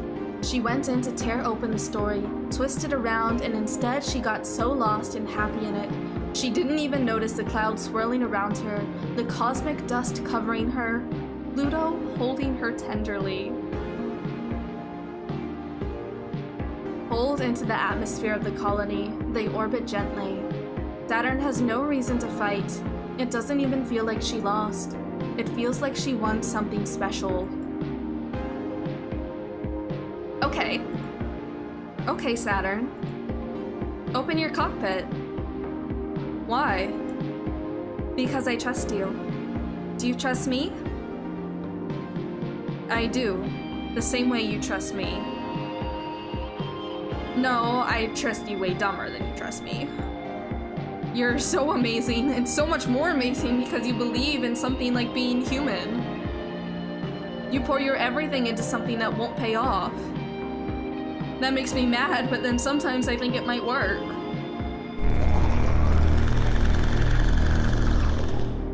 Saturn's cockpit opens. Naked guts, exposed circuits, Krun Macula's thumb presses against Saturn in the distended cockpit, exploring. Oh no. You're really hooked in good there. Why would you ever do such a thing to yourself? You don't have to answer. I understand. Your cheek feels human and soft. Oh wow. Suddenly I don't feel like moving the colony much. Maybe not destroyed any more than it was before will be good enough.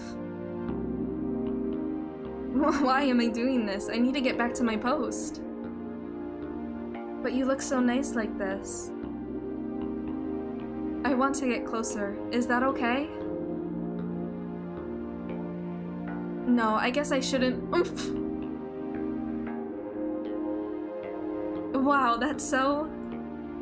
What a brazen move. Okay. Maybe you really win this time. It's January 30th, 1981, and the day is almost here. The deadline to save everyone who came up to space with us, fought with us, tried to bring everyone up with us. If we shut down the lunar gravity well, there won't be any choice left. The power that keeps our ship selves in tech will fall apart, and we won't have anywhere else to go but home. If we kill the dream, no one will die. We really hope that's true. No one should die in space. No one should die, period. No one has to die because ship self-combat is shimmering missiles of light, cosmic explosions, electricity that sears through the soul, blade sciences impossible for a human to produce, dances of combat without end. A fight against ideas with toys, humans would never show that sort of compassion to each other. Earth's answer is a single atomic particle fired at a near light speed directly into the cockpit core. A true weapon from a military force. The quickest, most efficient, instantaneous, unavoidable way to kill a human. The most boring possible way to pointlessly die. No drama, no meaning, just nothing. Lunaterra Memorial Foundation 8th pilot. It's January 30th, 1981. In the end, they might get everything they want in the way that no one wants. If we open up the lunar gravity well, then we can establish forever another Earth, and maybe another. We can inhabit the whole system, but that will cut humanity into two and more. The distance will be so much further. Everything we have will be even further from them. How much are we going to lose? How much will we never be able to give them? The moon is very close to being part of Earth. It's full of life, and humans can live here now. It feels impossible, and I don't want to give it up. We should break it off forever, shouldn't we? All I want is to stitch these two humanities together. But if one of us dies as a result, I will keep fighting forever to keep that precious thing alive. Pluto, Princess of Cradle's Grace. It's January 30th, 1981. They don't name it because naming it gives it power, but not naming it gives it more. It must be in every corner, behind every door, far, far away in the spaces between stars. It is defined and categorized in every human culture, and it is deliberately omitted from explicit naming conventions by Memorial Foundation in favor of a euphemism less captivating to the imagination, such as existential threat, rather than a specific word that would stimulate the imagination. But a trick like this will not work. In the euphemism is a hollow void that can hold all fears and all possibilities. Through gravity, humans decide what is real and what is not, but what is not does not stop existing. And it, like humans, can decide. It's the kiss of inverse, everything that humans can imagine but can't become. The shortcut to attaining it is to forsake everything humans already are. If a bunch of idiots get tricked into going there, it would make a very convenient enemy for Earth. That's their real fear. Before that happens, I will tell you a little secret. Ready? Saturn, Celestial Mechanics Test Pilot.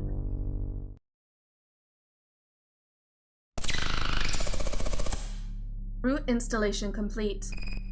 New OS in operation. Celestial Mechanics Fleet collecting in the orbit of Earth's moon. Request for assistance received. Ignore. Awaiting manual input of mission parameters. Assist Cradle's Graces in Celestial Mechanics with the opening of the gravity well and changing gravitational constants to make conflict with Earth possible. Mission created. Get in as much trouble as possible with the Memorial Foundation Ace. Mission created. Calculating gravitational slingshot data from your server hack. Ready for launch? Yes. Accepted. Normalizing gravitational slingshot effect. Prepare for immediate launch to Earth's moon.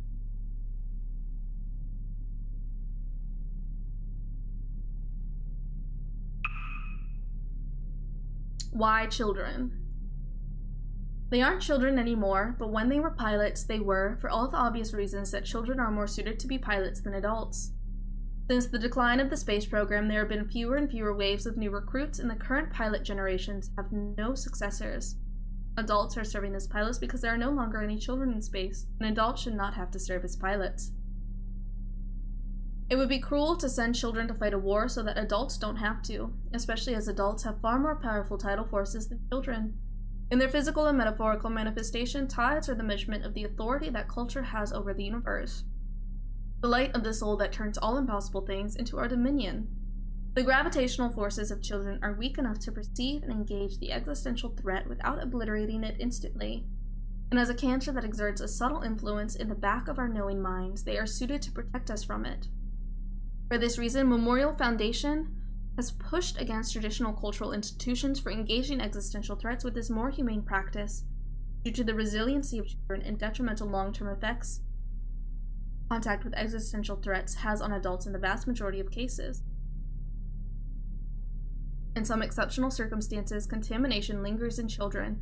Their gravitational forces never achieve sufficient power to extinguish the existential threat without resistance. Without the tidal force to challenge other adults, they remain in limbo, unsuited to anything else. The remaining small percentage of the original pilot program that continues to reside in space is made of such cases. New aversion. Thank you. I'm no different from my former colleagues. I think we all want the same thing, ultimately, every one of us. I'd implore you to be forgiving of them, though not of their methods. Many of us are thankful for the ending of the Cold War, the paranoia and suspicion that accompanied the strength of the existential threat in this world as it fed on the trauma and malaise and discontent of the world after the war. But I think some of us must have some reservation about the future. In abandoning existential threats to address the threats of our home, it will inevitably result in us turning to conflict more, and in turn the existential threat will thrive. We are looking for the smoothest, most uncontested future. I won't lie. This will not ensure happiness for everyone. In fact, it may be difficult to understate how much it will be the opposite. For what we will ensure are very few. What I'm proposing will ensure the maximum happiness for the maximum number of people. And what else can we do? So, utilitarianism. In essence.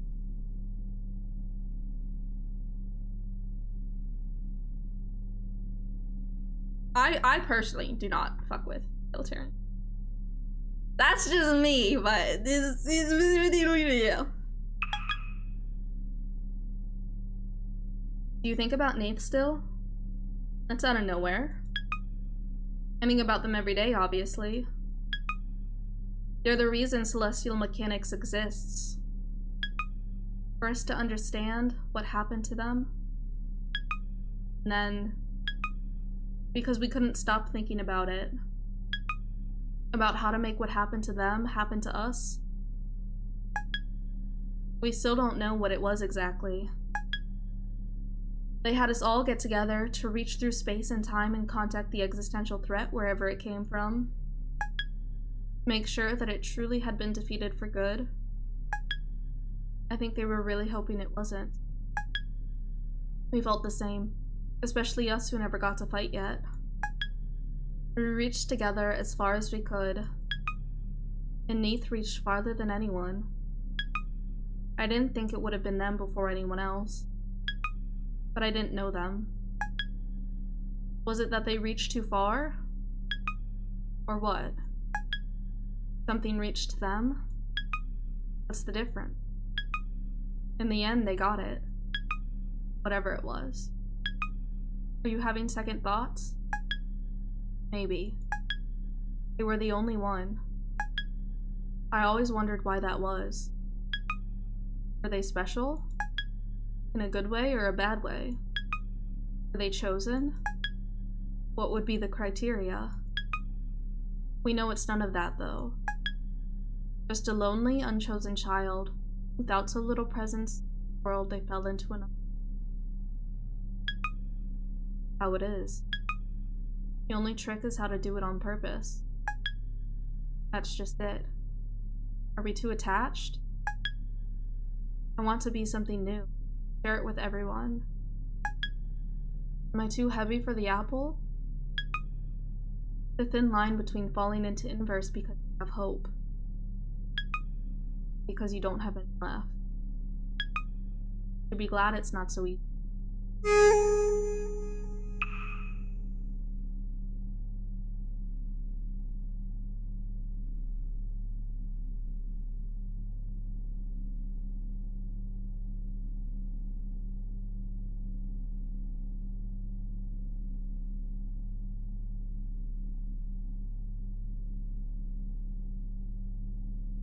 Earth has promised to let the children of space sort themselves out for now.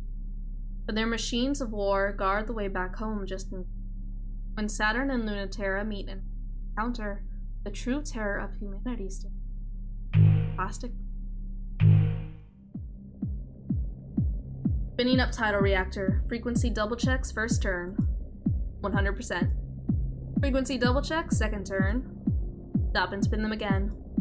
From 0, again, where were they at? 99.99999%, but it doesn't matter. They should be at 100%, so we're spinning them again. Mercury, if I go out and die, it's not going to be because we didn't quintuple check every reactor pulse. Saturn, this time please. You listen for once? No matter how useless I know that telling you this is, I know I say this over and over, but can you listen? Seriously. Tell me you're going to not be risky this time. It's not a game anymore. This mission is different. It's not ship self to ship self. Those troops are real weapons from Earth, designed for threats that are real, not existential. They are perfectly capable of killing. They are designed for no other purpose. That's not going to be an issue though, because your orders are strictly to observe and not get remotely close enough to engage. They won't leave stationary orbit around the near side of the moon. They're Earth's insurance plan, and we can ignore them as soon as we make sure that's all they are doing. Don't joke about dying, that can happen. It won't if everything is perfect and you do exactly what you're supposed to. It finally matters this time, and you... Mercury. Mercury, please. Well, I'm actually really sorry, Mercury. I didn't mean to make you worry. I mean, I didn't mean to make you really worry for real. I promise I'm not trying to die, okay? I promise, okay? Making poor choices about who to kiss and what to do isn't the same thing. I listen to you when it's for real, okay? I wouldn't cross the line. You're my friend. No one else. No one else is worth you. You're the most important. We've been through too much. I wouldn't ever, ever go back or throw everything we've got away. You know that, right? Sorry I'm acting like I forgot. Mercury? Hey, say something. You idiot. Give me a minute. Damn it, I was going to act like I tricked you. I was going to get to feel smug, making you think everything was serious, and I was going to lord it over you. But now I'm crying, asshole! Sorry about me. But I love you too, don't worry.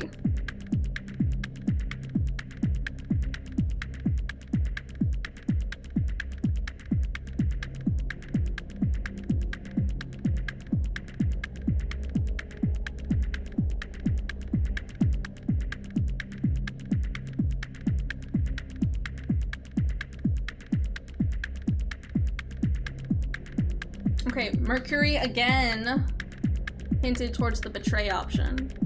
Said don't engage, just observe.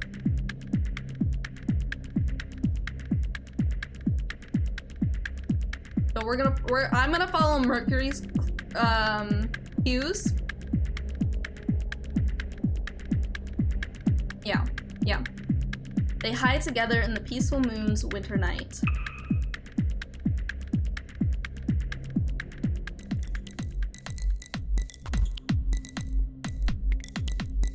It's winter on the near side of the moon, which means it will be half a month before this hemisphere sees day again. The frosted forest will see spring in a week, summer the week after, and fall a week after that.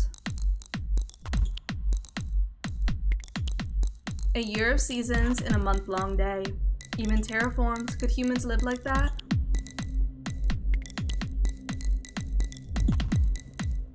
On the near side though, at least the Earth will always be in the sky, eternally huge, shining with authority and kindness. Unlike its agent who hangs in the corner of the sky like a migraine aura. There's nothing extraneous about its shape. It is here to do just two things, look and kill.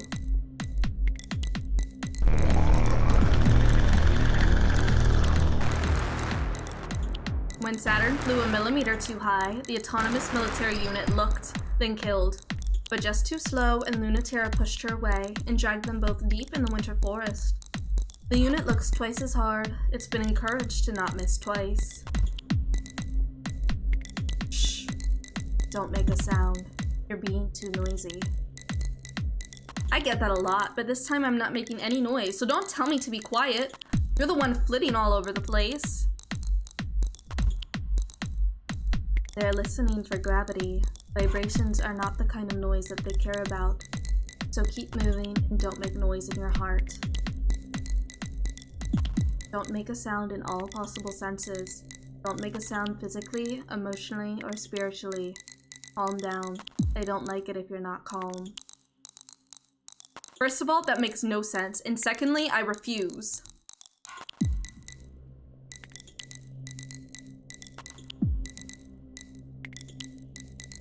I don't think you should die, so think of something else to do instead, because they can kill you. Unlike me or any ship's elf. So think about as little as you can, okay? And keep your tidal reactor's output to a minimum. It helps to make yourself be like an object. It will be a thing that other things happen to, rather than an agent. That's what it's looking for. Agency. It can make it cease immediately.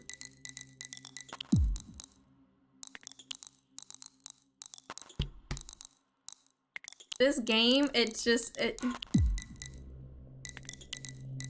hits me right in my little autistic heart. Like, beyond just being super queer, it's also like, it's just, oh yeah. You know I'm super good at that. I have a lot of experience with it. So I'm absolutely not going to. Well, me too. That's why I suggested it. But you're right. I shouldn't have suggested it like that. How about this instead? Start by thinking about the Earth. The autonomous device becomes visible instantaneously. It doesn't look anything like a ship self and bears no resemblance to a human shape, because there's no intention for its design to accommodate humans. That's the opposite of what it does. It is nothing to express, only a function to perform. What did I do? Probably thought too hard about Earth, but shh, all the same. It's so creepy. That's supposed to represent Earth? It doesn't even look like humans made it. Really? I mean, it's rather appropriate it doesn't look human at all. They can detect an artificial gravity reactor, but they don't really know what to do unless they can lock a target and kill it. So if it can't verify what it is, it won't do anything. It feels so heavy suddenly. What is this? I'm telling you, that's the Earth. Real gravity. It's very, very heavy. You can feel its authority? That's the gulf between us and a planet. I know that. I guess it feels really different to feel it in person. You were saying a way to avoid it? You remember being a normal kid, even for a little bit? Or do you remember the last time you acted convincingly like one? Obviously, I was a really good kid, you know. It's checking your gravity against a script, and it thinks... Sorry, it doesn't think. It just checks that variant. Aren't I pretty excessively varied by now? Just wait there a second. It's hard to teach on the spot. It's not that I don't know the idea. How are you so good at it? It sounds like you kinda hate that I am. I promised I wouldn't die, but I'm mad I have to do this.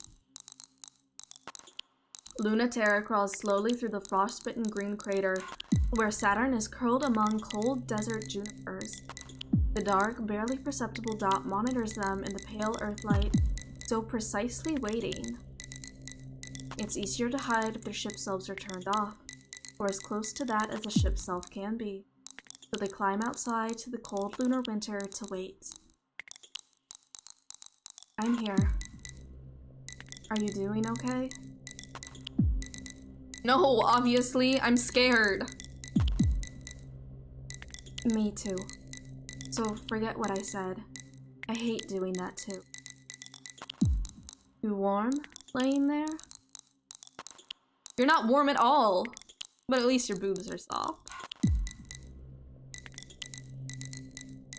The autonomous unit doesn't like flirting, huh?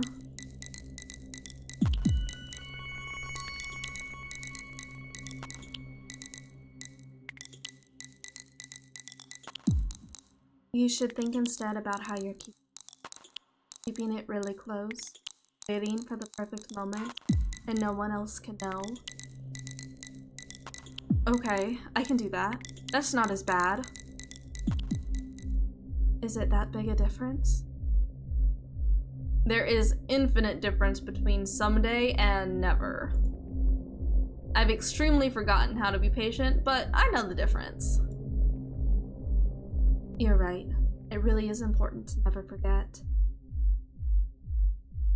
It's still not going away. Yeah, it's a lot more patient than us, huh? It's looking at you too. Aren't you on their side? Just because we want Earth back doesn't mean he wants us back. So, Memorial Foundation really is that stupid? Maybe. In their eyes, we're as bad as you.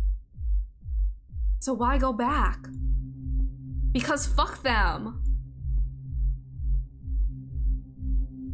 They don't want anything to do with us. Memorial Foundation thinks it's optimal for humanity to... But I think many humans think it'd be just fine if we died. That just makes me want to come back to Earth even more.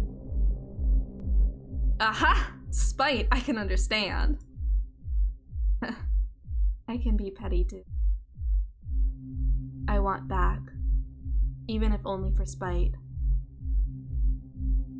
We'll bring them back a little taste of what it is like to be us.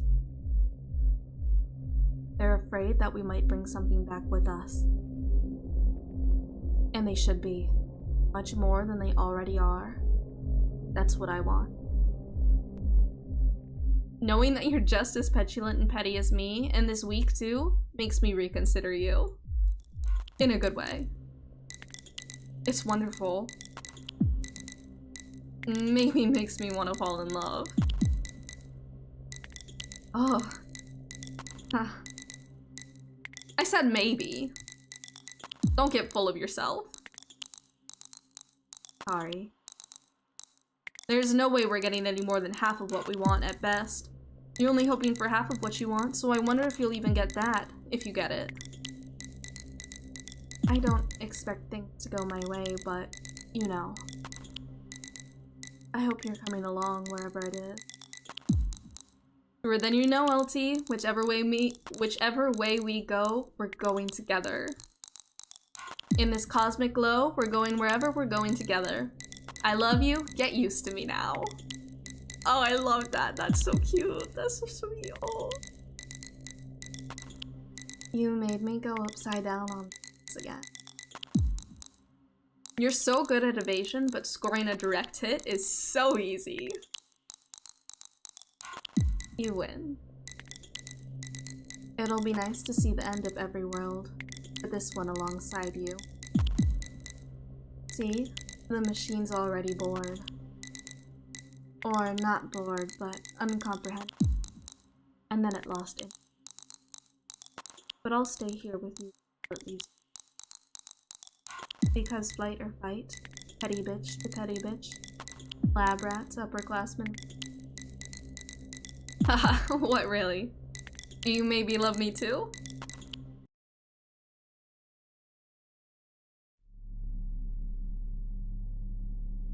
Sweet, sweet, sweet, sweet.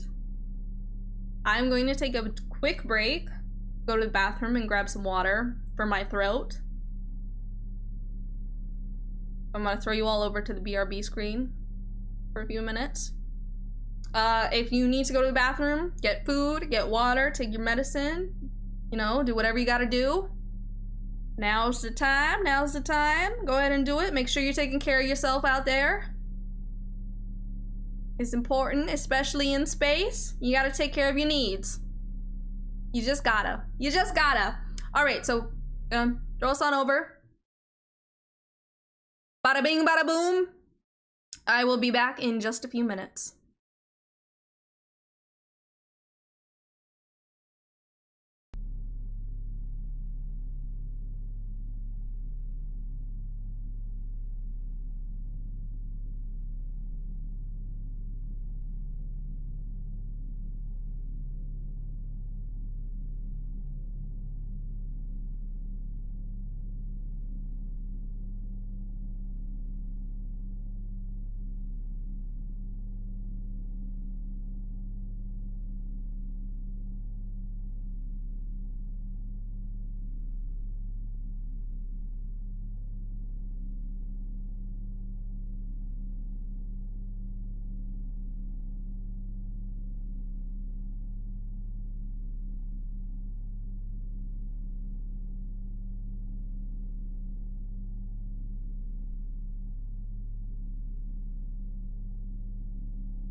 All right.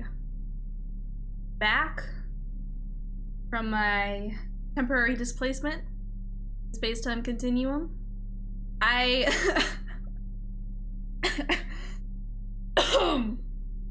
went to the bathroom and I went to go get water, like I said. And I walk into the kitchen and my dog, my sweet, sweet puppy, he's jumped up onto the kitchen table. And he got stuck up there because he doesn't like to jump down off of things. He loves to jump up on stuff, but he doesn't like to jump down off once he's up there. So for probably quite some time, he's just been chilling on the kitchen table. He was just curled up on there, and he got up and stretched as I walked in to go get more water. Like, oh, okay, what you doing up there, bud? What you doing up on the table, little buddy, old pal? I swear to God, he's part cat. Swear to God, because he can do like almost like directly vertical jumps. He loves jumping. He loves jumping. Jumping and running, those are his favorite things. He would do really well. What are they? Are they literally just called like agility courses? Agility dog courses? I feel like he would love those. I feel like he would love to do. But so yeah. Yep. So now he's in here with me. All snuggled up. All snuggled up. As we continue playing through Heaven Will Be Mine. So I'm gonna take one last drink of water. And throw us back over to our gameplay screen. And we'll check our email. We'll check our email. Subject, why children?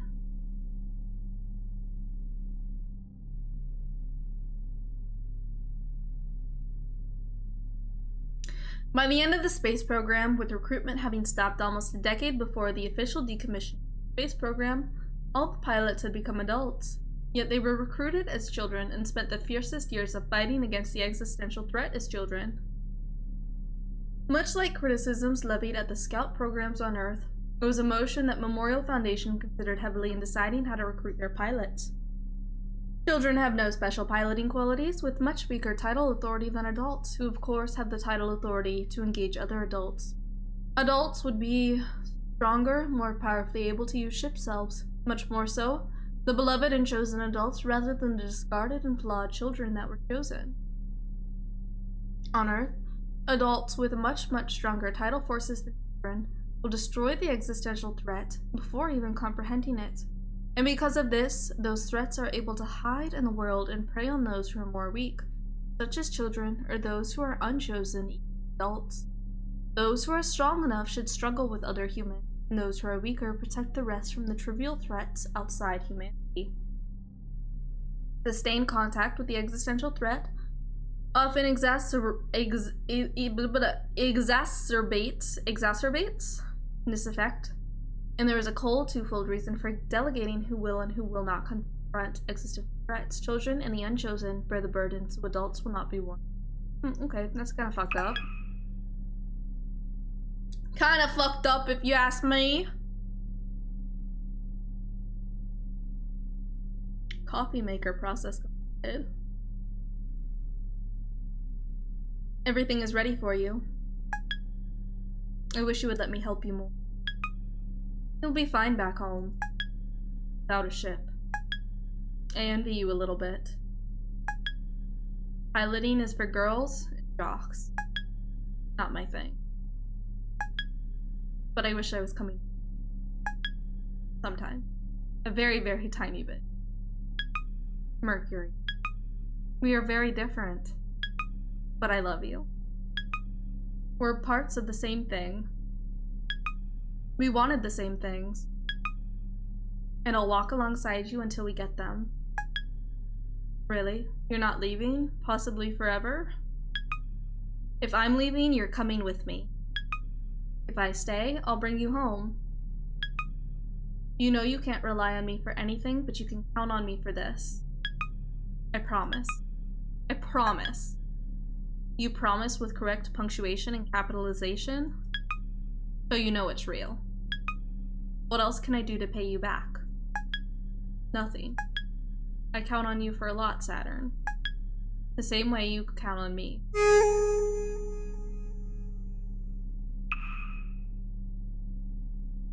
The acceleration due to gravity. Celestial mechanics and Cradle's graces have one thing in common, and that's escaping Earth's gravity. To do that, they need Saturn and Pluto to work together to corrupt the gravity well. It's an opportunity for one to get the upper hand over the other, but they're not thinking about it politically. Launch. How's the new equipment fitting? Not that much weirder than how it was before. This mission really is a weird one, Mercury. This was always the plan, you know that. The lunar gravity well is the anchor that all tidal reactors resonate with. It's how ship shelves maintain their form, how colonies on other planets and orbital bases, and ships maintain environments humans can survive in.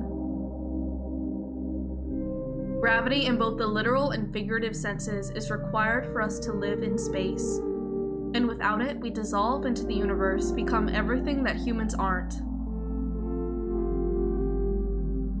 There's a lot of that in the universe, if you've noticed.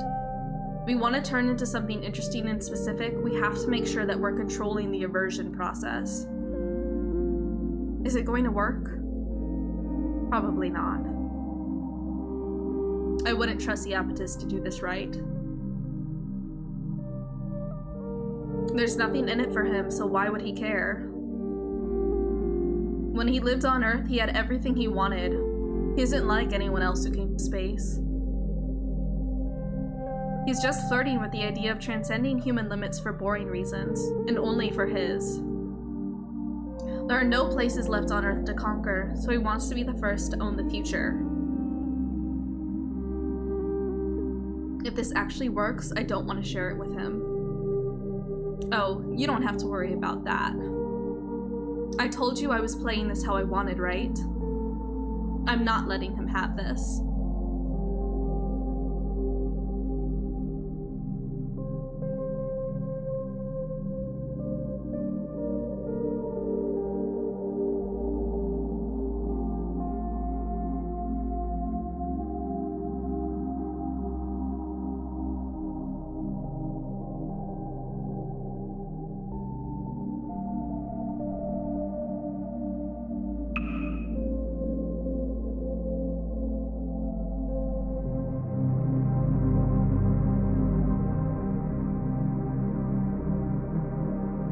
Turn it down a little bit.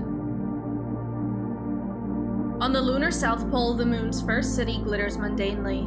So ordinary. It's hard to believe it's not just another site on Earth. The Lagrange colony was destroyed, the Ares colonies was stillborn, but Earth's satellite is almost as much Earth as Earth is. So we had the authority to name Earth's satellite the Moon. Part of our body, the native sphere, and not foreign, unknown Luna. Even if the space program is ended, the Moon will remain part of Earth as it once was before a cosmic event tore it from Earth. Reclaiming the Moon was a historically and existentially important event for all of us. Except for this impossible tower on an impossible mountain in a point of eternal light, which is not so earthy yet.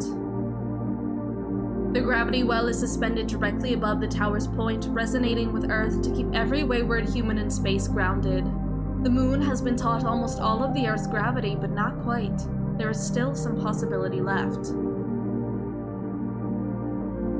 You're quiet. Are you up to something? What makes you say that? The Tild, but also everything else. Hey, I'm being very sneaky here. The string of pearls and Krun macula circle around the small, glimmering void of the gravity well.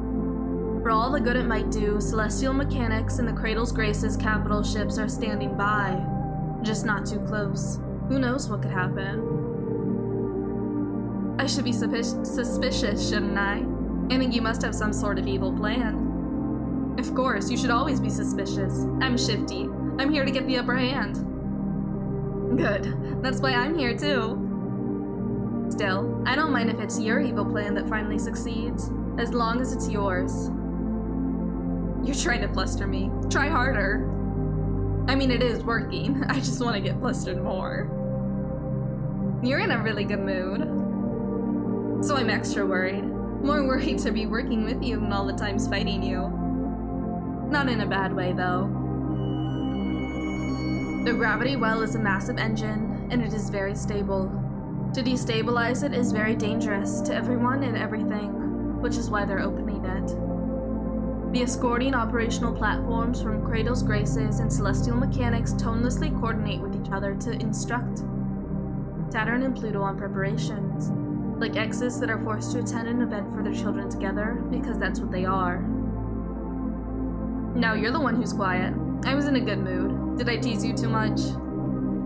Oh no, I was just remembering something. Do you remember this too?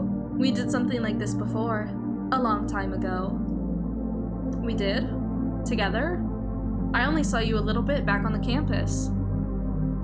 It was a kind of weird time. You seemed really far away then, more so than now.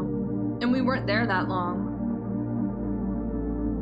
For the third generation, they wanted to kickstart the process, you know? Not a whole childhood of care and attention, but condensed, chemically assisted, cybernetic enhanced growth. They wanted us to go from nothing to perfect. I guess by that standard, we didn't fall as short as we could have.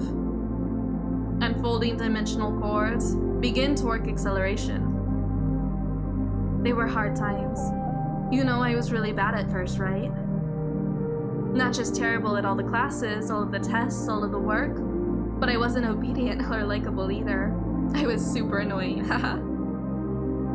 It still feels like that's me, most of the time. That can't be true. Of course it's true. It wouldn't have tried so hard if I hadn't been like that at first. When I first got here, I knew I was lucky, and should have been so much happier than I was on Earth. But everything felt wrong. It took a long time for those memories to turn happy. Containing stray particles, establishing net. It was the opposite for me. At first I loved being a science experiment, but I guess I would have been different for you. I didn't think about that. But you made it sound like we met each other before. Enabling physical canceller, limit off. I'm good at remembering people. There's not that many of us, so it's not that hard, but I remember you. You looked like you started out perfect. You know, I was a little jealous of you. I'm not surprised you don't remember the one thing we did together. Everyone was there and we were just thinking about what happened and not anything else. Oh, you're talking about... Yeah, that. We were all there, so of course you were there. I didn't think about that either. Nix, Iapetus, and Europa all wanted the space program to justify its existence. Earth didn't agree. The alien threat that we defeated with such ease wasn't even worth it. Just a shadow created by waves of humanity in space. A color and a light that fought us and never came into focus. So they had us all come together over the gravity well, just like this, to see if we could pull whatever they were more fully into our universe. And then it went so wrong. That was when the space program really ended, wasn't it? We never should have done it. It was risky, and no one knew what they were doing. Everyone was desperate. I don't know. Maybe Neith doesn't feel the same way. The tiny point of glimmering darkness in the gravity well sometimes shines in such a way that for a moment, it seems like there's something inside it. I hope that's true. I want to believe it. I can't blame them for what happened though either way. Really though? What do you mean can't blame them? I mean, they were the one who gave in, right? When most people talk about what Neith did or what happened when they turned inside out in the light of the gravity well, it was as if it was a horrible accident. Not something they did on purpose. Why do you talk about it like it was? I just had this feeling. I didn't really know Neith at all. No, maybe I should just be honest. For a second, I was thinking the same thing. What if I jump in? I thought the same thing. We could have been like them. During the testing, when we saw the gravity well opening before us, we could have jumped in too, if we wanted to. Cybernetics, Asasaurus! Hello, welcome on in. Thank you so much for following. Just so you are aware, there's a 10-minute waiting period before new followers can join the chat. This is just to make sure that I can keep myself, everybody in chat, and you as well eventually as safe as possible. So I thank you for your patience and your understanding, and I hope you enjoy the stream. Hope you're having a great day as well. It was scary. It was, but a lot of us looked at that, and after we thought, us too. And that was how Celestial Mechanics was born. That's the truth. Whatever Iapetus really wants aside, we have our own ideas. That's amazing. I couldn't be so brave. When Earth looked at what emerged, they were filled with despair. So that's how I decided to feel too. After all, it was proof that the existential threat was the same thing it's always been. The same thing we've been fighting for as long as humans have been humans. The shadow of possibility cast by us. The not quite there aliens we had fought for so long were just caused by our ripples in space-time. We only had ourselves to lose, and nothing to gain by fighting them. Where Neath went, and what they became, only Venus knows. What did you really feel in that moment, before you told yourself otherwise? I'll tell you how I felt. I felt smug. I mean, I did everything right, and that loser messed it up. When I learned it was the end of the program, I was mad. But when they demoted me from piloting anyway, I realized I was the fool. It was an important lesson on not being a good girl. Stabilizing reaction. Synchronicity perfect. Hold until stable. I feel like I know you a little better now, Saturn. Me too. In a new kind of way. Now you. What did you really feel? The gravity well opens. The reactor is turned inside out from shining white to infinite black, drawing in all that is and emitting all that isn't. Yet. But with gravity itself, the weight we have in the universe, that alone is all we need to touch. Oh, there you are. I knew we'd only get a moment to touch. Do you maybe think sometimes of falling in? Even you? You must have thought about it. 4 resonance in perfect conditions, ready for full release. Gravity well unbound, all stability checks nominal. Here it comes. Back then, I almost did jump in. I thought about it before it was happening. When they said, you must not under any circumstances. It would make anything I couldn't do possible. If I left everything I had behind. It's an awful paradox of a deal, but I wanted to do it so much I would have if Neath hadn't wanted it 1 second more. I've never told anyone that. You're really good at seducing people, Saturn. Haha. If I gave you the chance to fall in again, would you? Would you fall in with me? Oh, just you wait and see. The gravity well shines. It is collapsing into a star. Everything is starting. The opening was peaceful, perfect, no problems. Hello, God Empress. Welcome on in. Thank you for following. We're having a good day.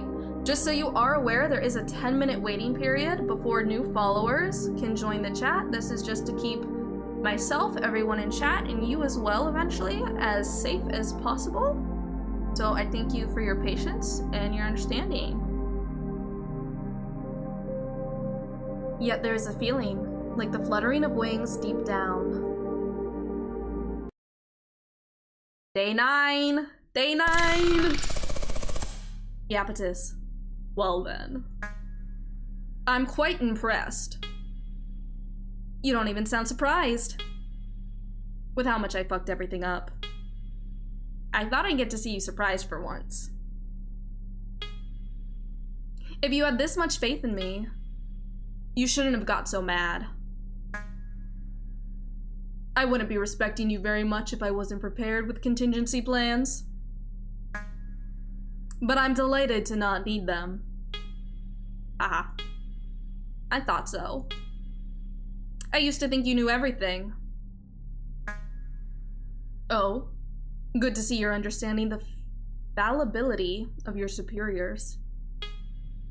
Now I understand it's because you just don't have any experience not getting what you want. And you always are sure deep down it'll turn out for you. You wound me. I'm no stranger to not getting what I want. The world would be a very different place if I did. That sounds dangerous. No, Iapetus. Not even close. You've never even come close to not getting what you want like I have. Forgive me then. If you put it like that, I'm certainly much closer than you. But that's the reason for this arrangement, of course. You will all get the bodies you wanted so much. And Earth will have the villain it desires. Ah, so you are that clever. What of it? It's still a mutually beneficial scenario. You and humanity will be so different from each other that you could not possibly understand or communicate with each other. Both sides can fight each other with abandon until the end of time and never hurt those they love. We'll have yours, we will have ours. Okay, so here's my thing. You, general, parentheses general, you, parentheses general, shouldn't have to know or understand a being to treat it with respect, dignity, and agency. I'm just saying. Like, we hold understanding and knowing as the height, like the pinnacle of what it takes to, like,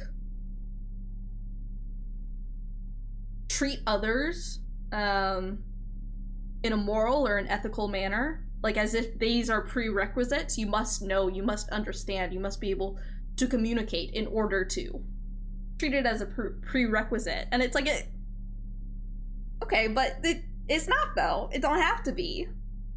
It don't have to be. Like, you do not have to know or understand any other being to still treat it with respect, to treat it with dignity, to treat it with agency. Like, I'm just saying.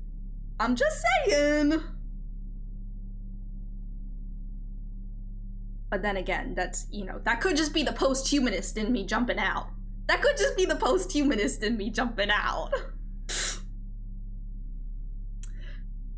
If you have the will to abandon your own humanity, then abandoning the rest of the human race, who never cared for you in the slightest, should be trivial.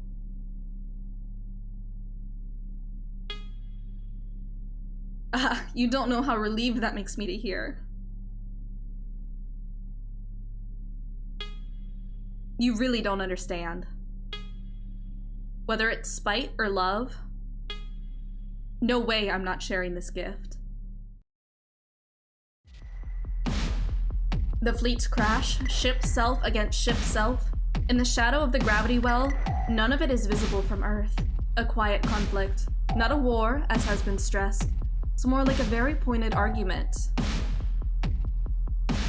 It could be a conversation, if only they understood each other, and sometimes they do.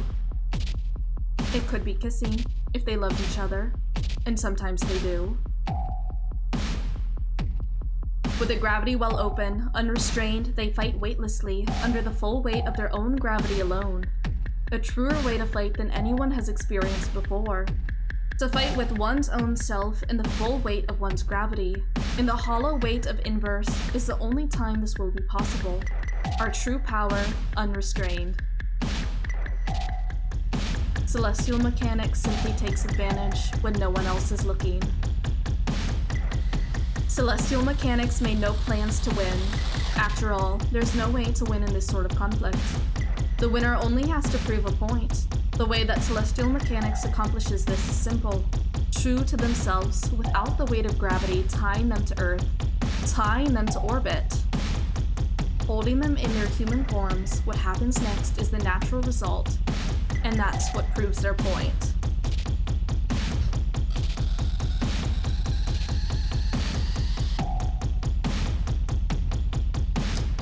Finally, I wanted so badly to yell about Neath, my beloved, being so non-binary in space.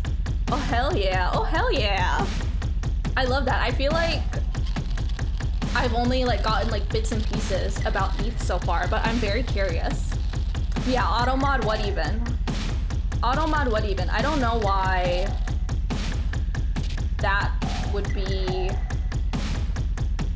I don't know. I don't understand why that would be a term. Automad would be... Okay. Alright.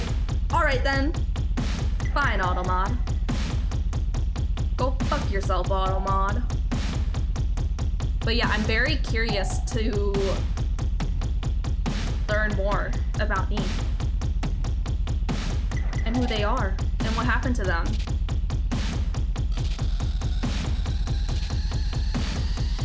It isn't immediately clear anything is wrong.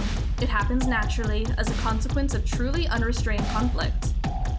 Each one climbing to the top, seeing how far their limits are, and realizing suddenly there aren't any. When the first pilot sends her reactor's limits past the theoretically possible range, her reactor averts, and what only existed deep inside is now the face she wears. A perfect, unbelievably true self. So true that it cannot exist even in orbit. Until she's joined by another, and another. In unison, their gravity holds them together.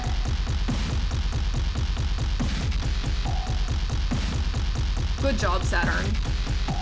It's exactly how I imagined. Not having second thoughts, are you?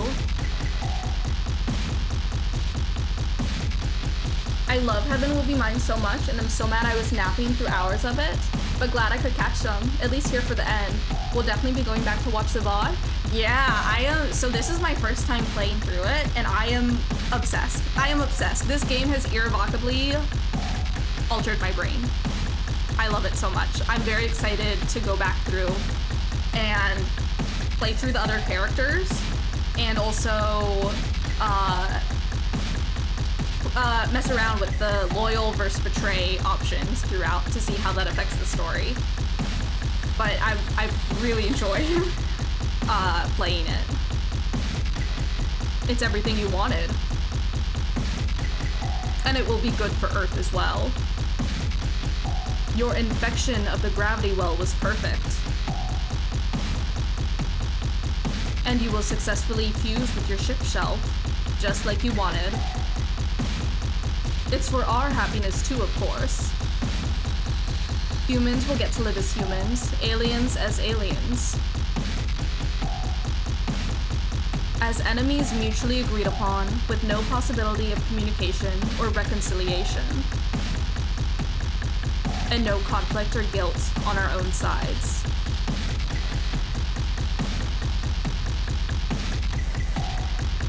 Sir? Sir? I kind of think regardless,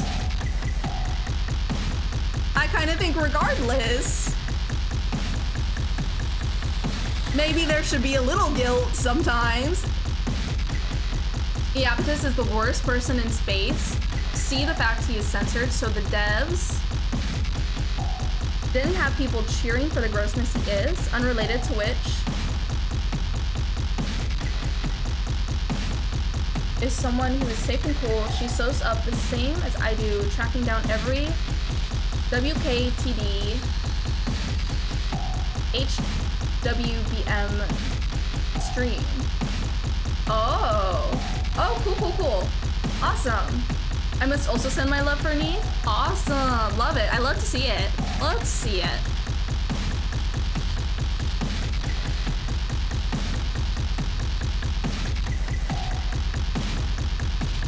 WKTD is We Know the Devil, the other game from More Scroll Games, The Devs of Heaven Will Be Mine. Oh my gosh, I didn't know they had another game. Ooh, I'll have to check that one out too. We Know the Devil. I'm writing that down. Putting that in my notes. Awesome. I'm excited to check that out then too. And with your hands already sunk into the gravity well, I should tell you it's technically too late. Things will take care of themselves from here. And thanks to your actions, I've had more than enough time to prepare for re-entry. I knew it would be that easy for you to ditch us. Not so. I still find you all so fascinating. Oh, don't like that. Don't like that. Don't like that. AVB's writing is so good. So many delicious, evocative lines. I love Saturn, our beloved gremlin, and best brat in space. So true. So true. So true. I'm just like, these are my blorbos now. They're all my blorbos. I'm rotating them all in my brain like rotisserie chickens. I love them all so much. Every one of them. Every one of them. Also, like, I don't like that. Don't like that. Don't like that. No, thank you. Not a fan of that.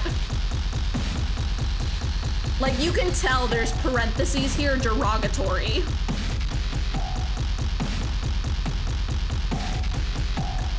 Leading such beautiful lives. Why is... Creepy. Alarms. Alarm bells. They are ringing. Like, that's... Yup, Iapetus is like this weird archetypal wealthy cishet white dude. Which is why Saturn and Mercury were discussing how suspicious it was he was involved in queer space stuff. And concluding that he obviously had his own weird exploitative agenda from the start. Oh, okay, that makes sense. That makes sense. I have regrets, of course, but I have a real world... Rolls eyes. Alright, buddy. Alright, dude. Sure thing. You go on now. Get back to your real world. There are other ways of being and existing. Right? Like, we don't all have to occupy the same reality. Different realities can be just as real, for lack of a better word, and as much true as any other reality, even if it's not real and true for you. Like,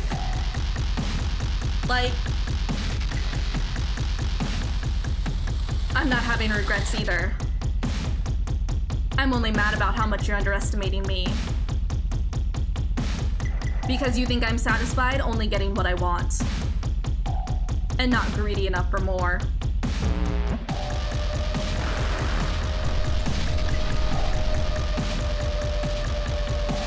Okay, there was something about pulling out her circuits. And the aversion starts immediately. She can feel the gravity well pulling her inside out. The secret within humans to be pulled to the fore. She needs it, but not just yet. I wonder what it is you think you can do at this point. You've already conceded. Also, side note, this music is killer. I love it. Unless you're hoping for some reconciliation between humanity and the alien. That is, by definition, impossible. Is it though? Is it really though? It must not be too impossible, or you wouldn't be training all your weapons on me. Well, I am impressed, because I finally have no idea what it is you are doing. But just because I don't understand doesn't mean I'm not going to prevent it. You have no understanding of what the violence of actual combat is like under Earth's authority.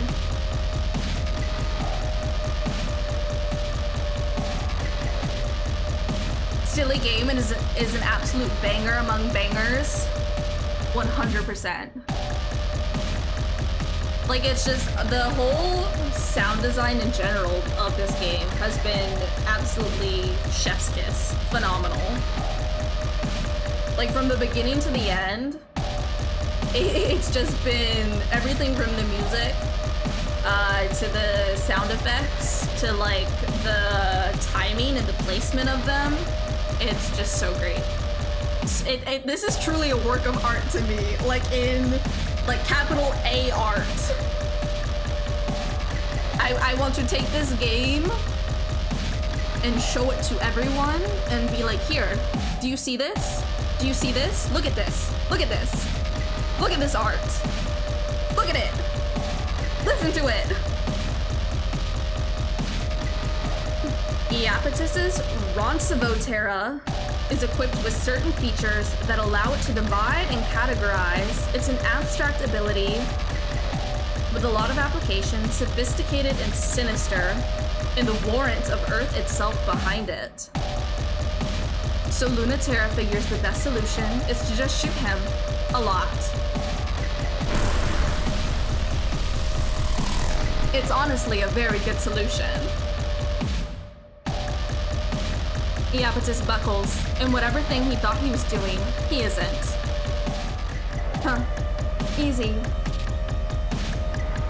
That's because the hard part is coming next. Promise?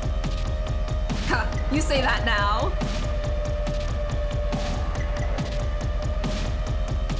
Roncevotera, Iapetus obviously being evil, wielding dividing and categorizing, feels like a very on-the-nose critique of allowing queer community to be splintered. Exactly.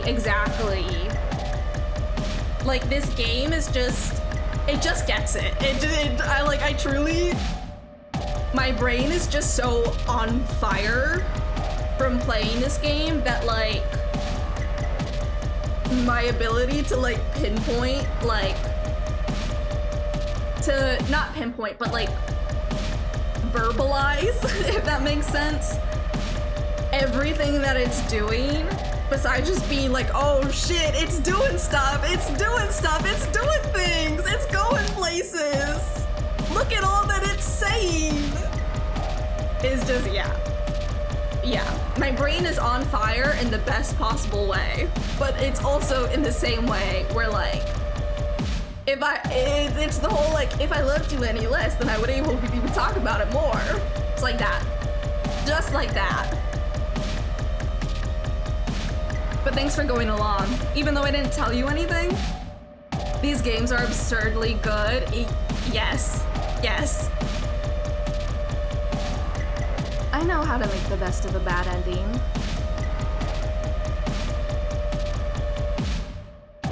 Yeah, glad you get it and enjoy it. I love the way the esoteric and metaphorical allows it to discuss things in a somehow more real and true way than trying to lay it out as an explicit plain text thesis. Exactly.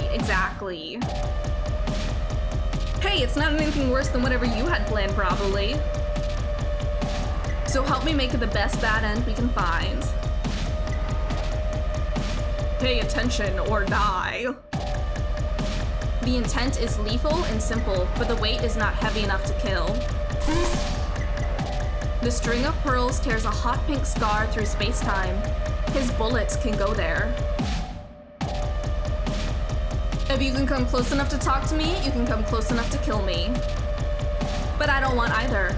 I want to never see or know you throughout space and time. Indeed, so complete the transition. If you remain human, you'll die. I can ensure it. The autonomous military units come to his aid, but their sensors are off, their movements are slow, human gravity is losing its authority here, and their tools are useless. I could seriously really use a little bit of help here. Well, if you're actually asking. Pluto unfolds the rhythm. She decodes the sequence, plates shift, engines hum, her eyes open. So she opens up her eye, her other biggest eye, big enough to swallow it whole. And then she blinks and swallows. Pluto, also my beloved, so big, so powerful, so fun. Exactly. I'm just like, I'm obsessed. I'm obsessed with everyone. I'm obsessed with all of them. She's got hungry eyes. Pluto's hands hold Saturn's tightly. I thought you promised me no bad endings. That's what I'm trying. It might really be working. This already feels too good. I really know what you mean now. Do you have an answer? I'm sort of counting on you for it. You think I know how to find the good feature in all this? Well, you're a good person. I need you to be the one not just thinking just about us, but the humans left behind too. You think you wouldn't? I think you think too much of me and too little of yourself. Iapetus has an answer. This story ends with a weapon that is designed without exception to kill does so, and forces a choice between one of two sides, human or alien, two distinct and incompatible worlds. The mathematical model needs to be perfect. It needs to allow for exchanges of matter, light, information without allowing for understanding or communication. This is an extremely easy calculation to create. It's the oldest narrative there is.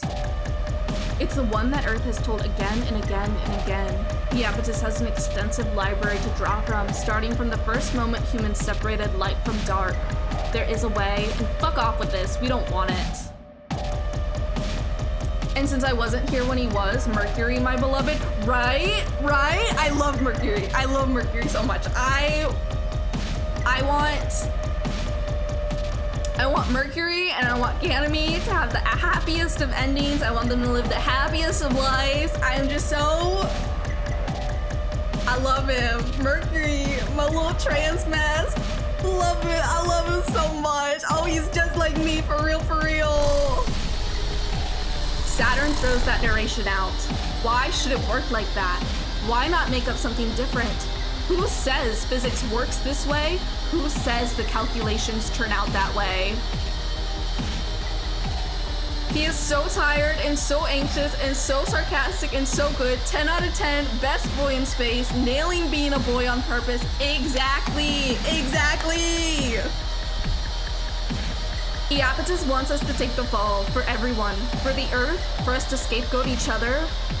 I hate that. If our course collapse, a world where anything is possible arises, and at the same time, we will have closed off all the possibilities that make us human. The existential threat we always feared and hoped to unite us will be real, and they will finally have a real war. This music is so, it's all so... I want all of that, but I just want to add a little tiny bit extra to it. Iapetus wants to reduce the only information it will be possible to exchange between us to violence. But you want for something different to be exchanged. So that we can't hurt each other, but that we can something else with each other? It will have to be very small and very imprecise. At least it will be something different, you know? Oh, I'm gonna cry, seeing all three of them on screen at the same time. This is my little queer polycule and I love them so much and they're just so... oh. I mean, it's Saturn, we know what's something else she loves alongside her fighting, right? Like, it just... Oh! Okay, alright, I am capable of being normal about this game. I promise, I can be normal about this game.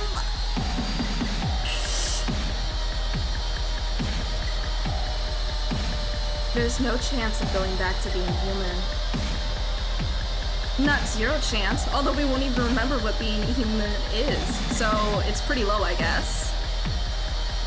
Worst girls games polycules just hit different. It's just so, they're just so, they're just, look at them, look at them, look at them, look at them. They are just, them, all of them. All of them. Yeah, polyamory in space. Hell yeah, hell yeah.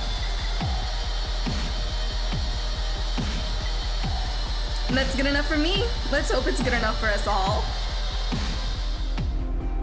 There's no limit to how big we can get. Size is a funny dream. It's relative. It doesn't have to matter anymore. It can be set like any other variable. As the gravity well draws matter towards it, and even light, it emits a not energy, a not light, that can perfectly make up a body, just as well as all that. Big enough to be equal to the Earth, big and close enough to compete with the moon, to anchor in space and time equal division between us, to be a new and separate world.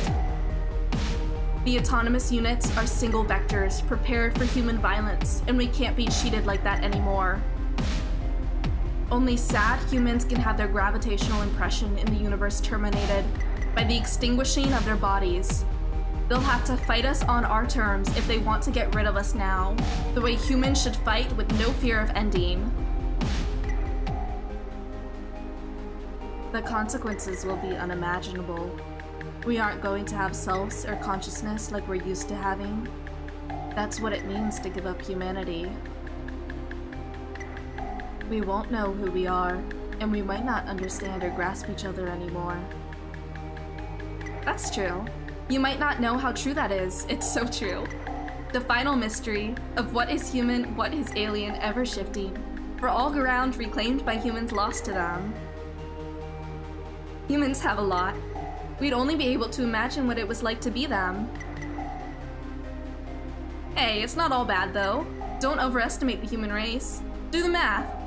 If we lose how humans love each other, do you think there's ways to love each other that humans don't know yet? So true! It's so true! It's just...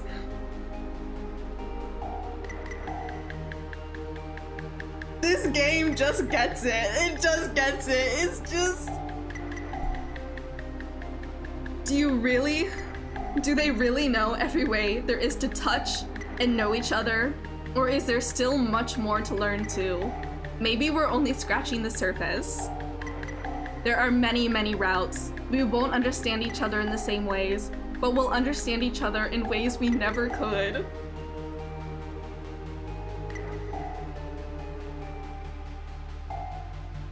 And we will now write a new story. With our gravity, a new world.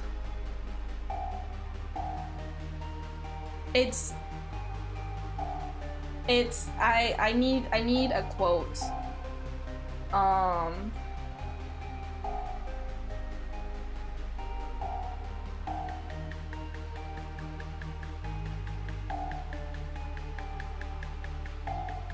So this is a quote from Donna Haraway, a Cyborg Manifesto. It's cyborg writing. It's about the power to survive, not on the basis of original innocence, but on the basis of seizing the tools to mark the world that marked them as other.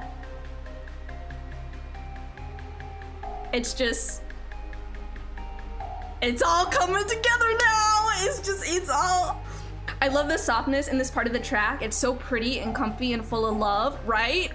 It's just like the music is doing such a good job of conveying like the emotions and the themes and like the meaning of the work. It's all interconnected. It's like every piece of it is working so fantastically off all the rest of it. Like this is truly just like there's so much.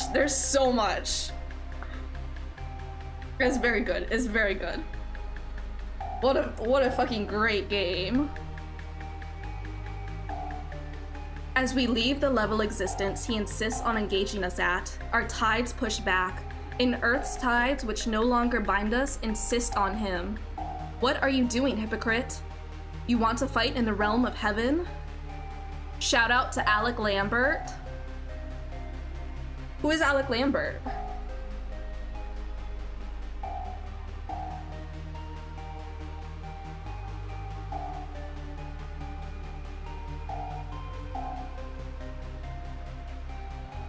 Oh, is he, did he do the music for this?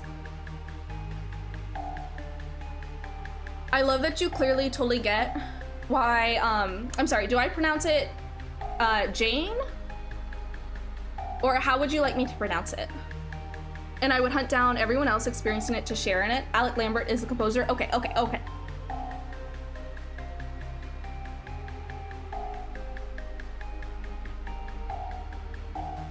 Your place is on Earth, that's only to wonder at now.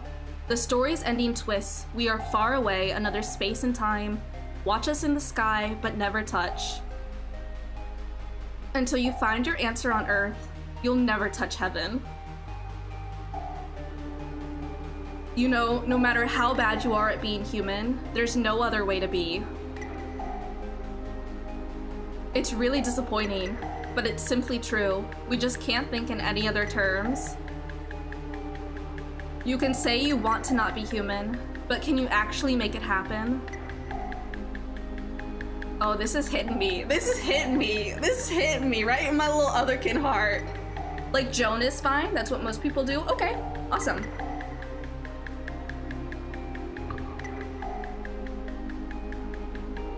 Forget even how to logistically, technically, philosophically make it happen. How do you blueprint it in the first place? Every time we try to imagine an alien, in the end, it's just ourselves from a different angle, because all we have are human things.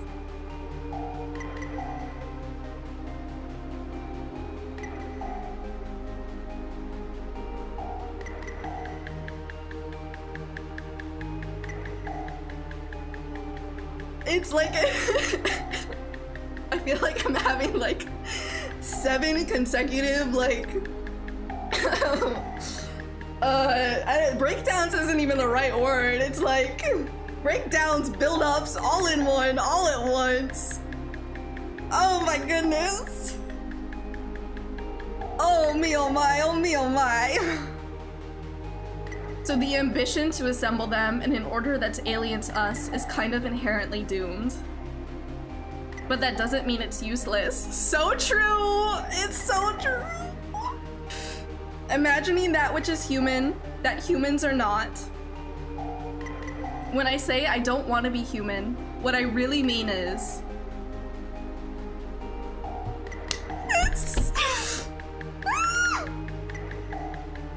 Okay.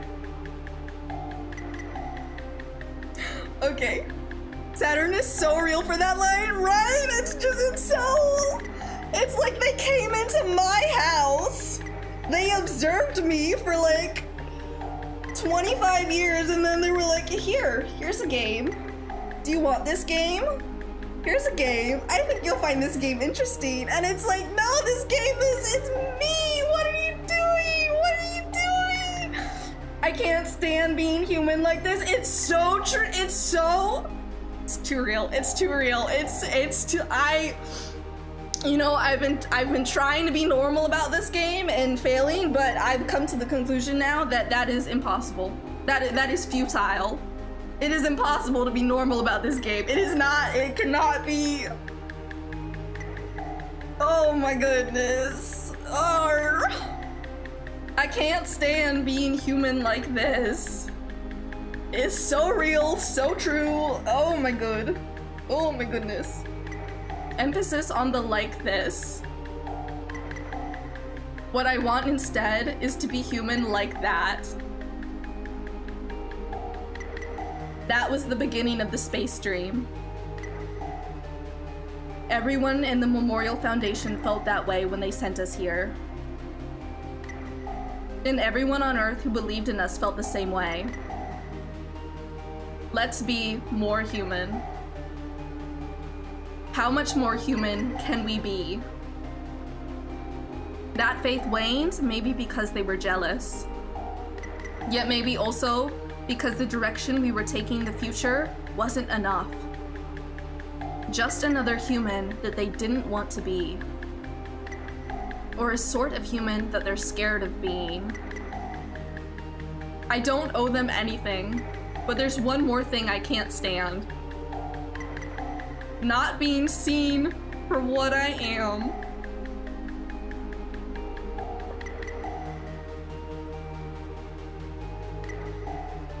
So choose to come with us, or choose to stay.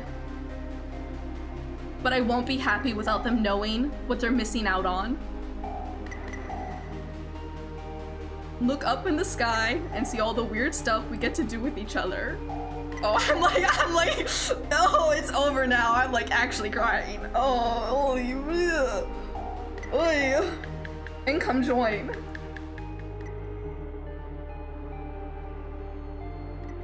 Reactor collapse, aversion event. The impulse, always deep and always lurking, to turn inside out. Everything has reversed. Nothing is the same. Of course they were jealous of the humans the Earth no longer wanted flying on zero-G wings. So many sentences that are just... Saturn gets the honorary trans badge. Oh, absolutely. Absolutely. Giving up everything that isn't real for everything that is. So now they can't touch each other, can't lie in bed with each other, can't get legs entangled with each other. Instead, they have ways of physically interfacing that aren't like anything we could imagine. Clouds of particles drift into each other. Maybe they touch through each other instead of just on the surface. It can be in a cold and gentle way, like through a ghost. Or maybe a warm and gross way, like reaching into guts. Smiles communicated in physical lights, an embrace of psychedelic mind matter, lazy sex in a morning bed, except the bed is curvature of space-time and sex is something so obscene it would make your mind implode to consider it. It's so fun and cool and very sexy of Saturn that the other two are explicitly trans, but Saturn is the one who is all, what if it went even harder and further though? Right? Right? This game, like, I kind of thought when I started this game that it was just kind of gonna be, gay but cis. Gay but cis, I think was kind of my expectation going into it. And the fact that that has very, very, very much not been the case is just like, oh, this game is just so, it's just, oh, I love it. I love it so much. This is a great paragraph. I love this paragraph so much. Except the bed is curvature of space-time. Like, what the?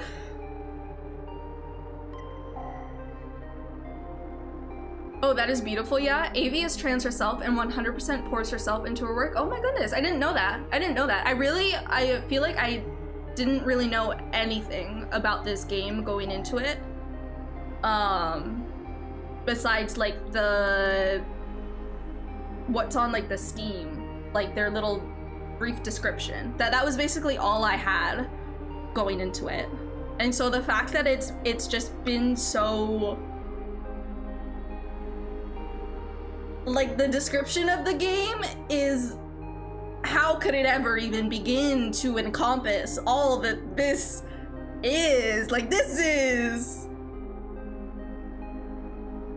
like it's a thesis, it's a work of art, it's everything all at once. Like, it is seminal text. You know, formative influence. It is, oh my goodness. Yeah, God, such good lines. Fuck, going into heaven will be mine completely unaware is such a perfect way for someone who is the right audience to be wrecked by all that it is in the best way. Absolutely, absolutely. This has been like, I was not expecting to have this experience today, and like, it is just, oh my goodness. That earlier metal and plastic can be smoothed and molded into any shape. Right? That line made my love for Saturn absolutely skyrocket on first play. That line was so, that whole conversation was honestly so like, it's just, I don't have the words to like have coherent thoughts about it really, but it's such a good line, and it's also the way it relates to post-humanism, but also to like consumption almost, or like more particularly like capitalist like consumption as well, and the subverting of that. What I want is to be a toy, and Mercury is just all Saturn, what the fuck? Right? Like, that whole conversation was just, like, the essays are being written, the thoughts they are thinking, they are not coming out of my brain to mouth hose very well, but like, oh boy. It's fucking great. Oh my goodness. Oh my goodness. Like, what a fucking paragraph. Oh my goodness.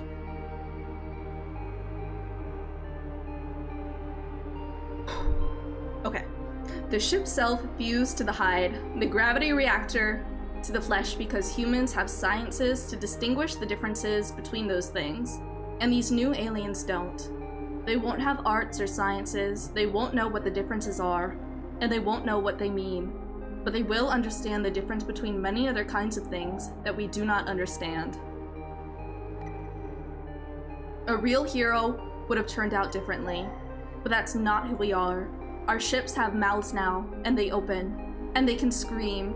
There can be sound in space. Now our vibrations can touch the things that aren't there. Humans know it's time to flee. The threat from within is now without as they desired.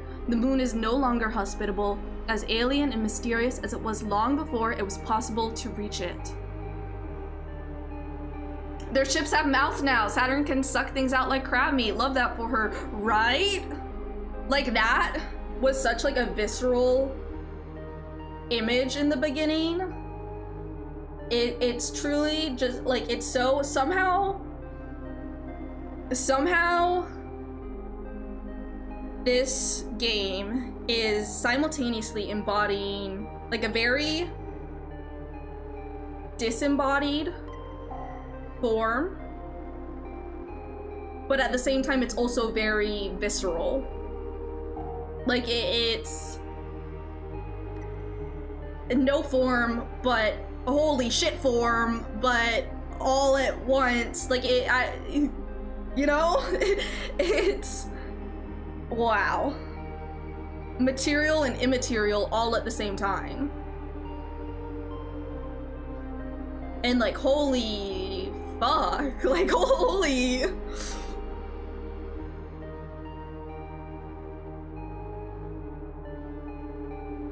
Can't speak or write, has other ways of communicating information. Can't use the old senses, has new organs for it now. Can't love in the old ways.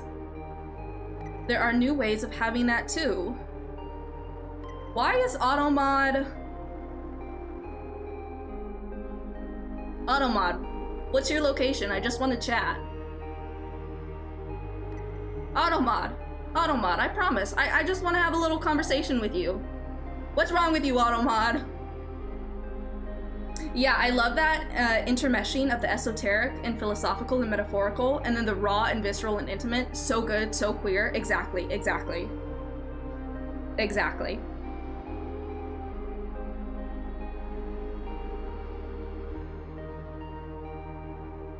This as well is very much like mood isn't the right word. It's not a mood, it's more like a when. It's more like a when. When?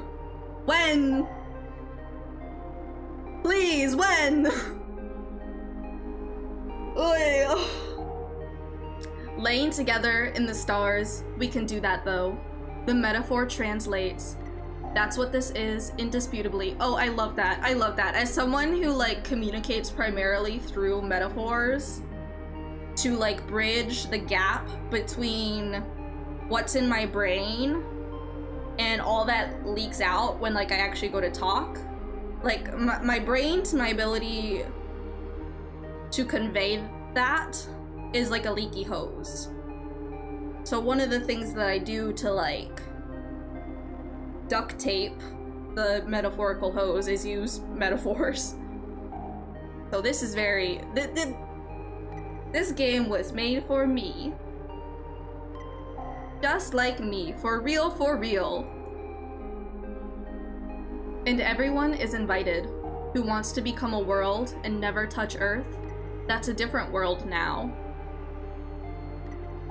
Their strange intimacy can touch us even now, longing to teach us and tell us what they've learned, what they share laughing without laughing with each other even now. They are so far away they cannot even be our enemies, but they will break our hearts.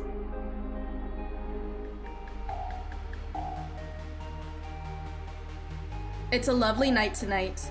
Perfect, not for stargazing, because the light of the trinary system outshines them by far. But it's a perfect night to watch the three of them. Look, there's Lunaterra, the 2-in-1, rising, almost full. Love this? Yeah, right? It's so good. She almost outshines the moon. A bridge between the Earth and the moon no one can cross. The nebula cloud of Pluto is a shimmering, benevolent mystery, swallowing an eighth of the sky in a permanent sort of twilight.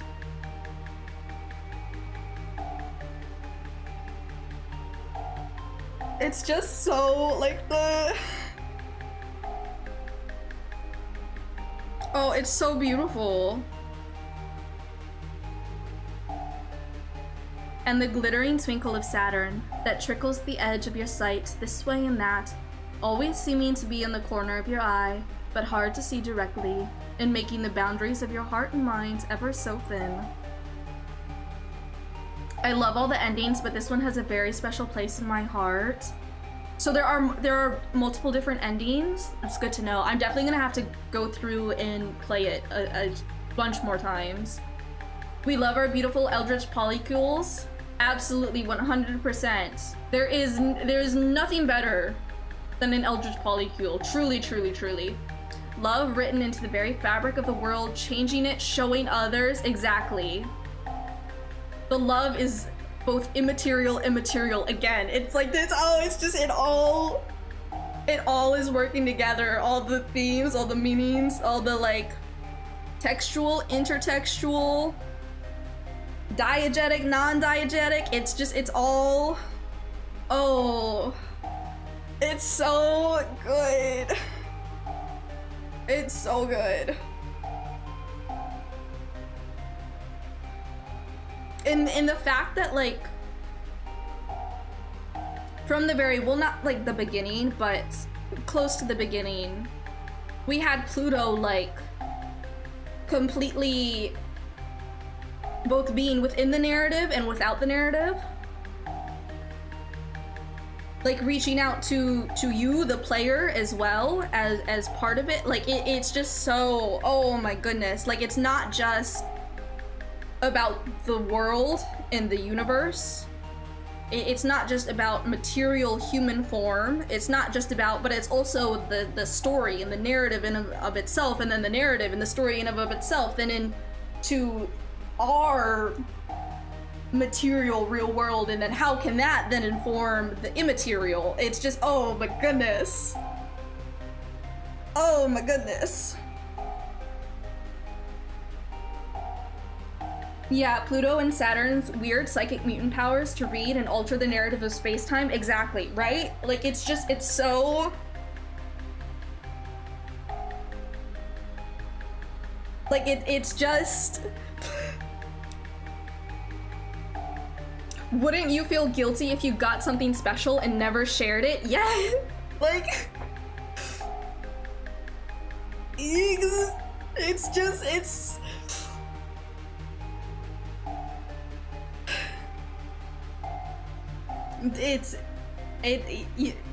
Words.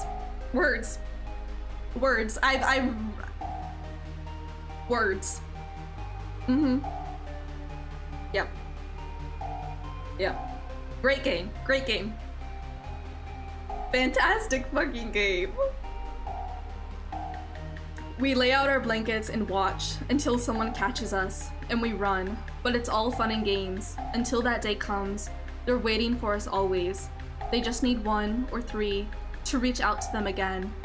Even if it's just to fight, to touch them once again. And then we're circling back to like the touch, and it's through, and it's just, it's... Beautiful. Beautiful. Absolutely amazing. Automod, what is your actual problem for real? I swear Automod hates me specifically in every chat and during Pride Month too. Yeah, so like I have my Automod settings set to like the highest setting. Just like, you know, as a queer, trans, autistic, disabled person, like I'm very concerned about like the potential for like, yeah, all that stuff. So I have my Automod set to the highest settings, but it's literally modding like hello Automod? Hello? Like what are you doing? What are you doing? Like bestie, like what's going on here? Like I think it auto-modded weirdo. And then of course queer and non-binary, and it's like hello? Hello? Okay, Automod, like no, those are like, please let those through. Yeah, I don't know. Auto mode. Necessary, but also like help, please? Oh yeah, I totally get why you err on the side of caution, especially if you're also doing moderation yourself. Yeah. Harassment seems to be rarer than it used to be, but still a risk. Yeah, so like so far I haven't really had anything like happen, but it's also, I would rather preemptively like be prepared for that, so that way like this can, like as much as I possibly can to make this as safe of a space as I possibly can, if that makes sense. And especially because like I am modding everything myself, that it's like there's an extra level of like having an auto mod that is more reactive than not reactive is like better. Yeah, I don't have like the exact word that I was gonna use, but yeah, in essence, that's the gist of it. But like, hello, automod, bestie, like please, I'm queer, like we can have the like hello, queer, non-binary, like that, let them through, let those words through, those are okay, they're fine. Automod. Yeah, well, this was Heaven Will Be Mine. My life has been changed forever. Yippee! Yippee! What a great game. I truly... I have thoughts about the game. Many thoughts, but the thoughts are so many that I'm incapable of verbalizing them. Playing through this again, though with the other girls, you'll get more males and comms and bookending scenes that give you more insight into the setting and the girls. It's so good. I'm so glad. I'm very excited. to go through and play this more times. Because this was truly just incredible. So good. Like, absolutely phenomenal. Absolutely phenomenal. Well, I think I am going to call it a day for today. Because my throat is starting to hurt from all the reading. And I gotta eat. So, thank you all so much for hanging out and chatting, following. I really appreciate that. Any other endings too? I assume you were opting for full loyal like some people do, which means you likely saw the Saturn makeout and pinning scenes. So good. She's so gremlin, so brat, but she's also so loving, playful, but really wants what's best for all three of them. Yeah, so I did, it was mostly loyal, and then there were 1 or 3 times where I did one siding with Pluto, one siding with Lunaterra, and then I think, no, maybe it was only 2 times. Maybe it was only 2 times. So it wasn't like fully loyal, but there were a few times where Mercury kind of hinted at in like the dialogue before that he was like, don't be loyal this time. In not those words, but like, so I was kind of like, oh, okay, yeah, sure, why not? I trust you with my life, Mercury. So, glad I can make it. I'll try to show up again. Thank you. I appreciate that. I'm glad you can make it too. I hope you have a good rest of your day / night / time zone. But yeah, glad I could catch some of this and babble about how much I love Heaven Will Be Mine. Glad you enjoyed it too. We'll also do my best to show up for any future instances. Thank you so much. Thank you both so much, and I hope you both have a fantastic rest of your day / night / time zone. So that's gonna be it from me for today.